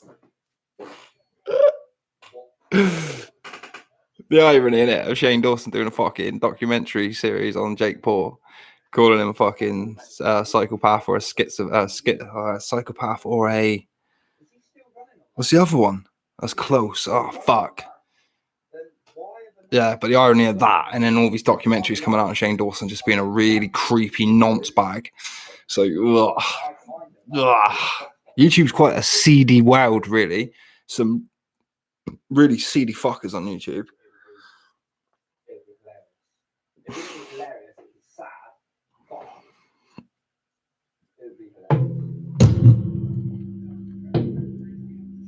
Should change the name of my stream to the Seedy Fuckers Club. Something like that. Probably would have got way more viewers.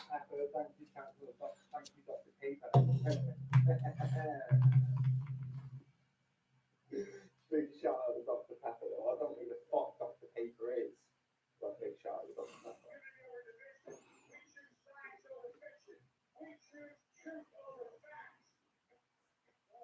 What? We choose science over fiction.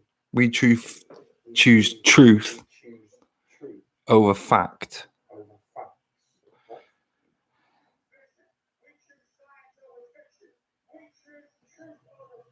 What the fuck does that even mean?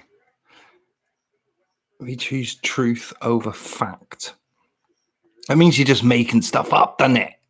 It's choosing your own truth instead of going for what the fact is. He's a baffling man. What? Alright, I'm going to listen to that again. That clip. He was right. Senator Ryan was right to want to get rid of social and Medicare, yeah? Is that what he says?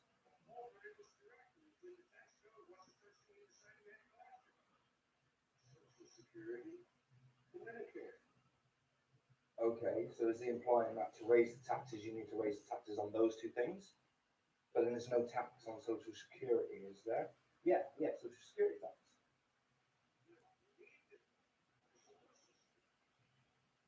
We do need it. So the only way you can find room to pay for it is to tax it more. Oh, does he still stand on these things? Because they're nuts.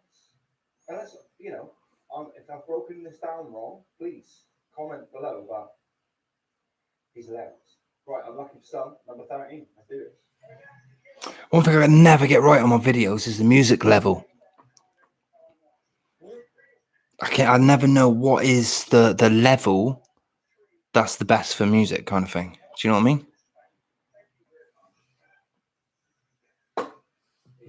Can I send out like a ping? I hope Neil Ash does another video before the election.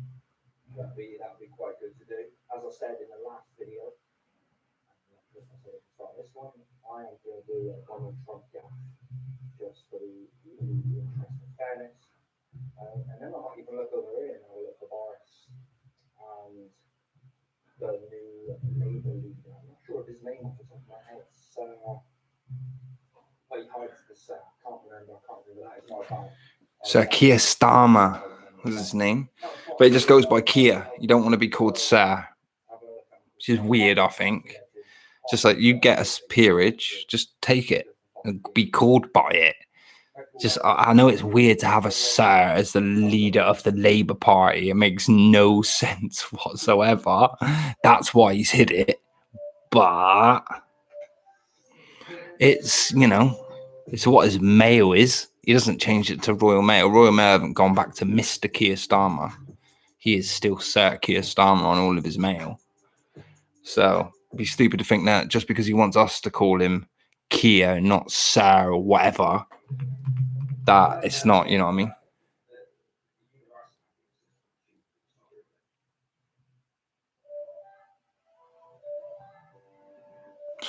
Bless. This is a video with me and my mate Holly, and that's me absolutely destroying the fact that I said universal happiness isn't the thing that could ever exist.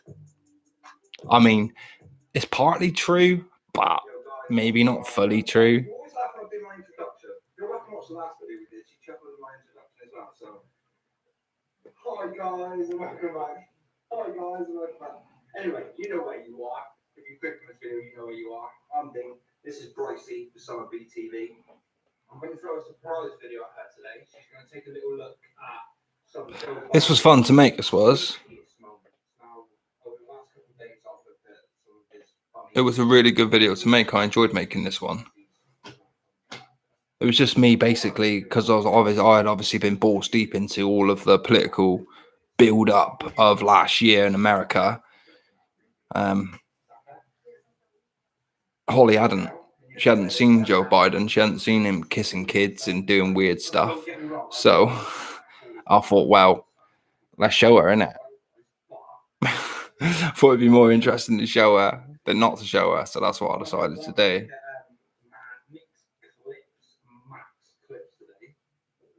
So, without anyone mucking around, let's jump in. So, do you know what Uncle Joe Biden looks like?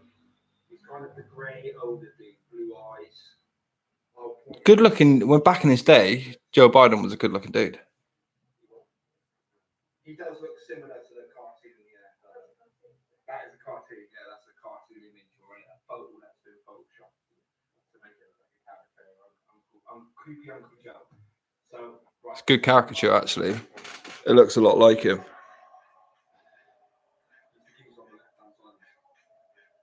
The video is called Creepy Hair Sniffing Creepy Compilation.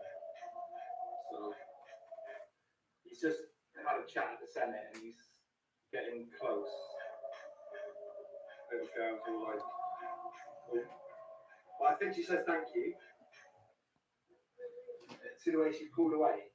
Usually when you see clips like that, they're from Jimmy Savile and those convicted pedophiles. Oh. Uncle Joe there, give him kisses. Little girl. He loves the hair sniff.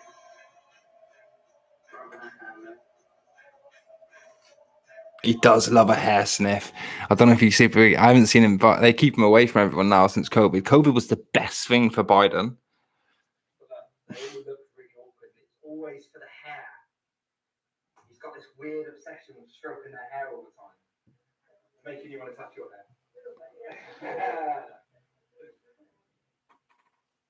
God, got a bit of a beard on in this video as well. I think I have today as well. I should have trimmed it down a little bit, but oh, well, bearded now, aren't we? I'm guessing, like, if that's his grandkid, and I doubt all of these children are grandkids. It's not possible for all of those kids to be Biden's grandkids.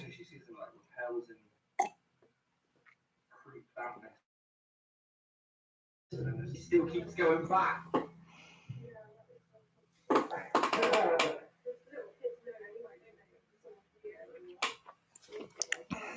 Plus, that strikes me as she's very shy anyway, so little kids do want it sometimes do that little shyness thing. When they do that, you don't force the kiss on, do you? Yeah. And try to like be a normal person and speak to them. If you can get, you know, that's your niece or something, you get to a point where they're comfortable or they give you a hug and a kiss at the end when you go, that is. But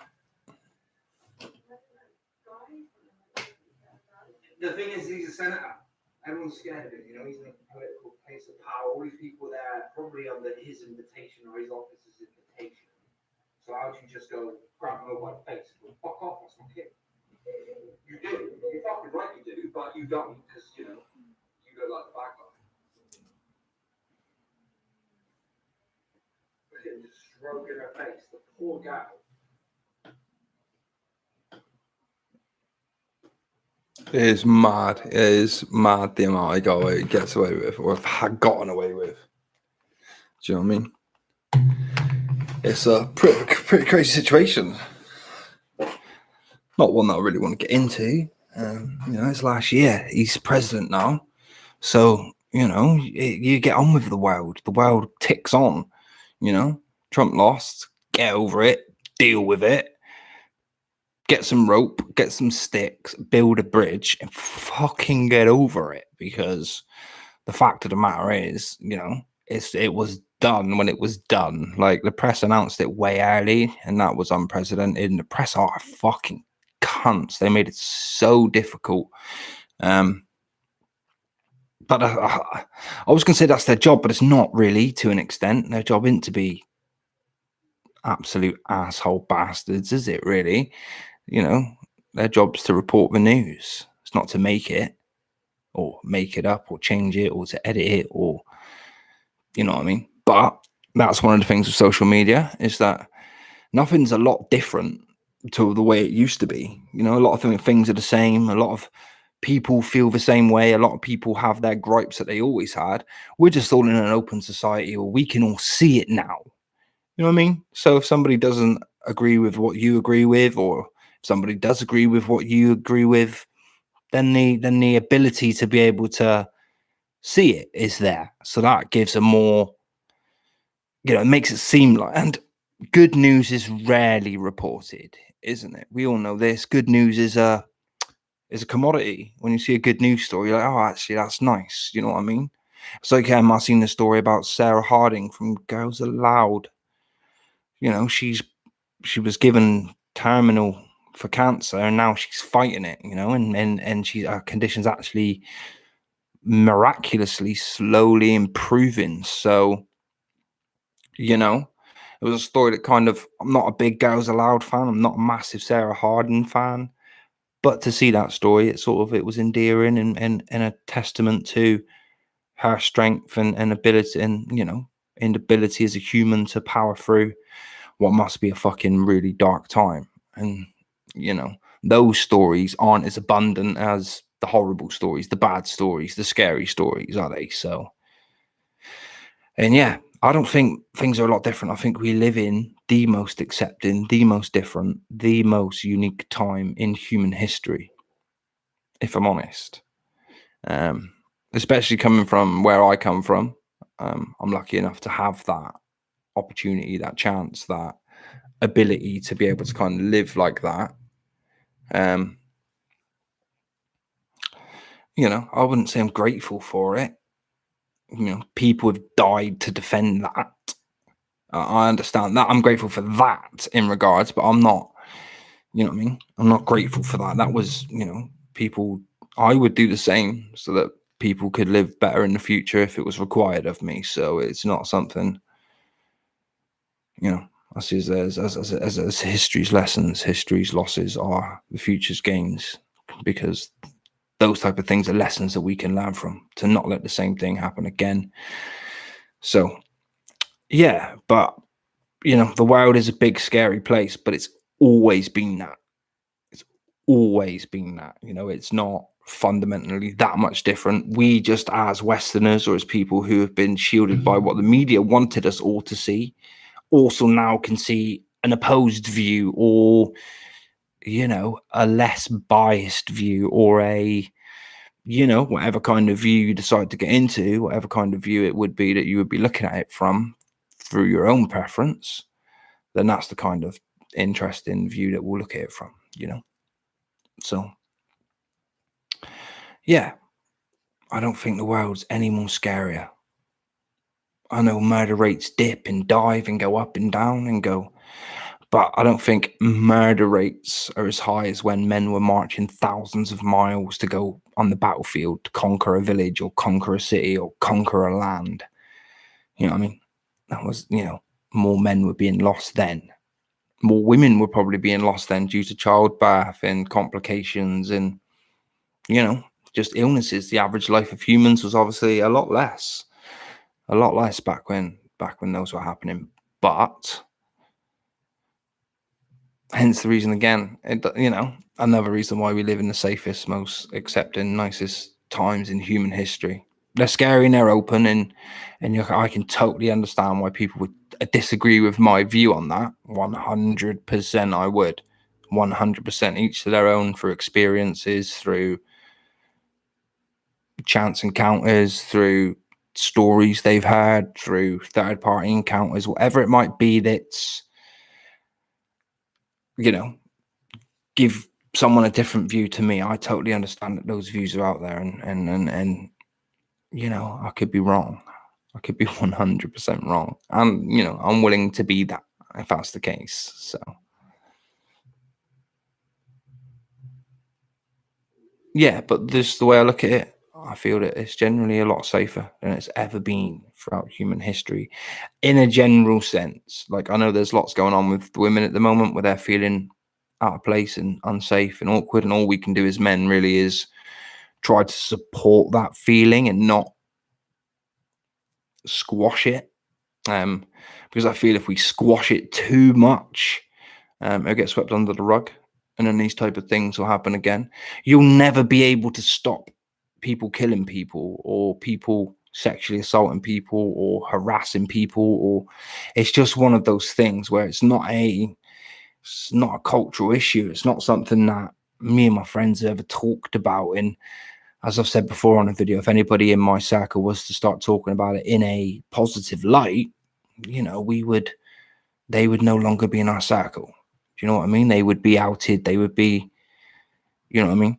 Not in that place. So, but I feel that we need to keep the debate alive, and we need to make sure that laws are strong to protect women against sexual harassment. And we can't do it on feeling. We've got to do it on fact. We cannot do it on, I feel sexually harassed. Do you know what I mean? It cannot be done that way. It cannot be done that way. In the same way you can't implement laws for feeling. Do you know what I mean? Like you can't implement laws for feeling. You can't say this, you know, somebody can't say, well, I feel this way, that person needs to go to jail. It needs to be like every law where there is evidence, it's prosecuted, and the sentence matches the crime. You know, the sentence needs to be, you're even harsher. It needs to maybe it's one of those where, you know, we need to say to people, look, you know, it's shitty, but you're going to get a X amount of years. This is the standard amount for it. And make sure that amount is, you know, happy and applicable and long enough and good enough so that women feel it's not justified, because that's the wrong word. They feel that the punishment meets the crime, because ultimately that's what it's about. You can't curfew men. You're never going to stop it. You know, there's just too many. Like, I don't know if there's a mental illness, but there's a mental something missing in people who do that kind of thing. There just is. There just is. Like, there's no, unless it's agreed. Like, I'm a big fan of the USC, and I'm a big fan of, you know, legitimate fights and boxing matches. But, you know, people who attack women and rapists, murderers, it's a level of understanding I don't understand. It's a level of difference I'll never be able to get myself to accept or believe or recognize as a real thing. Not as a real thing, as, you know, as something that I just don't understand. Just, you know, I can't believe people do it. That's all. So yeah, stuff needs to be done. Things need to be looked at, especially, you know, if they're stupid. Similar, I saw something that was crazy. Like, you can get more time for doing something silly in a new crime bill that's coming up than actually if you do something to a woman. So I feel that that's absolutely redonkulous. I do. So yeah, we are just on a kill time kind of thing at the moment again, as we wait for the pad to charge so I can jump into Malibu CA. Is going to be the next one that we're going to go into and have a go at. if anybody's a Malibu CA fan or remember Malibu CA from the 90s or the 2000s, I'm not sure which one it is. Whew, I got a right head rush then. And please pop your memories. I don't remember any of the lead characters. I don't remember anyone from it. Nothing like that. So I'm going into Malibu CA as a total 100% noob. Get your noob shoes on.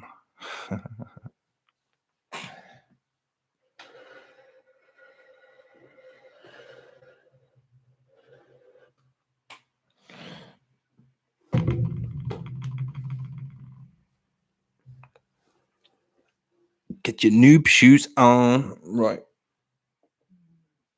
Oh, that's cool. If the paddle switch around like that, that is absolutely dude perfect.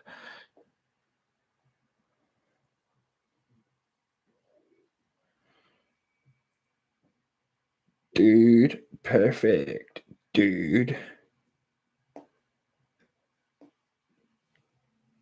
Dude perfect. But it won't stay like that, will it? Oh, it will. Thank YouTube. You are smart.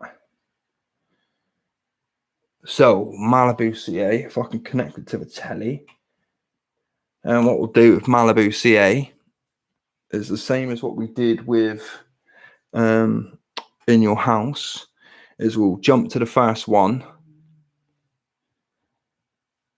First episode of the very first series, and then we'll skip on maybe a season, or like by the looks of it, there's only 2 seasons, so it didn't do the best.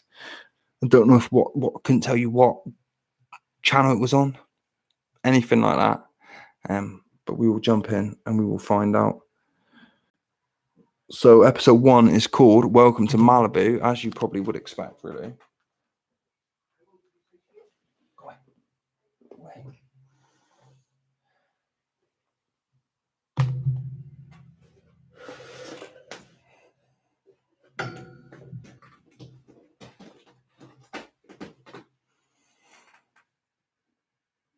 Right.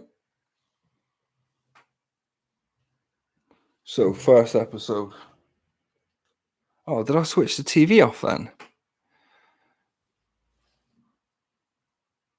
What a doucheball, man. What a doucheball. Just about to jump into the first episode of Malibu CA and I've ruined it. I recognise the name, but I don't recognise the program at all.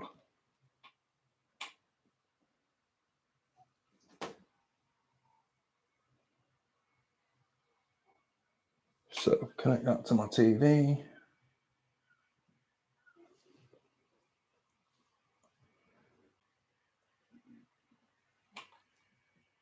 And then boom. There we go. Oh, it was a trouble one. No, the only no.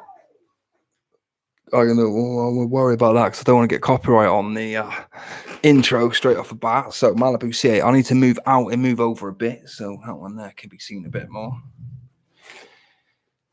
Malibu CA.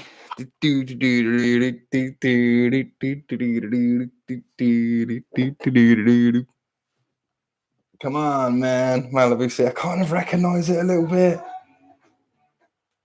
Hotties. It's got hotties. They live in Malibu, so they're going to have loads of hotties in it. I wonder if it's got a canned laughter. How do I get the feeling he's the dad? I got a sneaky feeling I used to love Malibu CA. Wow.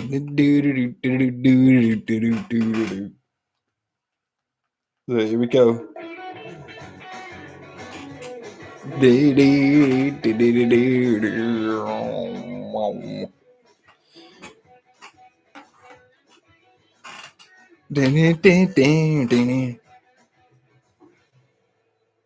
Trouble were like the kings of these, weren't they? Last week I was in New York taking a subway to a Yankee game. You know, my mom got this job in Saudi Arabia, so now I'm living with my dad in Malibu. Whoa, badass. she's living with his dad. His mum got a job in Saudi Arabia. What is mum didn't get a job in Saudi Arabia, did she? Basically, his mum got kidnapped. His mum got kidnapped by the Taliban.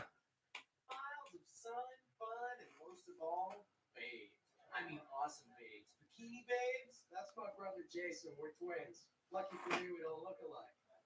I remember this now. I remember this. They were twins. This is kind of like the prelude to oh fuck, Supernatural. Dean, I'm Dean, and I'm Sam. I'm Sam, and I'm Dean. Sam. Bikini babes. I already said that. He said that. Worth repeating. And it's also worth repeating that my brother's both halves of dumb and dumber. He is both half dumb and dumber. You're not going to wear this dorky shirt. Nothing. If you don't mind going to a new school looking like one of the Spice Boys. You're not the sport of Spice. Hey, Scotty. Man, is Malibu this perfect every day? Except when we have those fires, mudslides, and I remember the dad. I can't wait for the next twink so I can see Heather Locklear run from her house in her underwear. Boop, boop, boop, boop, boop, boop, boop. Heather was the other girl from 00's place, the redhead. You forgot her name already? Oh, we only went out with 3 times. Dad's a bit of a player as well. I mean, we only went out 3 times in that. Do you know what I mean? I don't remember her name. So Mom set a few rules for Saudi Arabia. I guess she's a little nervous about you guys living there. Nah, Mom's not nervous. She's totally cool. I mean, in fairness, it is safer for them to be there than it is in Saudi Arabia. I mean, of all the places, why the fuck is their mum in Saudi Arabia? I mean, what? Who sat around like the writers' table and went, where can she be? Like, oh, where's a good place for the mum to be, do you think? I don't know, like Germany, Europe, China, Asia. Now, what about Saudi Arabia? I mean, why not? Not Jamaica or, you know, the Caribbean. Just say the Caribbean. That could imply anywhere. No, Australia. Saudi fucking Arabia, eh? God knows why.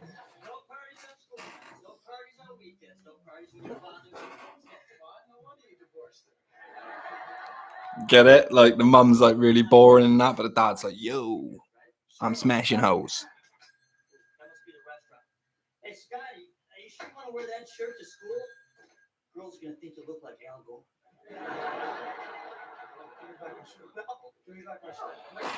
It's going to look like Al Gore. What? I mean, that's a joke that kind of stands up today because Al Gore is limping around still in Congress.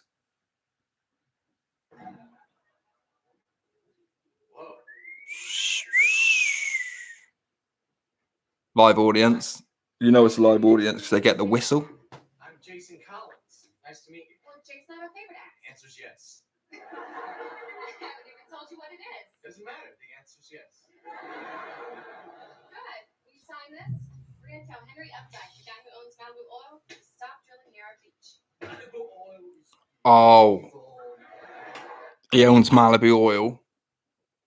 So the premise of the first episode of Malibu CA is he's met this hot chick.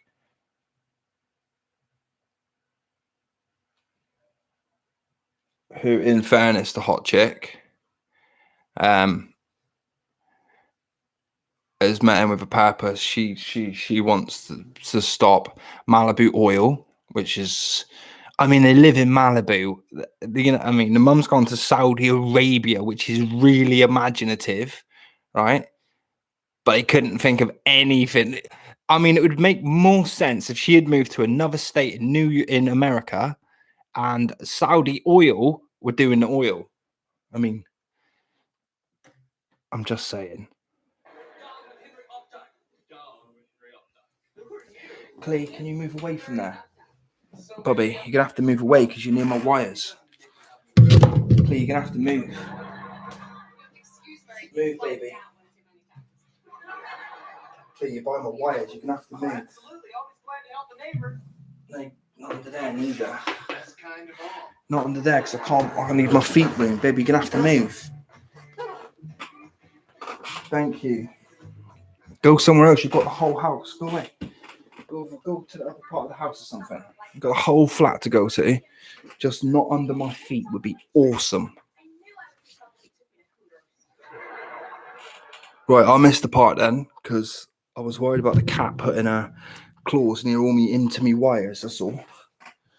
I worries a little bit, don't I? I mean, maybe I should just let it do it and fucking learn to go near my wires, won't it? That'll learn you. So what happened then? I'm not sure, but we meet a new character now. I'm not sure who this is. Hot love interest. Cleat, away. Away.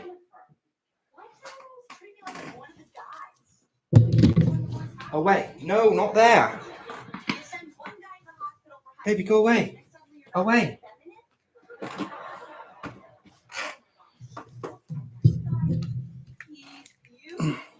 Thank you.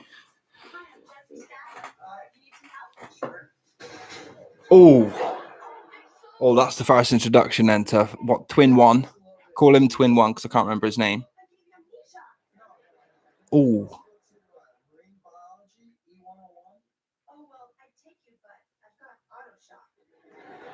Fair dues. Hello. She's like, hello, follow me, little boy. Do you know what I mean? Like, I'm like in your Al Gore shirt. That's what they called it earlier, wasn't it? Well, because I just moved here from New York. Closest thing we get to marine life is fishing dead mom guys out of the East River. Joke. Because there ain't no sea there. Yeah, it is kind of weird not knowing anybody. Well, now you know me, and I can introduce you to all my friends. Thanks. Maybe you could show me around. Well, you should definitely come to the beach tomorrow. We're gonna have a rally to stop offshore drilling. Cool. I'm there. Cool. I bet they'll be in bikinis as well. Woo! Woo! Excuse me. Are you a new student here? Yeah, Jason Collins. One of Peter Collins' sons? You know my dad? Oh, wait. You guys went out or something? Oh, well, actually, we good. There you go, Peter Collins. Like, the dad is like, ching ching, pow pow, blah, blah, blah, blah. Actually, I'm not a babe. I'm Miss Morrissey, your principal. Oh, she is a babe as well, though. What a MILF she is. She looked like Dennis Rodman in a nightgown. I missed you. Oh, who's this? How was your summer? Oh, it was rocking. I snorted naughty tubes until I was one with my inner barrel. Who is this dude? I'm doing wilderness. All right, well, you both better get to class. So, you do. Guess what class it is? This man looks too old to be at school. He's like a legit man. Even the way he ran in then was like in his 30s. Who the fuck is this old dude?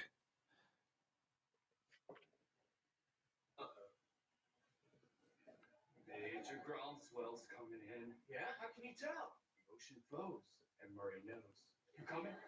Certainly. What about school? Dude, school's every day. These type of waves come every other day. That's a pretty lame excuse. See what I'm saying? Like sometimes like you gotta surf, and yeah. Do you know what I mean? Because obviously school is every day, and these waves only come every other day, man. But I'll take it. Away to go, they're besties already. They are off to surf the waves. So we've met the hot principal who the dad boned. He was well into the dad. She was like, oh, you're his son. I'll be over later. You can call me mum soon. So we met future mum, I reckon. We've met the geeky surf mate. He's definitely too old. He's been kept back about 20 years, that dude. And the two brothers and the hot babes. We've met the dumb blonde babe, who's obviously like, you know, probably going to end up with the hot brother. And we've met the, ew, why don't you come to class with me? I'll take you to class. We've met her as well. So this is where we are at the minute. And he's gone surfing. The younger brother's gone surfing. Brother B's gone surfing. Brother A has he's getting involved in feminist social justice warrior shit because he's a fucking simp. I mean, he's met this girl for a minute and she's like, "Oh, we're going to a protest when they're not going to. We don't want people to dig for oil. Do you want to come?" And he's like, "Oh yeah, I'll do whatever you tell me to do. I'll do whatever you say." Fucking idiot. But that's where we are. Jason, brother B. Then maybe you can answer this.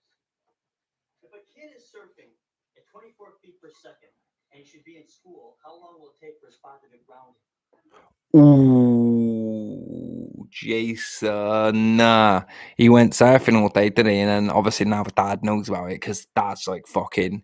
Because obviously they live on a beach. Busted, huh? I got a call from Miss Morrison. You cut school on the first day? Dad, what can I do? What a G. Girls, 10-foot waves? 10-foot waves? 10-foot waves. Hey, Jason, you can't cut school. Dad, I'm really sorry. That's boring. That's so boring. It's like, anyway, Dad, what are you going to do? You can just send me to mother, yeah? You're going to send me to a plane to Saudi fucking Arabia. I have to live on a little camp. I moved to California, just walked in. Just don't let it happen again. Hi, still trying to save the beach, huh? We're having a rally tomorrow. I hope Oh, both of the brothers are going to like her. I mean, if we don't care about our beach, who will? Oh, he's a simp as well, though. He's not, oh, fuck that. Not even asked if there's going to be a barbecue. Is there going to be a barbecue? Beers? best. I'll see you at the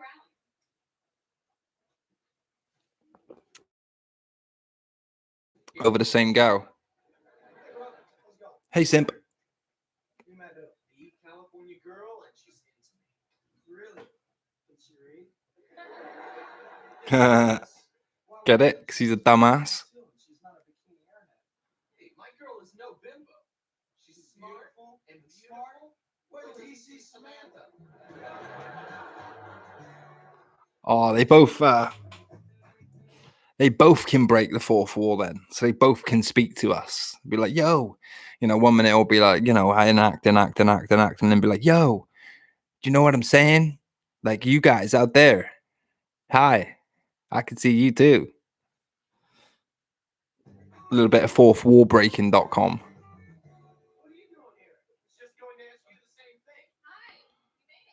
See Samantha running then. Unfortunately, he's my twin brother, but I'm better looking. The blonde one likes him already. Like that. Whoa. Twin dudes. You don't look alike, man.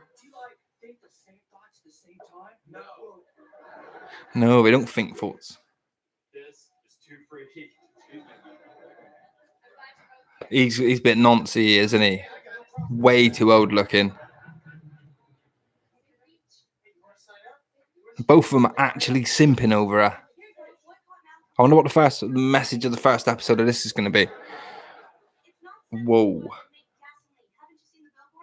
You mean the ones with Speedy, the smiling dolphin? Yeah. Whoa. That company's running our environment. Not according to Why are they dissing her? Just because she's got big tits? from Malibu. It will keep the ocean blue. Woo! I like her. She's my favourite character so far, if I'm honest. Billboards about how much Malibu oil cares about the environment. Well, maybe that's what we need. What if we came up with our own billboards? Are you guys talking about signs everywhere ragging on my father's company? I love it. He loves it, man. That's my income, man. That's what keeps me food and fed, man. Let's rag on my dad's company. Like a fundraising party Sunday night at the White House. Dad's not going to let us use his restaurant for a party. Dad doesn't have to know. This is so exciting. Ooh. What's that? Let's spread the word.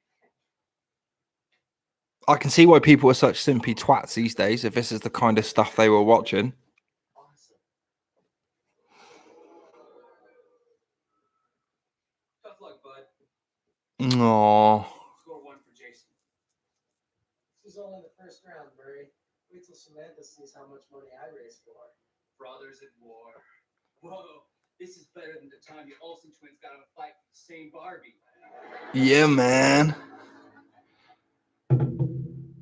Too old to be saying that. He's like 30. Whew, I'm a big fan of Mrs. Morrison. You have been watching way too much Dawson's Creek. With my dad.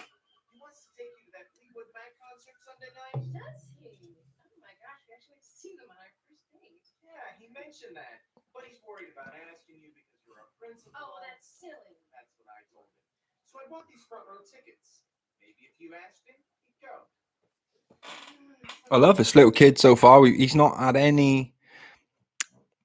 You know, he's obviously left his mum, who's fucked off to Saudi Arabia for God knows why. That's not even been elaborated on yet. He's now just got money to bribe it, just to go and buy front row tickets as well to Fleetwood Mac. Like, you know, front row tickets to Fleetwood Mac. Back then, they're probably not as rare to see as what they would be now. But Jesus Christ, like, where has this kid got his money from all of a sudden? Do you know what I mean? Like, if he's got this much money, can't he just live on his own? Like, what the fuck's he bothering his dad for? Well, I guess I could give him a call. Am I good or what? He's good, this one is. He's got a great centre parting as well. I'm a big fan of his centre parting. You gotta have a ticket. It's not fair. Murray, I'd like to help you out, but I sold the last one. I'll pay you $50 for it. $100. And I'll give you money. You're bored? He's gonna give him his board, man. Sorry, baby, but Daddy's gonna give you up for a ticket. No. Murray, are you giving up the board? What's up? Oh, the most happening party on the beach, but this dude just told me it was sold out. Sorry, but my dad's restaurant only holds so many people, and I already gave out a ton of tickets to the Baywatch cast. Baywatch babes are gonna be there? No way. I mean, he's got the Baywatch girls coming. Everybody, even the girls want to go. Oh, it's the half. That's why, isn't it? Yeah, the only points guys try to score with me are in hockey. And they never do because you're a great goalie. What I mean is, why can I never get a guy like that to try to impress me? You're a major dudette in dude's clothing. But if you want to catch a big wave, you better put on the heavy gear. You're right. I'm going to use this party to present the new Jennifer Stadler. Murray, you're a genius. Oh, the new Jennifer Jazz. I wonder what she's gonna do. She's gonna wear a thong, as in like a pair of thongs, like some new things, and a dress.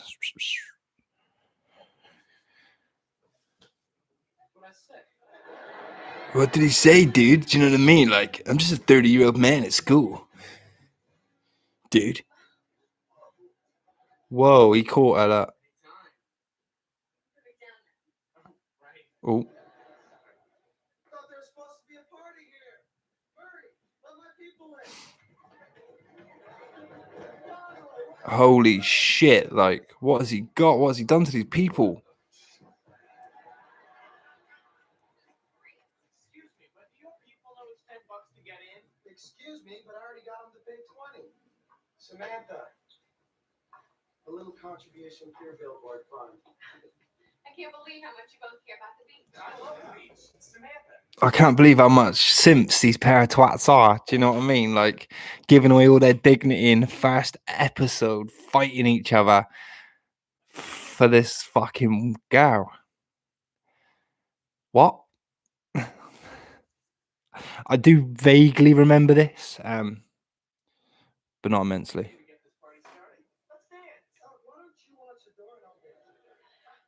Oh, they're both fighting now. He gets to dance. I'm not dancing with both of you fucking simps. I'm going to fucking dance with Brutus. Oh, look at her, look. She looks fucking gorgeous. Yeah, come on, just imagine if we both like you. Who would you go for? Sorry, I can't help you. I gotta go. Murray, it's getting way too crowded in here. Don't let anybody else in. The waves are blowing. It's sad because she's an emotional retard and can't say I like you. Would you like to go on a date with me? And he doesn't realize it because he's a simp and he's simping for one person, the same person as his brother. Fuck me. I can see why. I thought we were the generation raised on South Park. We were the fucking generation raised on Malibu, CA. What the fuck?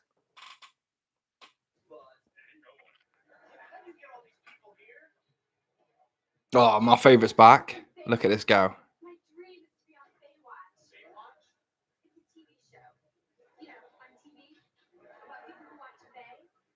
Yeah. Hello.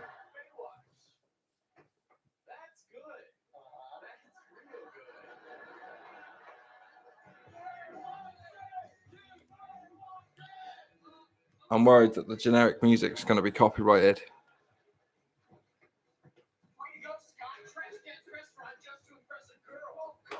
Oh my god, look, the party's overflowing. They've got like 65,000 people who've all paid $20 each trying to get in.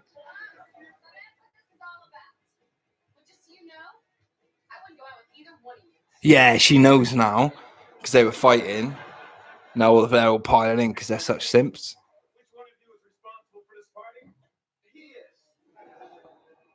Who stopped the music? How did the music stop? Did you see that? Like, he walked in and the music went wow and just cut itself off the bat. I don't know. You're in violation of about 7 fire codes. I could close this restaurant down right now. What? You can't do that. Yeah, you see, this is our dad's Oh. restaurant. We'd be Dad? What's going on here? So, how was Fleetwood Mac? I mean, I spent my life savings on the tickets. Well, at least he's not shutting down the restaurant. All right, dude. But he's fining us $500. Bummer, Mom. Shit. Who are you? Dad, this is Murray. Update. Well, it's nice to meet you, Murray, but can I talk to my sons a minute? No problemo, Daddy-o. I think he means alone. Oh, gotcha. Murray's known him for one day. I'm like, weird. Like, I would be like, to my son, like, stay away from that fucking Murray twat. When an usher at the concert comes up to me and asks me why I'm not at the cool party, my own restaurant. Dad, this is all my fault. I mean, I got all the people here. Jason didn't. Dad, it was my fault. Oh, Dad, it's my fault. It's my fault. Look, having you guys here for vacation. It's my fault. Look, having you guys here for vacation is one thing, but maybe Mama's right. Maybe I can't handle you guys living here full time. Maybe he's right. Maybe you should go back to New York and live with your grandma.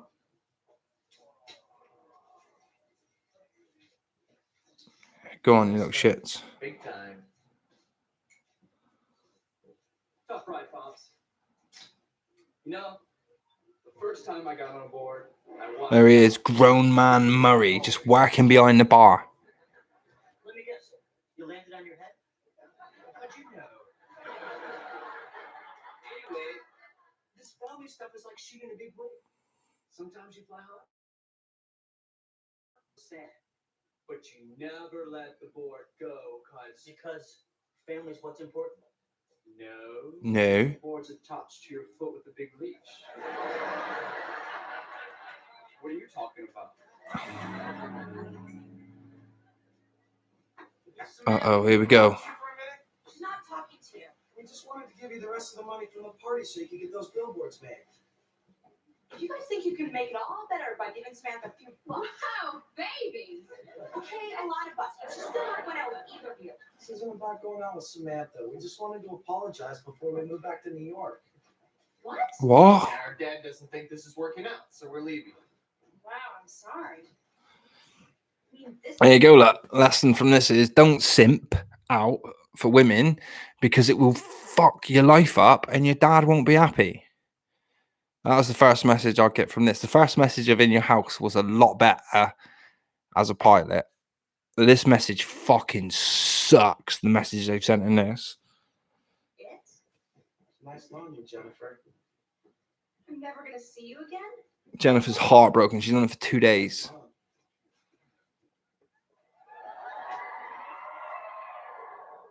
I did it. I'm leaving too. Nobody cares about him. He's a prick. They're both pricks, actually. Simpy A and Simpy C. You guys packed? Simpy B. Almost. What do you consider unpacking? What do you mean? Well, look, maybe I overreacted. You know, we're all new to this family thing. You know, sometimes we're gonna ride high, and sometimes we are gonna wipe out. Used to use the surfing analogy there. The point is, I would really like you to stay. Really? Yeah. But if you're doing things, you're gonna be different around here. We're gonna have rules. Is that Yeah. cool with you guys? Cool. We're cool with that. Great.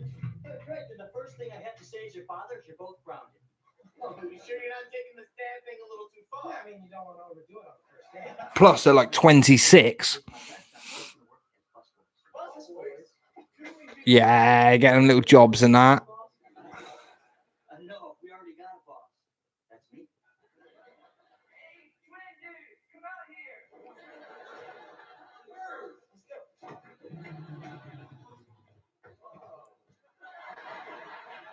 Whoa, dude, they bought a banner. All of that for that piece of shit. They could have made that themselves. Why did they have to fundraise for that? I mean, I never would have kissed you if I knew. So embarrassed. I guess we'll see you guys at school tomorrow. Or not, man. I am feeling some 10-foot swells coming from Australia. Dude, I gotta go. He's gone. He's just such a bad friend. Did you see her smile at me? Poor Jason. Samantha doesn't even know he's alive. My brother doesn't stand a chance. Wow. That is terrible.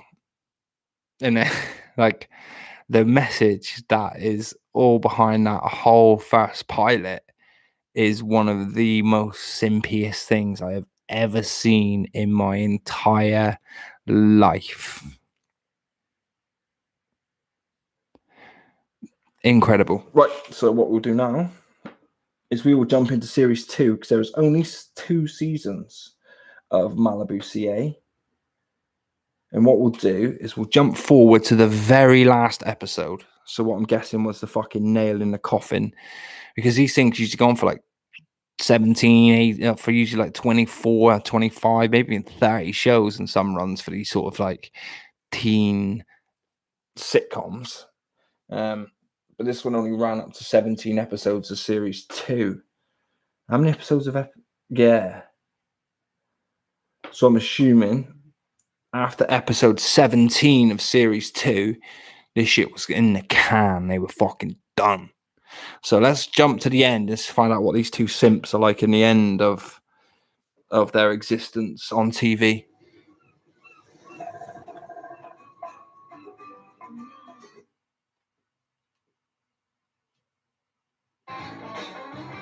But we'll skip the tunage because we don't need it. You remember my buddy Ed Taylor? Well, his daughter Maggie's coming to town, and she wants you to show her around. Oh, Maggie Taylor, big glasses, big overbite, big crush on me.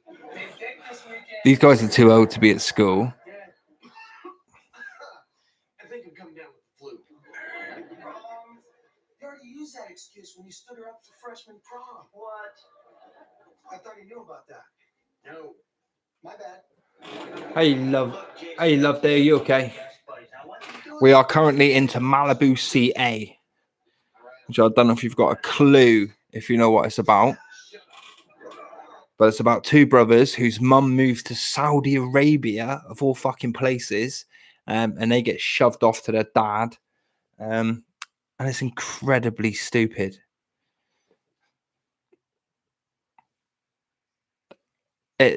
I don't know why. I don't know why. It never come up why their mum moved to Saudi Arabia, by the way. My only assumption is bad reason, but they don't ever bring it up. But I hope you're having a wonderful, wonderful, wonderful Thursday. Wednesday even. Been thinking it's Thursday all day.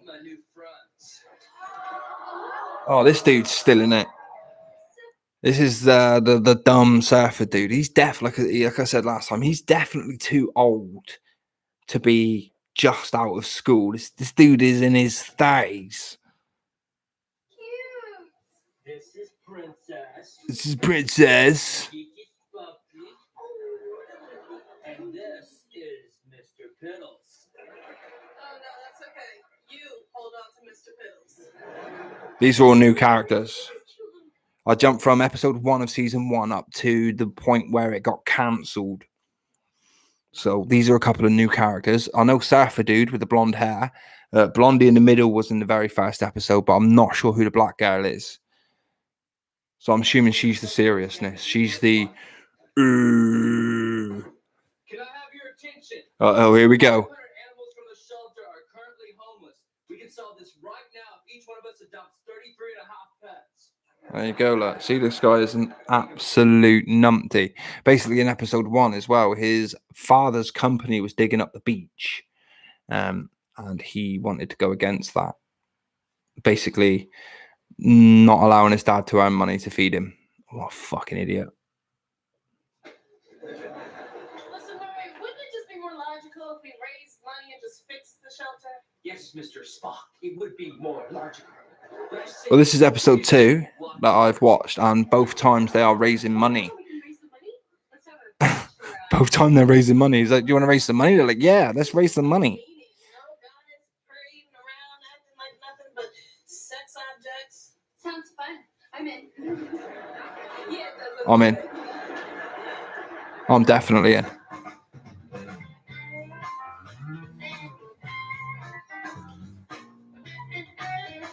How much filler as well? How long was that? 10 seconds? 10 seconds of filler. If they did that between every screenshot. These guys are too old. Oh yeah? Found our 9th grade yearbook. Check her out. Maggie Taylor, book club, science club, insect club. All right, so they're going to meet Maggie Taylor. His dad's been trying to set him up with Maggie Taylor, but obviously the portrayal of Maggie Taylor is that she was in the science club. She was a bit of a geek, blah, blah, blah, blah, blah, blah. We know what she's going to look like, don't we? She's going to turn up looking like pshwing, shwing. The insect club. There she is. Look, there's Maggie. Ah, she's disgusting because she's got her mouth open. No. You're stuck. Unless you can find some idiot to take your place. Hey, dude, what's up? Yes, there's the idiot. There's this girl coming in town from New York. I'm supposed to show her around, but I promised I'd go visit my grandpa Fred. Oh, I get you. Okay, I'll help you out. Could you? No problem. I'd love to go visit your grandpa Fred. There you go. Look, Murray's going to go visit Grandpa Fred. Well, he has to go on the date. Brother B. He's brother B. The other brother was brother A. They're twins that don't look the same. That's real. That's a real thing. That is genuinely real thing.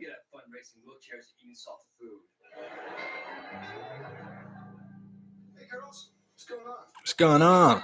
Why the fuck you sat at a table at a beach? Oh, baby, it's for good cause. Oh, all right. She's his new girlfriend then. She's brother A's girlfriend. And if you touch her, I will hunt you down and make you cry. Yeah, it's love. Come sign up for the Bachelor auction. You want my dad to sign up? As dad. Dad's a hit with the chicks. The chicks love Daddy-O. It's not pocket change.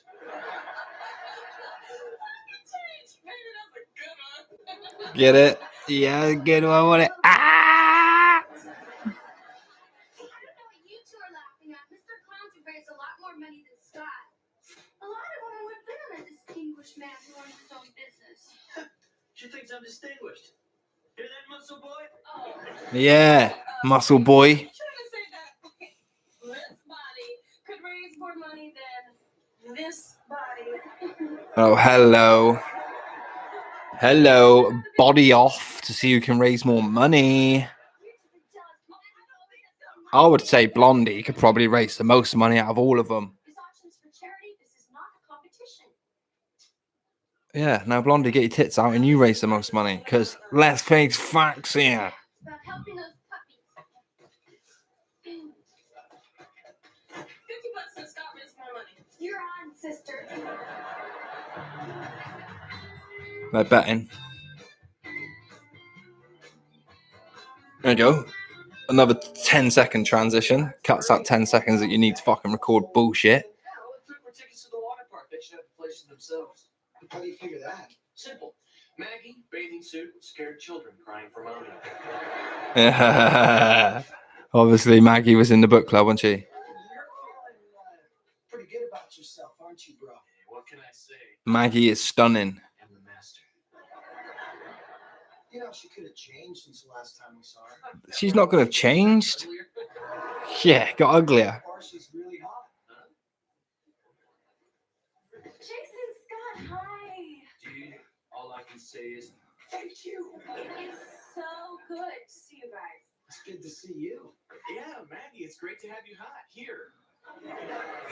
She's hot, get it? So you had to say how good to have you hot. Murray has been great. He even took me to this water park. I mean, who knew I get to wear my bikini this soon? Certainly not Jason. So tight on that super slide, I think I cracked a rib. But it hurt good. I'm glad Murray could pick you up, but the rest of the weekend's ours. Away, Clay. No guesses. Play away. Murray, when I asked you for that fake, we thought she was a dog. But you want her now because she's a total nut. She's a nugget. Come away, please. Play away. Away, Cleo. You gotta give me a date with Xena. Come on. Xena, Go away, she's a please. fictitious character. Thank you. She doesn't exist. How do you feel about dressing up? Kidding, dude. If you want her that bad, she's yours. Thank you, nice. Murray had a change of plans, so I guess it's just you and me. Oh, Jason's sneaking in now. Look. He's like, hey, you bibs. I see that you hot. I'm going to sneak in. Even though Murray might have already liked her in the past sort of like date that he just set her up on. These boys are weasels. In the first episode, they were sharking on that gal. Both of them at the same time were competing for one gal that they'd only met 2 hours before. And now this guy's sharking in after he set Murray up on a date. Fucking, this is some dog shit writing, this shit is. Now they're in love, look. I meant being with you. Oh. I guess you didn't know this, but back in high school, kind of had a little thing for you. For me?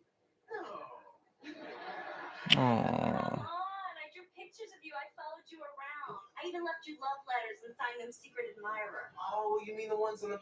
She took pictures of him and followed him around.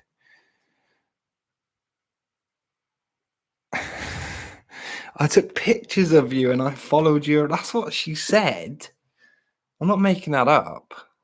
That's exceedingly odd, isn't it? I couldn't imagine. Imagine if I did that. Imagine if I liked the girl so much I started following her around and snapping pictures of her. Be like, what the fuck is going on here? Taylor stationery. Okay, I was a little obvious. A little? I'd look out my window, you'd be staring at me from the fire escape across the street. Ah, because he loved him. Today they call that stalking. It wasn't That's what I'm saying. It was just a silly little crush. A crush that I might still have. Oh. Mr. Collins! Maggie Taylor! It's been years. Got a lot of catching up to do. See, yeah, he was about to get his tongue deep there, wasn't he? And the old man fucking appeared. You're late, get to work. Right, headed there now. Come by later, we'll have lunch. Oh, okay. Hey, that sounds great, I'll join you. Perfect. So, you having fun? Yeah.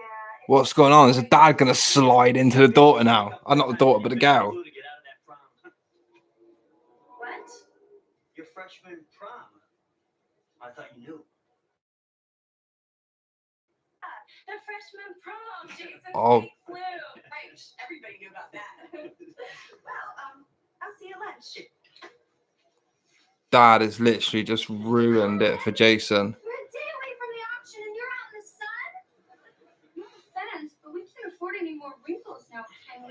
No, he can't afford any more wrinkles. That's a little bit too far. I'm not some piece of meat. Yes, you are. And I want juicy prime rib, not beef jerky.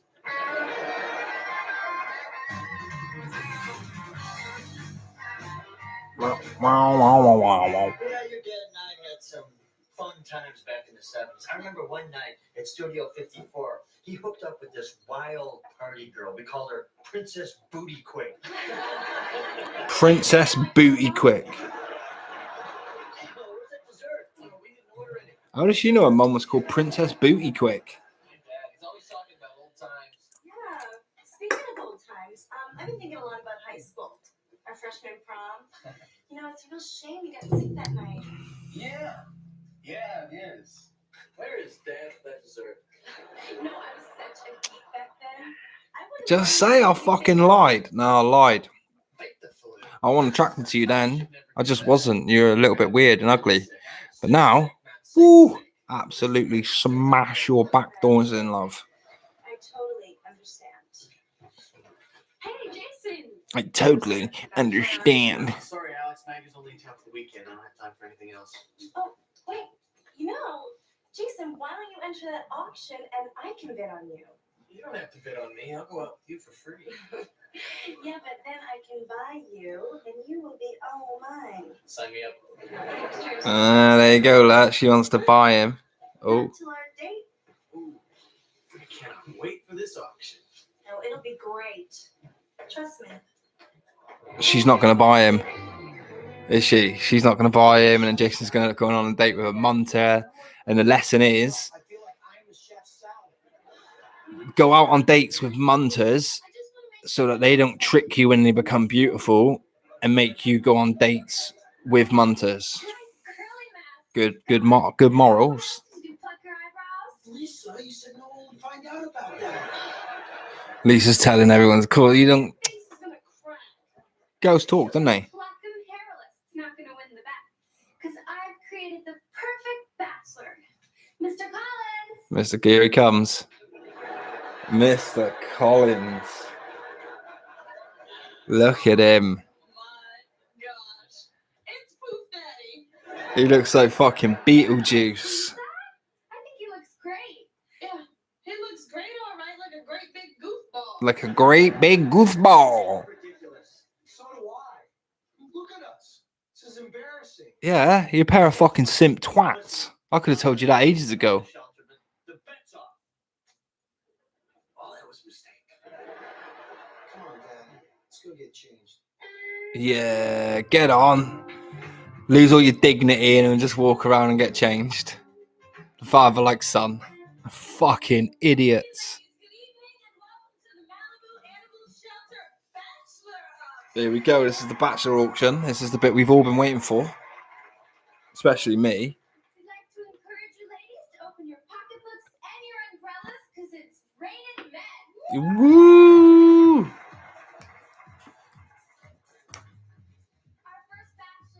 Obviously, it's raining men. It's Mr. Collins.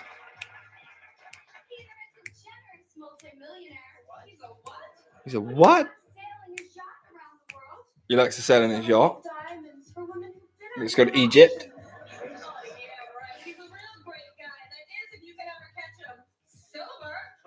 Oh, but he's a bit of a drunk. Whew. Alcohol breath. There you go. Look, she's selling her man. That's her boyfriend. She's trying to sell. I don't get this. This is aimed for teenagers. And I don't understand it. I mean, the message should be clear to me.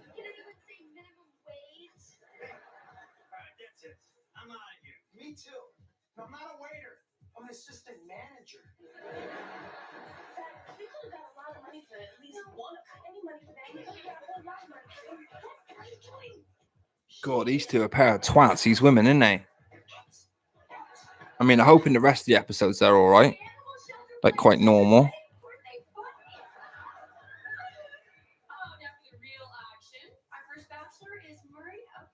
Oh, Murray is the first batchy. Yeah, I was going to say something, dude. take is equal to the love you make, and I believe that Van Halen was a much better band with David Lee Roth. I opened the bidding. Yes, man. Going once, going twice, sold to the lovely lady in the front row. What's going on? I thought you wanted to bid on me. Look, I'm sorry, Jason, but I decided to spend my money on somebody who isn't gonna get the flu. Oh. The freshman prom, remember? Maggie, hold on. All of a sudden he forgot. Like that was the conversation that led into this dating. So she was like, "Oh yeah, the freshman." He was like, "What? Oh man, I lied, man. Instead of just saying that earlier, because I'm a twat. I'm a simp cuck twat." Hey, I found someone else to bid on you. Bidding is now open to our next. Now she's walking off. I'm walking away from the simp twat in my life. I'm walking away. Yeah, there he goes. He gets to go on a date with the ugly lady in the dog collar. Oh, bleh, bleh, bleh, bleh. We all knew that was coming, didn't we? There you go. That's a lesson. Go out with ugly birds. So sweet cheeks. There you go, la. Do you like horror movies? Horror movies. That's what Kitty likes. Yeah. Running free. Kitty's out there to fucking destroy people. That's funny. Who's joking? I am. Ah! I buried him outside of Bakersfield. Maybe I should go get some candy. Or the police. Don't be lost, Sam. Gives him a good old butt pat there. Maggie, hey, I knew you'd show up for our date. I knew this was just a joke. This is no joke, Jason. I'm not here for you. Yeah. Dude, you're my seat. Good. She's here with the fucking person she stole him off in the first place. Look. Jason, you lied to me. Yeah. Twice. Look, I gave you the opportunity to tell me the truth, and you still lied. I guess I just wanted you to know what it feels like to like somebody and have them hurt you. Yeah, you weird simp cunt. Can we talk about this? I would, but I think your date is looking for you. Yeah, she's coming now. Let's go to the balcony where we can be alone. Yeah, boy. Let's get to that bathroom where they can be alone.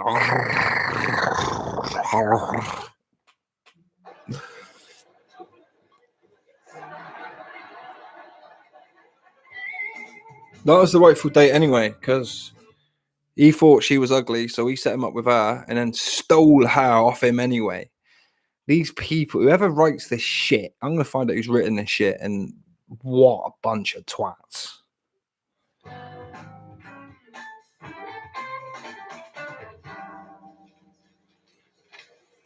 Hey, Mr. Collins, Scott, we're really sorry. Well, these pair of twats as well now. Forgive us? No, we're not pieces of meat. Yeah. We're not boy toys. Though I did get 3 phone numbers. Look, guys, we know we were wrong, okay? But Tracy and I are doing something about that. We volunteered to do cleanup duty at the animal shelter. Oh, there you go. We're not full-on twats after all. What are you talking about? Tracy, oh, thank you so much for the awesome donation to the animal shelter. Oh, what's the donation? I'm not sure that works. So those two are a pair of twats to those blokes. And to say sorry, they're doing work at the animal shelter. I mean, what about card or something? I mean, that's better than that, isn't it? I mean, if someone gets you a card with sorry on it, that's better than them going, "Oh, I'll go do some charity work at the animal shelter." What? Why does that make you sorry, you fucking idiot? Well, last night on the internet, I sold one of my Malibu hospital bikinis. I made $2,000. $2,000 on one bikini? I said this. Just get her tits out and sell her. Come on, Lisa, it's time to clean up the kennels. Easy money. You only have to be a div shit not to work that out. Hey, Mr. Collins. I just want to drop by to say goodbye. Thanks. You are welcome anytime, Maggie. Thanks. No, she's not. Jason told me about what happened. I'm sorry things didn't work out for you two. Oh, yeah. So am I. Sorry you raised a prick. Thanks again, huh? Okay, give your parents my best. Oh, I will. Be sure to tell my dad and Princess Booty Quake you say hi. Yeah, booty quake. Jason's gonna be all like, oh yo, I just wanted to say, man, I've learned my lesson. You know what I mean? I'm sorry. I'm sorry. And I'm so glad they're fucking ending this series. I've been looking all over for you. This is for you. She snuck out. She must have snuck behind him because she went in the door, like, and then like walked in the door to say bye, and then walked back out the same door. So she must have snuck in behind him anyway. So he wasn't looking that hard, was he? I mean, unless he was looking underneath the barbecue for her. Dude's a prick. Yeah. I wouldn't date him. It's to make up for the one I should have given you at the freshman prom. Oh, now she loves him. I'm sorry. He's sorry. Like back in 9th grade, I wasn't the nicest. He's still a prick. I could have been more. He's still a prick. I was basically A prick. Thank you. He is a prick. He wasn't. He I is. should have given you a chance back then, and it's my loss because I didn't get to find out what a special person you really were. Wow. There you go, look. Jerk-like of you. I know I should have told you the truth the other night. Should have. We I'm a were getting along prick. so well. I didn't want to blow it. It turns out I blew it anyway by lying. Hey. Because I'm a prick. You didn't totally blow it. At least you're being honest with me now, and that's what counts. There you go. She could blow him now. Because she's a fucking idiot as well. I guess this makes us even. Actually, we're not even. We're not even. I still owe you something. Oh, he owes her a dance. Here he goes, look. Dance we missed freshman year. You're not coming down with the flu. Get it? Because he lied to her and said he had the flu last time. Oh, there you go, look. He gets a little grope anyway. Peter Engel. Who the fuck writ that? Co-production was Shannon Stapleton. Casting, guest starring, featuring. Who the fuck writ it?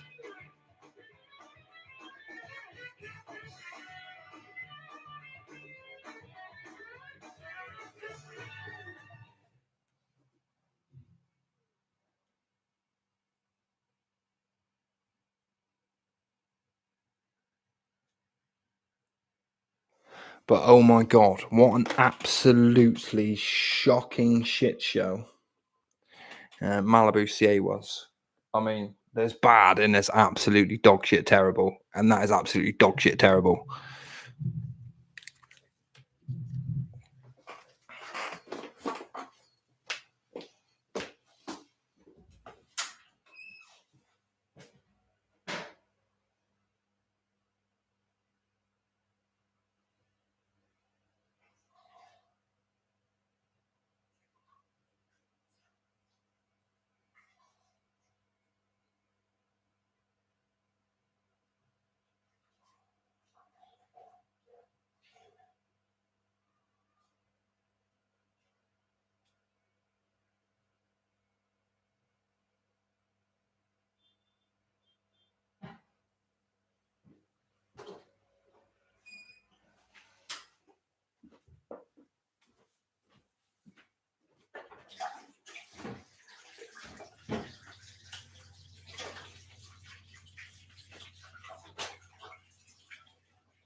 Yo, what's up, Eves? Loves a lot. Yo, are you well? I hope you are. I'm sorry I wasn't on stream when you popped in. I was getting myself a crunchy and going to the toilet.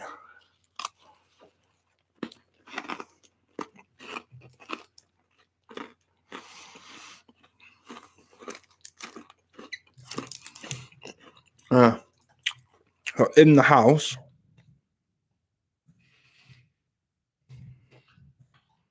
Straight up 7 out of 10.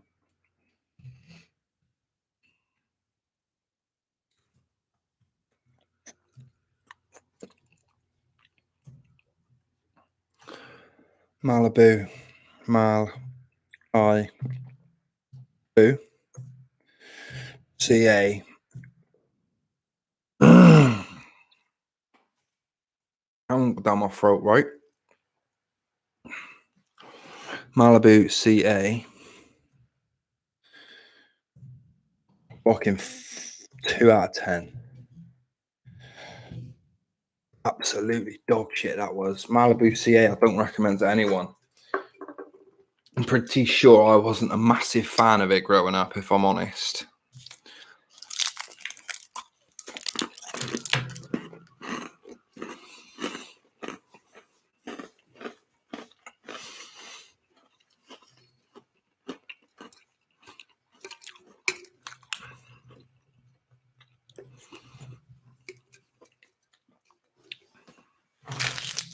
Oh, crunchies are the best, aren't they?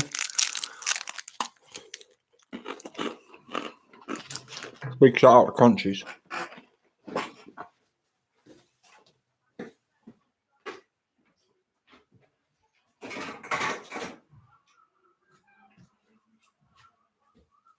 Bit early to have a beer yet. Have a beer after tea. Half an hour away from tea. So, what's on for the last half an hour then? I was going to do some verses, but I think I'll save that for later on in the evening.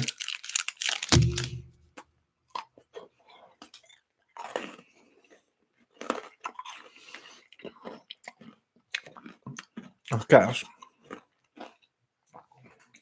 we could kind of do tea now. Break for an hour. That might be worth a do. I might call it there on YouTube and then go back into YouTube later. Keep my Plenty of Fish stream going.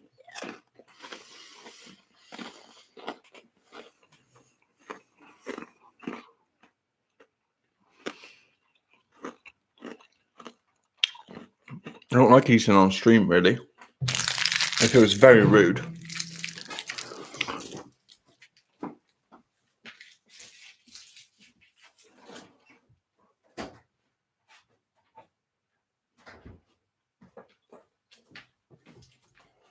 I mean, I don't like people watching me eat. I think that's probably what it is.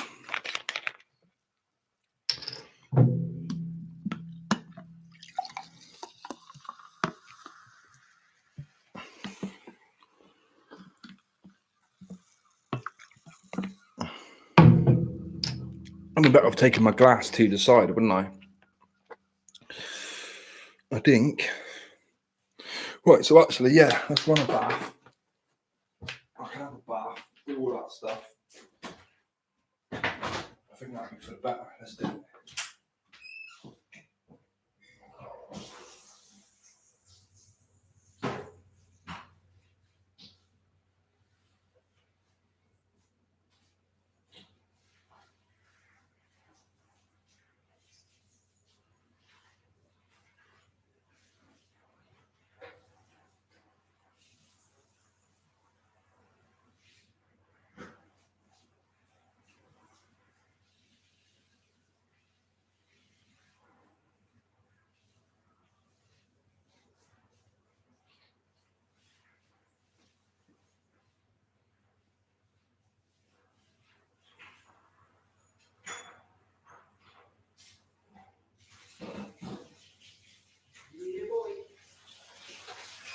Yeah, let's do that. Do tea. Keep the streams going. And then come back after. Do one more set of random shows. And then we'll come back to a new stream. I'm going to end the stream on YouTube for now.